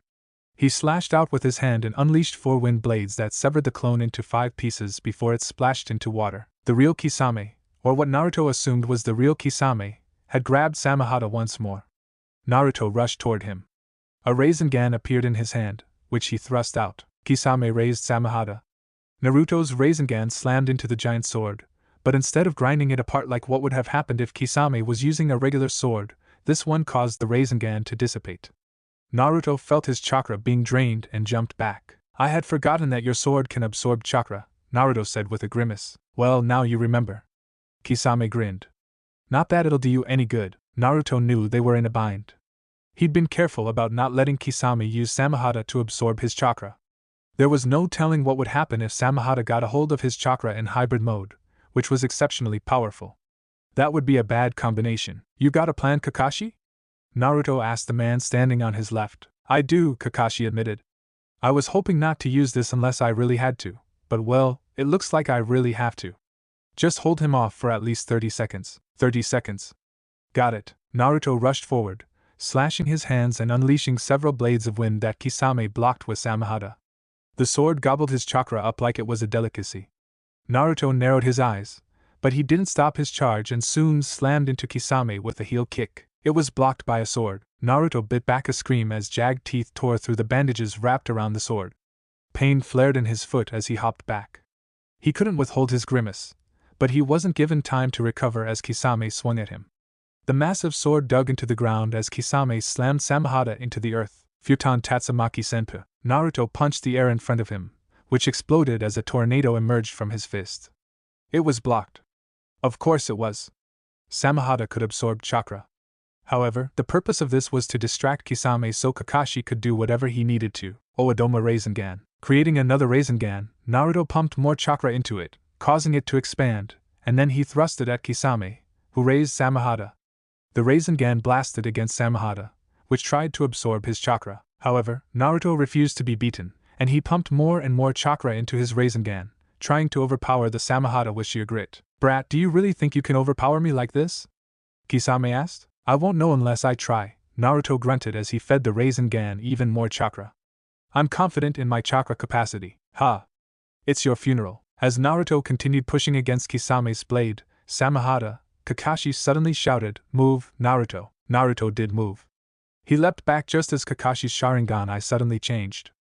Naruto didn't see much because something else caught his attention, but Kakashi's eye had definitely changed shape. Kisame screamed as something black appeared around him. His eyes widened as he tried to leap back, but he was too late. Dark red blood flew everywhere as Kisame was torn in two, the two halves flying off in separate directions before hitting the ground with a meaty thud. Sweat had formed on Naruto's brow, but he wiped it away as his tense muscles relaxed. It looked like the battle was over. Not even someone like Kisame could survive something like that. What the heck? Naruto walked up to Kisame's corpse, or what should have been Kisame's corpse. What had once been Kisame was now someone else. The man now lying on the ground in two halves was shorter than Kisame by at least half a meter. Black hair hung limply from his head, the left bangs longer than the right. He had a goatee, and his dark eyes stared listlessly at the sky. Kakashi. Yeah, that's not Kisame, Kakashi said, pulling his headband over his Sharingan. I don't know who that is, but they are clearly someone else. Judging from their clothes, not only is this person a shinobi from Suna, but they're an important member. That robe is only worn by members of Suna's council. I remember hearing something about how one of their members went missing. Think this is him? It's certainly possible. I would even say it's highly probable. Kakashi looked at the decimated carcass and sighed. However, this only gives me more questions. What was this person doing with the Akatsuki? Why was he fighting us? And why did he look like Kisame? Probably some jutsu, Naruto said. Whatever questions we may have won't be answered by just standing around. Naruto came to a decision. Let's seal this guy inside of a scroll. We can have Baki identify him later. Right now rescuing Gaara is our top priority. You're right. Kakashi agreed. Good judgment call, Naruto. Thanks. Naruto pulled out a scroll, knelt down, had Kakashi place the two corpse halves on the scroll, and then made a hand seal. There was a burst of smoke. When the smoke cleared, the carcass was gone, and kanji was now written all over the seals. Sighing, he rolled the scroll up, stood to his feet, then put the scroll in his pouch. Let's go, he said. I'm right behind you, Kakashi said. As they took off, Naruto wondered if Tenten, Sakura, and Chiho had arrived at Akatsuki's hideout yet. He hoped nothing had happened to them. Chapter 52. Sacrifice. Naruto and Kakashi caught up with Chiho, Tenten, and Sakura a lot more quickly than he expected. Maybe it was because the trio had been moving slowly, or perhaps they were just going really fast. He didn't know. However, about 2 hours after they had defeated Kisame, or the person who they thought was Kisame, the 3 other ninja came into sight. I take it you took care of the person who tried to impede us. Chiho was the first to notice them. She turned her head to look their way as he and Kakashi paced themselves to tree hop alongside them. We did, Naruto answered, but it seems the person we fought wasn't who we thought he was. What do you mean?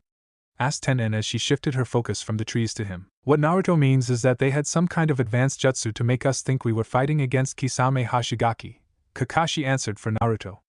The person we fought looked like Kisame, fought like Kisame, and even had Kisame's monstrous chakra. However, when we finally killed him, the person turned into someone else, a Suna shinobi that I don't recognize. What? Chiho asked, shocked, eyes growing wide. Did you bring the body with you? Tell me you brought the body. We did, Naruto confirmed. I thought it would be good to bring it along so you or someone else from Suna could identify the body. Let's stop here, Chiho requested. I would like to see the body with my own eyes. Naruto agreed, though he didn't want to waste too much time, and they stopped in a small clearing, where Naruto took out his storage scroll and unsealed the body. Chiho stared at it with a growing sense of horror. Tenten looked away with a frown, while Sakura studied the damage done to the 2 halves. This is Yura? Chiho almost screamed. Yura? Kakashi asked. He was a jonin of the village and a member of Suna's council in charge of security. Chiho's voice shook as she spoke, unable to believe what she was looking at. Naruto couldn't blame her. So this man was an important member of the village, Kakashi summarized. Do you think he was a spy? Asked Sakura. Chiho, though, shook her head as if to deny it. That shouldn't be possible. All of Suna's council was carefully selected and scrutinized before we let them join. Had he been a spy, we would have known about it. While it was true that one couldn't perfectly judge a person, and that it was possible he'd been a spy all along, Naruto didn't think that was the case here. It was one thing for the village to let a genin or chunin spy into their midst, or to miss a really skilled jonin spy. However, letting a spy into the council of a village was a serious error. It took incredible incompetency to let a spy in that high up on the hierarchy. It's possible that he was a sleeper agent being controlled by a jutsu, Naruto said, once more sealing the body. If he was a sleeper agent, then he wouldn't even know that he was a spy himself until the jutsu activated. That would keep anyone from figuring out that he was a spy. Yes, I suppose it would, Chiho agreed, though from her grimace, she didn't seem to like that thought. It opened a whole new can of worms. How many people were sleeper agents? How many were on the council? There was simply no way of knowing if he was the only one, or if there were more and in what numbers. But why would they reveal such an advanced jutsu? Asked Tenten. It was obviously done for several reasons, Kakashi deduced. They were probably gathering intelligence on us. By using this jutsu to fight against us, it not only negates the risk to themselves, but it also means they can learn all about our strengths and weaknesses without having to actually fight us. It's more than that, Chiho said. The fact that they would use such a jutsu means they wanted to stall us. It's just as I feared. This Akatsuki group is clearly trying to take the Shikaku from Gaara, Naruto agreed. The 2 things required to take a tailed beast out of a Jinchuriki is a seal that's powerful enough to pull the tailed beast out, and enough time to use the jutsu, which means they've probably already begun using the jutsu on Gaara, Kakashi said. They've had him for several days now. There's no telling how far they've gone with the unsealing. Naruto looked at the setting sun. It had taken them a long time to finish that fight with Kisame, and it was now nearing night. The sky was painted with color, and getting darker by the second, and it looks like we can't go any further tonight, which means their plan to stall us has succeeded, Naruto said.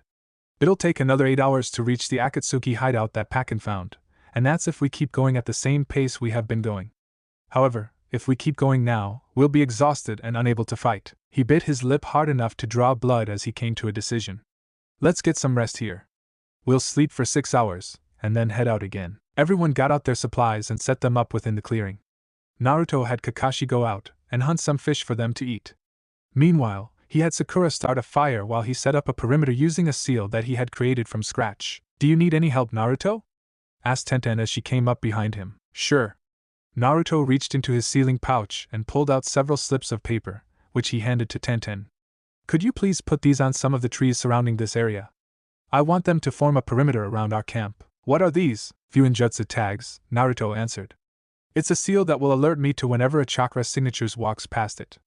It's indiscriminate, so I can't tell friend from foe, but since there are only enemies out there, it won't matter unless one of us decides to leave the perimeter. You've really improved your Fuinjutsu, Tenten said. It's one of the things that Perv trained me heavily in, Naruto said. That and learning to control my hybrid mode. As he and Tenten talked, Naruto gained the distinct sense that she was trying to bring up something specific. She kept starting to talk about something, and then stopping as though she wasn't sure whether she should continue. Should he call her out? He shook his head. No. Not right now. Whatever she wanted to talk about was clearly problematic, and if they brought it up now, there was a chance that it would affect her performance, which could lead to the mission failing or even death. Neither of those were an option. I'll shelf whatever discussion she wants to bring up for later, he decided. It was a decision he would later come to regret. Kakashi couldn't sleep. Naruto, Sakura, and Tenten had gone to bed, but he and Chiho were still up. That was all right by him. As an experienced jonin, a former ANBU at that, Kakashi had done more than his fair share of missions where he'd gone days without rest. Not sleeping for a single night like this wouldn't affect his performance. He couldn't say the same about Chiho, but she was his senior, so he wouldn't reprimand her. Kakashi, do you mind if I ask you something? Chiho suddenly said. Leaning against a tree, Kakashi flipped through a page of his book, though he wasn't actually reading this time. He'd been expecting this conversation. Go ahead, he said. Why is Naruto trying so hard to rescue Gaara? Asked Chiho. Why is he so determined? Kakashi looked at Naruto, who was sleeping against a tree, his head lowered, eyes closed, breathing even. It was an interesting position. He guessed Naruto had grown used to sleeping at awkward angles during his stint around the elemental nations with Jiraiya. He looked back at Chiho. There are many reasons. I don't know if you know this, but Naruto and Gaara are actually friends. As I understand it, Naruto spent 6 months in Suna, learning how to use wind chakra. During that time, he and Gaara sparred with each other many times. He closed his single visible eye and sighed. However, if I had to give the biggest reason, I would say it's because Naruto is also a Jinchuriki. Sealed inside of him is the Kyuubi, the nine-tailed fox. Chiho sucked in a deep breath, and Kakashi, having heard the sound, gave her a mirthless smile hidden behind his mask. More than anyone else, Naruto understands the pain that Gaara has gone through, because he experienced that exact same pain. Kakashi turned his gaze back to Naruto. Did you know that Naruto's dream is also to become Hokage? I'm sure that when he first learned about Gaara becoming the Kazekage, he was equally parts frustrated and happy. I'm sure he was overjoyed to discover that his fellow Jinchuriki had reached such a position because it meant that Gaara had finally become recognized. Silence descended upon them. Kakashi didn't mind. Talking about this subject always weighed heavily on his mind. Naruto was his student, but he was also so much more than that. A lot of people thought that Kakashi had accepted this team because of Sasuke Uchiha, and that was partially true. Sasuke had reminded him of himself when he was younger, and he had been hoping to steer the boy away from his path of revenge. However, the biggest reason he wanted to take on this team was Naruto, a boy who reminded him so much of his long-lost friend, Obito, and the son of someone he admired. I've lived for a long time, Chiho said suddenly. Long enough that I've been through 2 shinobi wars and was present during the ascension of each Kazekage. In all that time, I never imagined we would be in this position. I never thought that Suna would be forced to rely on a village that I didn't trust for aid in rescuing our Kazekage. Life is certainly full of surprises, Kakashi agreed. However, I do not think this is a bad thing. No, I suppose not, Chiho said. Silence descended again, and this time it remained. The moon overhead cast strange shadows on the ground as it peeked from between the leaves. Naruto had the team wake up before the sun had risen, packed up their camp, and made off toward their destination. 5 days had already passed since Gaara had been kidnapped. They couldn't afford to delay this any longer. It didn't take more than 8 hours to arrive at their destination. They didn't run into any more Akatsuki, so they arrived safely and at full strength. Even so, Naruto was concerned. The fact that no one came to impede them suggested that Akatsuki may have already achieved their goal. The river calmly flowed beneath their feet as Naruto, Sakura, Kakashi, Tenten, and Chiho stood within a small ravine. Cliffs faced either side of them. They were steep and tall, with no ledges or anything to grasp. Only a shinobi would be capable of scaling them. Within this ravine was one section that appeared different from the others. There was a massive boulder stuck in the wall. It was not natural. Someone had placed it there. A seal tag had been put on the boulder. This is the 5 seal barrier technique, Naruto announced as he looked at the tag. It's created by placing 5 seals with the kanji for forbidden at various locations within a certain perimeter. We won't be able to get in unless all 5 seal tags are removed at the same time. Then we should split up and remove them, Tenten said. No. Naruto shook his head. That's exactly what the Akatsuki wants us to do. They probably have traps set up at each barrier site to keep whoever pulls the tags occupied. We'd only lose fighting strength that way. Then what should we do? Asked Sakura. Kage Bunshin no Jutsu. Naruto responded to her question by forming a cross-shaped hand seal and shouting the name of his signature technique. Instantly, 5 clones appeared. They already knew what to do, so all of them except one shot off in opposite directions. The remaining clone leapt onto the boulder and crouched before the seal. Sakura. Yes? Once my clones pull off the seal, I want you to break this boulder down. Sakura cracked her knuckles. You got it. Everyone, make sure you're prepared, Naruto continued. We have no idea what we're going to find in there, so we won't be able to assess the situation until we get inside. But if we want to rescue Gaara, we're going to need to respond quickly. Got it. Sakura said. I'm ready, Tenten added. Kakashi pulled up his headband, though he kept his eye closed. Meanwhile, Chiho remained as she was. He didn't know what she had planned, but she seemed like a wily old lady, so he wasn't concerned. It wasn't long before his clones signified they were ready by creating another clone and dispelling it. Naruto and the 5th clone got the message. Each clone was going to pull off the tag in 1, 2, 3. The Naruto clone in front of them dispelled, and Sakura didn't hesitate to rush forward barely a second later, slamming into the boulder like she was a tidal wave smashing against a small coastal village. Even Naruto found himself shocked by the results. Cracks spread from Sakura's fist, soaring across the surface faster than he could blink. The boulder soon fell apart. Large chunks fell into the water with loud splashes. Naruto rushed in. Kakashi, Sakura, Tenten, and Chiho followed. He stopped the moment he entered and assessed the situation.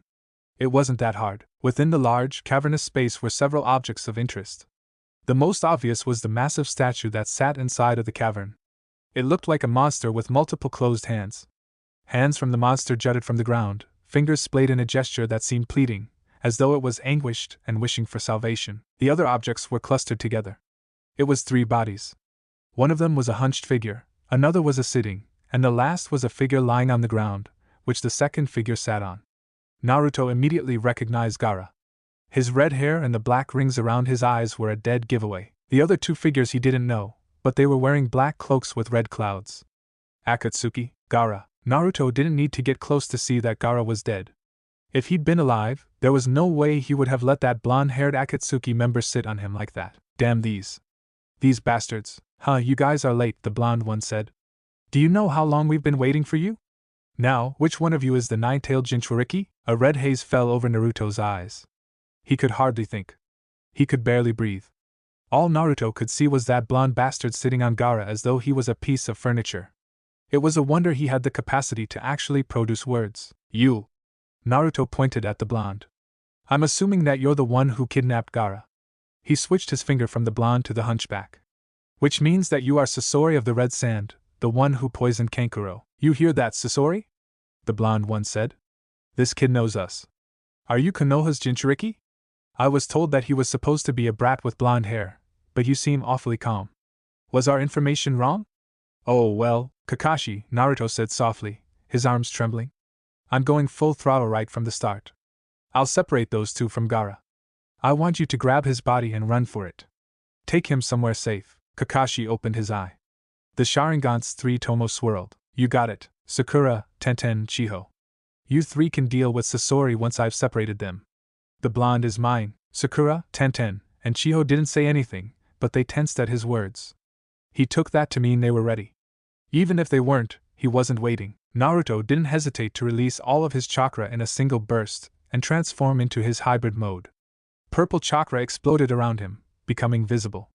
The ground beneath him cracked as it was unable to handle the massive outpouring of energy. His hair grew longer and jagged.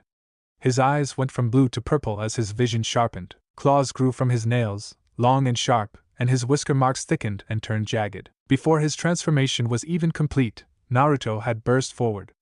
Not even a tenth of a second had passed before he appeared in front of the blonde shinobi. The ninja had literally no time to respond, especially not sitting as he was, and Naruto used that unpreparedness to slam into him with a heel kick to the face. Never had Naruto felt more satisfied than he did now. There was a loud crack as the face he hit caved. The blonde was launched off Gaara like a rocket. He soared straight through the air, parallel to the ground, and then slammed head first into the giant statue. Cracks appeared before the statue broke apart seconds later. Loud crashing noises echoed around the cavern as the entire statue collapsed to the ground, turning into a heap of rubble. Naruto had to give Sasori credit. The man had not been idle while he'd been using that blonde man's face as a soccer ball. The puppet user leapt back quicker than Naruto expected, then lashed out with a metal tail that sprang from within his cloak. Not one to just stand there and take it, Naruto also couldn't let it hit Gaara, so he did what any good ninja with destructive powers would do. He shoved a Rasengan into it. His purple Rasengan ground against the tail, producing a loud squeal as the Rasengan, made from overpowered condensed chakra spinning in multiple directions, tore the tail apart. Naruto kicked at the tail, making sure to coat his leg in a layer of chakra so thick the metal couldn't cut him. The tail hit the ground. Naruto knew this was his chance and took 2 steps forward and thrust out his fist, punching a hole straight through Sasori's body. Or he would have, except this didn't feel like much of a body. In fact, the body that his hand broke through had a very wooden feel to it. A shadowed figure leapt away from the body. Naruto grimaced as he kicked the body his hand had plunged through. As the figure landed on the ground several feet away, the body that Naruto had skewered broke apart, revealing that it was nothing more than a puppet. Kakashi darted in as the figure on the ground remained crouched. He grabbed Gaara and hurried back outside of the cavern. Meanwhile, Sakura, Tenten, and Chiho appeared around him. Sakura and Tenten were both prepared for combat, but Chiho was staring at the crouched figure in shock. "You surprised me," an incredibly young voice said as the figure stood up. "I had not expected such speed and power. It seems our information on your abilities was wholly inaccurate. I guess that's what we get for listening to that idiot Hidan." The figure before them wore the same black cloak as his puppet. However, that was where the similarities ended. He stood before them with his back straight, his youthful face surrounded by messy red hair. This person looked young, far younger than Sasori was purported to be. "This can't be," Chiho muttered. "What's wrong, Granny Chiho?" asked the young man, tilting his head quizzically as though curious by her reaction. "Are you so filled with emotion that you can't speak?" "I'm not surprised. It is our first reunion in 20 years, Sasori." Hey Deidara," Sasori called out. "How long do you plan on lying there? Come out." The pile of debris that had once been the statue exploded in a gout of flames. As large clouds of rock and sediment rained down, out from within this cloud of falling detritus came Deidara, who walked along the ground, wincing as he limped forward. His clothing was ripped and numerous cuts lined his face. However, he was still whole. Yes. "I am coming," Deidara said. "Just give me a minute to recover. You can't be too harsh on me. That hit really knocked me for a loop. I was actually unconscious until just a few seconds ago." "I do not care what sort of injuries you are suffering from," Sasori retorted. "We have a job to do." Deidara clicked his tongue. "You can be so harsh, Sasori." Naruto frowned as Deidara walked up to Sasori. That kick should have pulverized his face. He hadn't been holding back, so how was this asshat still alive? Well, whatever. None of that mattered. The only thing he cared about was killing these two. "I want you 3 to handle Sasori," Naruto instructed as he struggled to think of how to fight this battle. His head felt like it was covered in a thick layer of fog. "I will take on the blonde one." "I'll help you," Tenten said. "No." Naruto snapped, then grimaced when Tenten reeled in shock. He took a deep breath and began again. "Sorry, but no. I'm going to unleash all of my power. However, my abilities are indiscriminate. They're just as likely to catch you as they are my enemies. It's better for all of us if you help Sakura and Chiho." Tenten's face reminded him of a person who'd been slapped. The shocked anguish there made him want to flinch, but he couldn't let her fight with him. He couldn't release all of his power if he was worrying about his comrade getting caught up one of his attacks. "But I wanted to help you," Tenten muttered. Naruto needed to take a calm breath to resist his first impulse, which was to tell Tenten that she couldn't help him. "I'm sorry," he said. "But in a battle of this caliber, I'm afraid I can't afford to hold back, which I would be forced to do if you fought alongside me." "So you're saying I'm a burden?" "Of course not. I'm saying that my own powers are too destructive, and I don't have enough control over them to fight alongside other people. However, to win this battle, I need to go all out. If I have to hold back so I don't accidentally kill my teammates, I'll never be able to win." Naruto calmed down as he realized he was getting worked up. "Look, Sasori is the more dangerous opponent from what I have seen. Sakura and Chiho will need more help than I do. Please help them," Tenten sighed. "All right. Fine. I'll help them, thank you." Deidara huffed. That foolish blonde seems to think you're more powerful than me. That foolish blonde is onto something, Sasori said. I'd also like to point out that you are blonde, whatever. Deidara held out his hand, and Naruto realized there was a mouth on his palm. The mouth spat something out. Then Deidara performed a hand seal and created a giant clay bird, which he hopped onto. Anyway, I'm sorry to say this, Sasori, but I think I'm gonna take that Jinchuriki as well. See you later. The bird lifted off and flew out of the cavern. Naruto glared at it, his seething anger no longer held back and boiling over. He forgot all about Tenten and the others. Only one thing mattered: catching up to Deidara and tearing him apart. With a snarl splitting his lips, Naruto rushed out of the cavern, ignoring the shouts that came from behind him. Kakashi didn't know how far he should travel.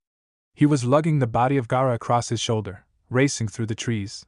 His breathing came out in even pants as he regulated his oxygen intake and timed it to his running. The problem was that he had no idea if there was anywhere that was safe outside of maybe Suna, but that would take days to reach, so Suna was out. This would have been so much easier if Naruto had been more specific. As he came upon the clearing where he and Naruto had fought Kisame, Kakashi stopped. Several people were standing around, studying the battle site. Suna ninja. He recognized Baki and Temari, though he didn't know the others by name. None of them were in the bingo book. Baki. Temari. Kakashi called out the two as he rushed over to them. Kakashi's that Gaara? Temari shifted from greeting him to screaming as she recognized the figure over his shoulder. Wearing a grave expression barely masked by his mask, Kakashi nodded and set Gaara on the ground. Temari, Baki, and the others crowded around their Kazekage. Temari was the first to recognize what state Gaara was in. She gasped and held a hand to her mouth. When the others realized that Gaara was dead, a wave of shock, horror, and anguish rippled through the group. No. Temari muttered, covering her mouth with her hands. No. Gaara. I can't believe it, Baki said. Our Kazekage has been killed. I'm sorry, Kakashi said. We found out where they had taken Gaara, but we arrived too late. Temari fell to her knees and buried her face on Gaara's chest as she began to cry. Kakashi looked away. This wasn't something he should be seeing. He caught Baki's eye and resisted a sigh as the man walked up to him. Can you please inform of what happened? Baki asked. Nodding, Kakashi told Baki and the others everything that happened. All the while, Temari's inconsolable cries filled the air. Naruto snarled as he raced after Deidara, who flew high above him on some giant clay bird. He had tried jumping up to reach Deidara several times. However, each time the man would throw one of those clay bombs at him. None of the attacks hurt. Even so, the force from each blast forced him back to the ground. It was really pissing him off. Naruto glared up at Deidara as he leapt across several giant roots that were sticking out of the cliff walls. Up above, Deidara tossed several of those clay bombs shaped like spiders at him.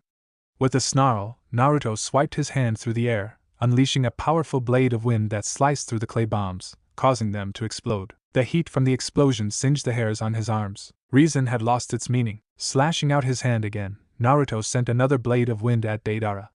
It was dodged. Deidara directed his clay bird to ascend higher than his wind blade. His gums bleeding from how hard he was gnashing his teeth together, he sent several more wind blades at Deidara. His clawed hands raked against the air. 5 blades of wind soared across the sky at Deidara, but his clay bird went into a sudden barrel roll and avoided all of his attacks. Is that all you can do? Asked Deidara, crowing with laughter.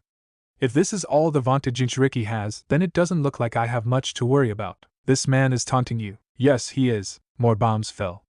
Naruto destroyed them before they could reach him. Something vicious bubbled beneath the surface of his skin. Don't you hate that? I do. Unleashing a bigger jutsu, Naruto created a ball of wind in his hand.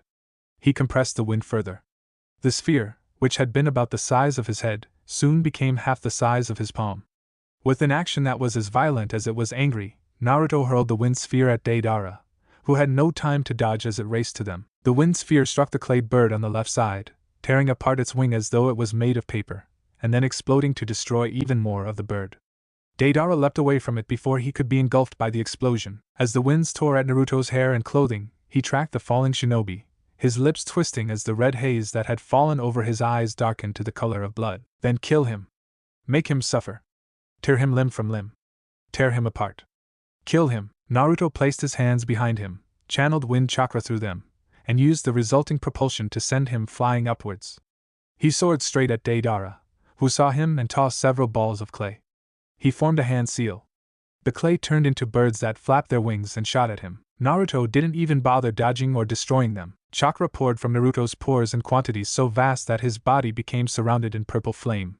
The birds slammed into him and exploded. Nothing happened. Naruto burst through the explosions with no injuries. Deidara had only a moment to be surprised before Naruto, tearing at the airspace with his claws, unleashed a powerful series of wind blades that tore into Deidara's body only for that body to turn into clay and explode. Naruto howled in outrage. He landed on the nearest root and sniffed the air, trying to track the scent of his prey. They smelled like clay.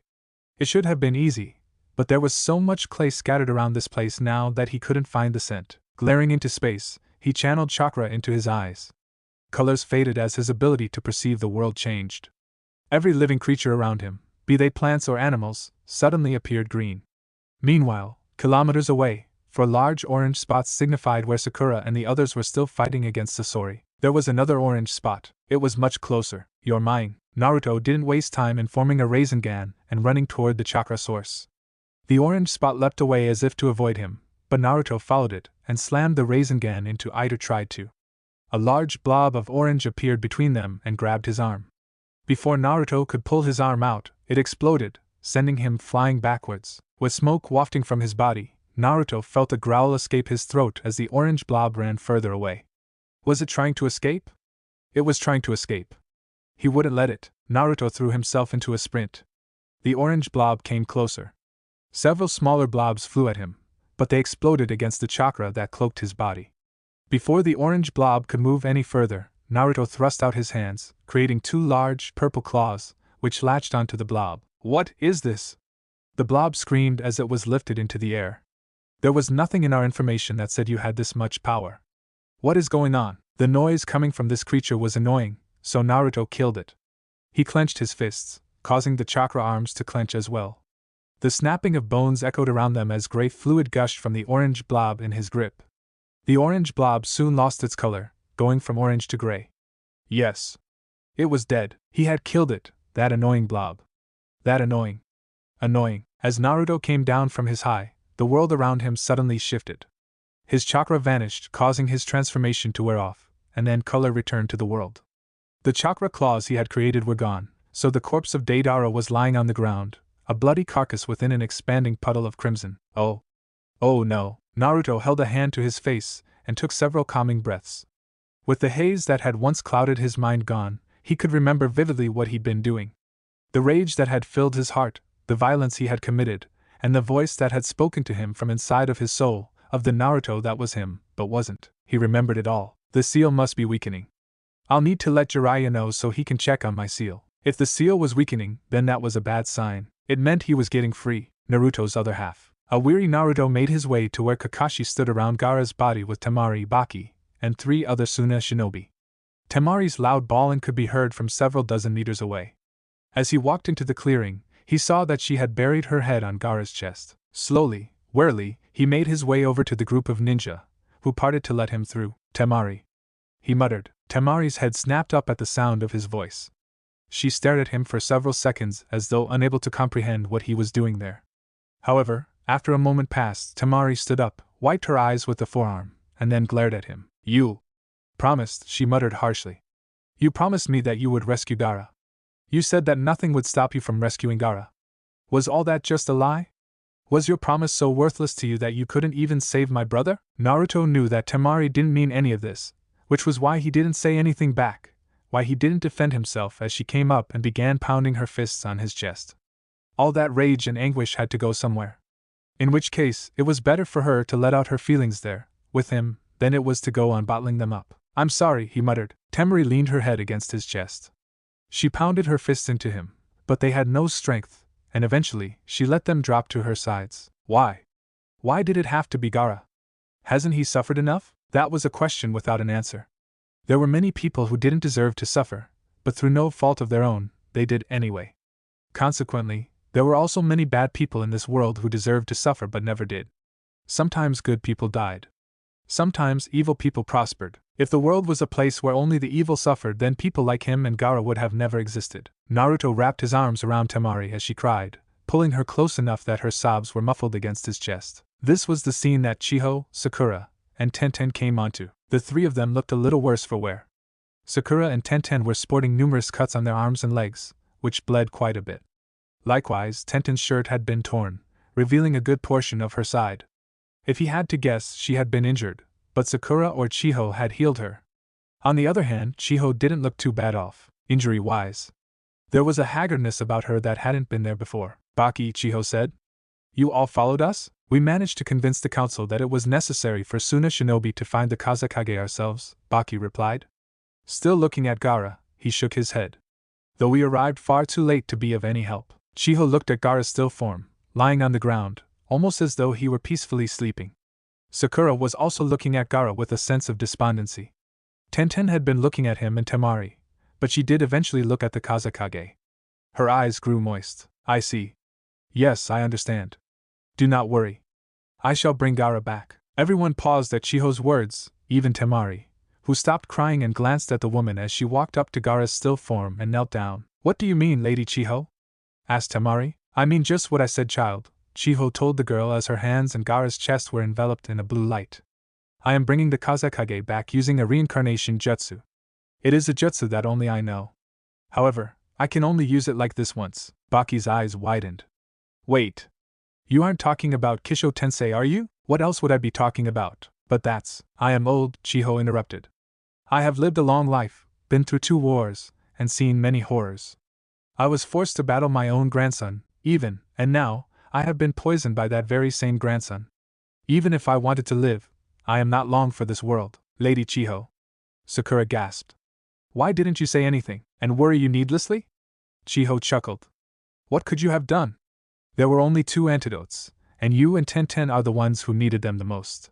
The old should not outlive the young. Chiho had not turned away from Gaara. She continued to stare at the place where she had put her hands, at the blue glow engulfing Gaara's chest. The glow was getting weaker, fading. If Naruto had to guess, she did not have enough chakra needed to perform the technique completely. I want to do this, Chiho continued. What happened to Gaara is my fault to begin with. It was I who sealed the Shikaku inside of him, I who made him into a weapon. If I had not done that, Gaara would have been able to live a happy life. The least I can do now is correct my mistake. No one could say anything to dissuade her, nor did it seem like they wanted to. Everyone here was a fan of Gaara's. The Suna Shinobi who had come admired and looked up to him. To them, he was a great protector and mentor, someone who would risk his life to save his village. Chiho's breathing grew labored as she continued to use her jutsu. Sweat had formed on her forehead, and there were bags appearing under her eyes, almost as though using this jutsu had aged her.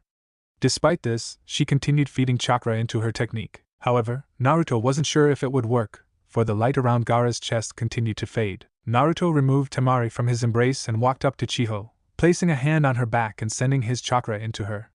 Chiho's eyes grew wide. Her back straightened. Turning her head, she stared at him with wide eyes. Don't just kneel there, looking shocked, he said. You don't have enough chakra to do this on your own, do you? Well, I've got plenty of chakra to spare, so use as much as you need. Thank you, Naruto. With a smile now on her face, Chiho turned back to Gaara, using the chakra that Naruto was lending her to increase the power of her jutsu. The blue light that surrounded Gaara's chest regained its former size. Then it grew bigger as Naruto continued feeding it his chakra. In this world of shinobi, created by bitter old people like myself, it's a great comfort to know that new souls like yourself have come along, Chiho said. Everything I have done up to this point in my life has been wrong, but at least, here in my final hour, I can finally do something right for a change. Suna and Konoha, I hope the future that awaits them be different from the one in my time. Don't worry, Naruto said solemnly. I'll make sure that our future is different from the war-torn era that it's been so far. I'm going to change the shinobi world. When Naruto had first become a genin, his dream had been to become Hokage. Now that he was immortal, Hokage was out of his reach. Who had ever heard of an immortal Kage anyway? That was why Naruto had changed his goal. If he couldn't become Hokage, then he would become someone even more powerful, a legend whose name went down in history. He would become the ninja who changed the ninja world. All of the pain and suffering that had come about because of stupid people fighting in stupid wars, he would end them. A world without war. Jiraiya's dream. That was what Naruto wanted, Chiho chuckled. You are a very special child. Your words, your actions. You speak with such conviction that I cannot help but believe you will succeed where so many others have failed. Sakura, who'd been standing behind Chiho with a glum expression, shifted as she was called. Yes? In the future, help those closest to your heart, not one old lady who already has one foot stuck in the grave. You are so much like me. So few women possess such strong spirit. You'll surpass your master as a kunoichi. I have little doubt. Tenten, I know not what ails you, but I can see that you are conflicted by something. I suggest not keeping that bottled up. It will only lead to pain. Tenten seemed shocked. Her eyes widened fractionally, but then her shoulders slumped and a self-deprecating half-smile formed on her lips. Nothing gets by you, does it? We barely spoke 10 words, yet you already seem to know about my deepest secrets. I am merely so old that I've already been in the position you are now, Chiho said, turning back to Naruto. I know it's wrong of me, but I have a favor to ask of you, Naruto Uzumaki. Please look after Gaara. You are the only one who understands his pain, and he understands your pain. You're the only one who I can entrust this task to. Closing his eyes, Naruto said, You don't need to ask that favor of me. It was already something I've sworn to do. I am glad to hear that, Chiho said. With that, I can go in peace. Just like that, Chiho died. As the life faded from her eyes, her body slumped forward, though Naruto caught her before she could fall. He passed her off to Sakura as Temari knelt down next to her brother. Slowly, with a low groan as though coming out of a deep sleep, Gaara opened his eyes. He blinked several times as the light hit them. His pupils were glassy and glazed, the kind of look found on a corpse, but they quickly gained life. He struggled to sit up. Naruto and Temari helped him. Hey, you okay, Gaara? Feeling kosher? How many fingers am I holding up? Shut up, you dolt, Temari said to Naruto as he held up 2 fingers. Gaara wasn't knocked for a loop. He was dead. Those aren't the kind of questions you should be asking. Temari then turned to Gaara. How are you feeling, Gaara? Are you okay? How many fingers am I holding up? Oh, sure. I see how this is, Naruto muttered. Naruto? Temari? Gaara muttered. What's going on here? Sometime during the reincarnation jutsu, more ninja from Suna had shown up, until the whole clearing had become filled with ninja. Gaara was in the center of this crowd. They circled around him, keeping a bit of distance, though not because they were afraid, not afraid of Gaara. Temari had glared daggers at every person who tried getting too close. Did you rescue me? Asked Gaara. Naruto bit his lip as he shook his head. I tried to, but I arrived too late. I couldn't save you. The one who saved you was Chihobusan. Gaara turned his head. Several meters away, being held by a tearful Sakura, Chiho sat with slumped shoulders and closed eyes. Even at this distance, it was easy to see that she wasn't breathing. Grunting, Gaara tried to stand up. His knees shook, his face became strained. He almost fell back down. However, Naruto grabbed his arm and helped him to his feet. With Temari beside them, they walked slowly to Sakura and Chiho. Tenten and Kakashi stood behind them, their expressions solemn. Everyone, pray for Kai-Hasama, Gaara said before closing his eyes and bowing his head. One by one, the ninja around them closed their heads, bowed their heads. Naruto followed Gaara's example. As one, whether they were ninja from Konoha or ninja from Suna, the group closed their eyes and prayed to a woman who had given her life to give another person their life back. The setting sun sank slowly behind the mountains. It was late at night, or perhaps early in the morning, and Naruto couldn't sleep. He was lying on the bed inside of the hotel they had been given. Outside of his window, the sounds of Suna's citizens as they partied continued to echo up to him. Naruto had partaken in some of that partying, but after several hours, he had decided to call it a night. He was tired from the rescue mission. His body ached, his eyes were droopy, and he was still concerned by what had happened during his battle with Deidara. The anger he had felt at that time was reminiscent to the anger his other self felt when they fought. He needed to speak with Jiraiya about this. As Naruto continued staring at the ceiling, a knock sounded at his door. Thinking it was Kakashi, Naruto climbed out of bed and opened the door only to blink when he saw Temari standing in the doorway. Temari, what can inf? Naruto wasn't even given a chance to finish his sentence before she was on him. Her lips claimed his in a kiss so passionate his knees turned to jelly. He felt her small tongue intrude inside of his mouth, warm and wet, her saliva mixing with his as the friction of her tongue sent chills down his spine. Before Naruto knew what was happening, he was lying on the bed, Temari straddling his waist as she continued to lock lips with him. Her hands had already worked their way under his shirt. Fingers pinched his nipples. It felt weird. Not bad. Just weird. Just as Naruto was about to succumb to Temari's sudden attack, he regained his senses. Wait. Temari, hold on. Temari stopped, frowned, and sat up. She was straddling his waist. Her thighs felt like heaven against his hips. What's wrong? Why are you? What brought this one? Asked Naruto. This. It's to thank you, Temari said. Naruto looked away. You know that I didn't do this to receive gratitude. Gaara is my friend. I know. Temari smiled as she leaned down and planted a kiss on her cheek. But even though you didn't rescue my little brother for such a petty reason, I still want to give you my thanks. At her words, Naruto relaxed and placed his hands on her hips. So long as it was a decision that she had made herself, he would not contest her. As long as this was what she wanted, he would never deny her. Naruto had decided that if he was going to live forever, then at the very least, he could do everything in his power to make the people he loved, the ones who would eventually leave him behind, as happy as possible. As Temari leaned down to claim his lips in a kiss that was much more tender than before, Naruto lost himself to the feelings and warmth that was Temari Sabaku. Tenten wandered down the halls of the hotel. She was on her way to see Naruto. Now that this mission was over, and with Chiho's words still ringing in her ears, she had finally decided that it was time she sat down and seriously spoke with Naruto. The party was still going on outside. Sakura and Kakashi were still out there. Both of them were awfully popular. It seemed people had learned that Sakura was the one responsible for saving Kankuro. Meanwhile, Kakashi was popular with the ladies, who apparently wanted to see what was underneath his mask. This mission had shown Tenten that she still had a long way to go. Throughout the whole thing, she hadn't contributed to the mission in any significant way. When Kankuro had been poisoned, it was Sakura who healed him.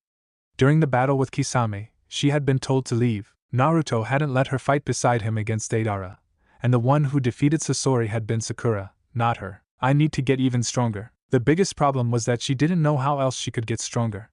Her kunai/shuriken throwing was already 10 for 10. It wasn't possible to have an accuracy rate that was any better. On a side note, her parents must have been seers to name her Tenten. Of course, Tenten was also well versed in close-range weaponry. She could use swords, spears, naginata, nunchaku, and many other weapons with the same proficiency as an expert, but she wanted to become even stronger. She didn't want to remain the girl who could only provide backup. As she reached the hall that had Naruto's room, a loud noise caused her to freeze. It was a moan that echoed down the hall. Sensual. Sexual. Hot enough to make her blood boil. She didn't know who had made that noise, but Tenten's face felt like it was going to combust from just hearing it. Ignore it, Tenten. Just ignore it. Pretend it doesn't exist. However, she couldn't ignore it. The closer she got to Naruto's room, the louder it became. That could mean. It couldn't mean. Could it? The door to Naruto's room was ajar, and the noises were coming from inside. Tenten's breathing became stilted. She crept up to the door, opened it a crack more, and peered inside. Her heart stopped. Naruto and Temari were having sex. They were lying on one of the two beds, naked, and joined at the hip.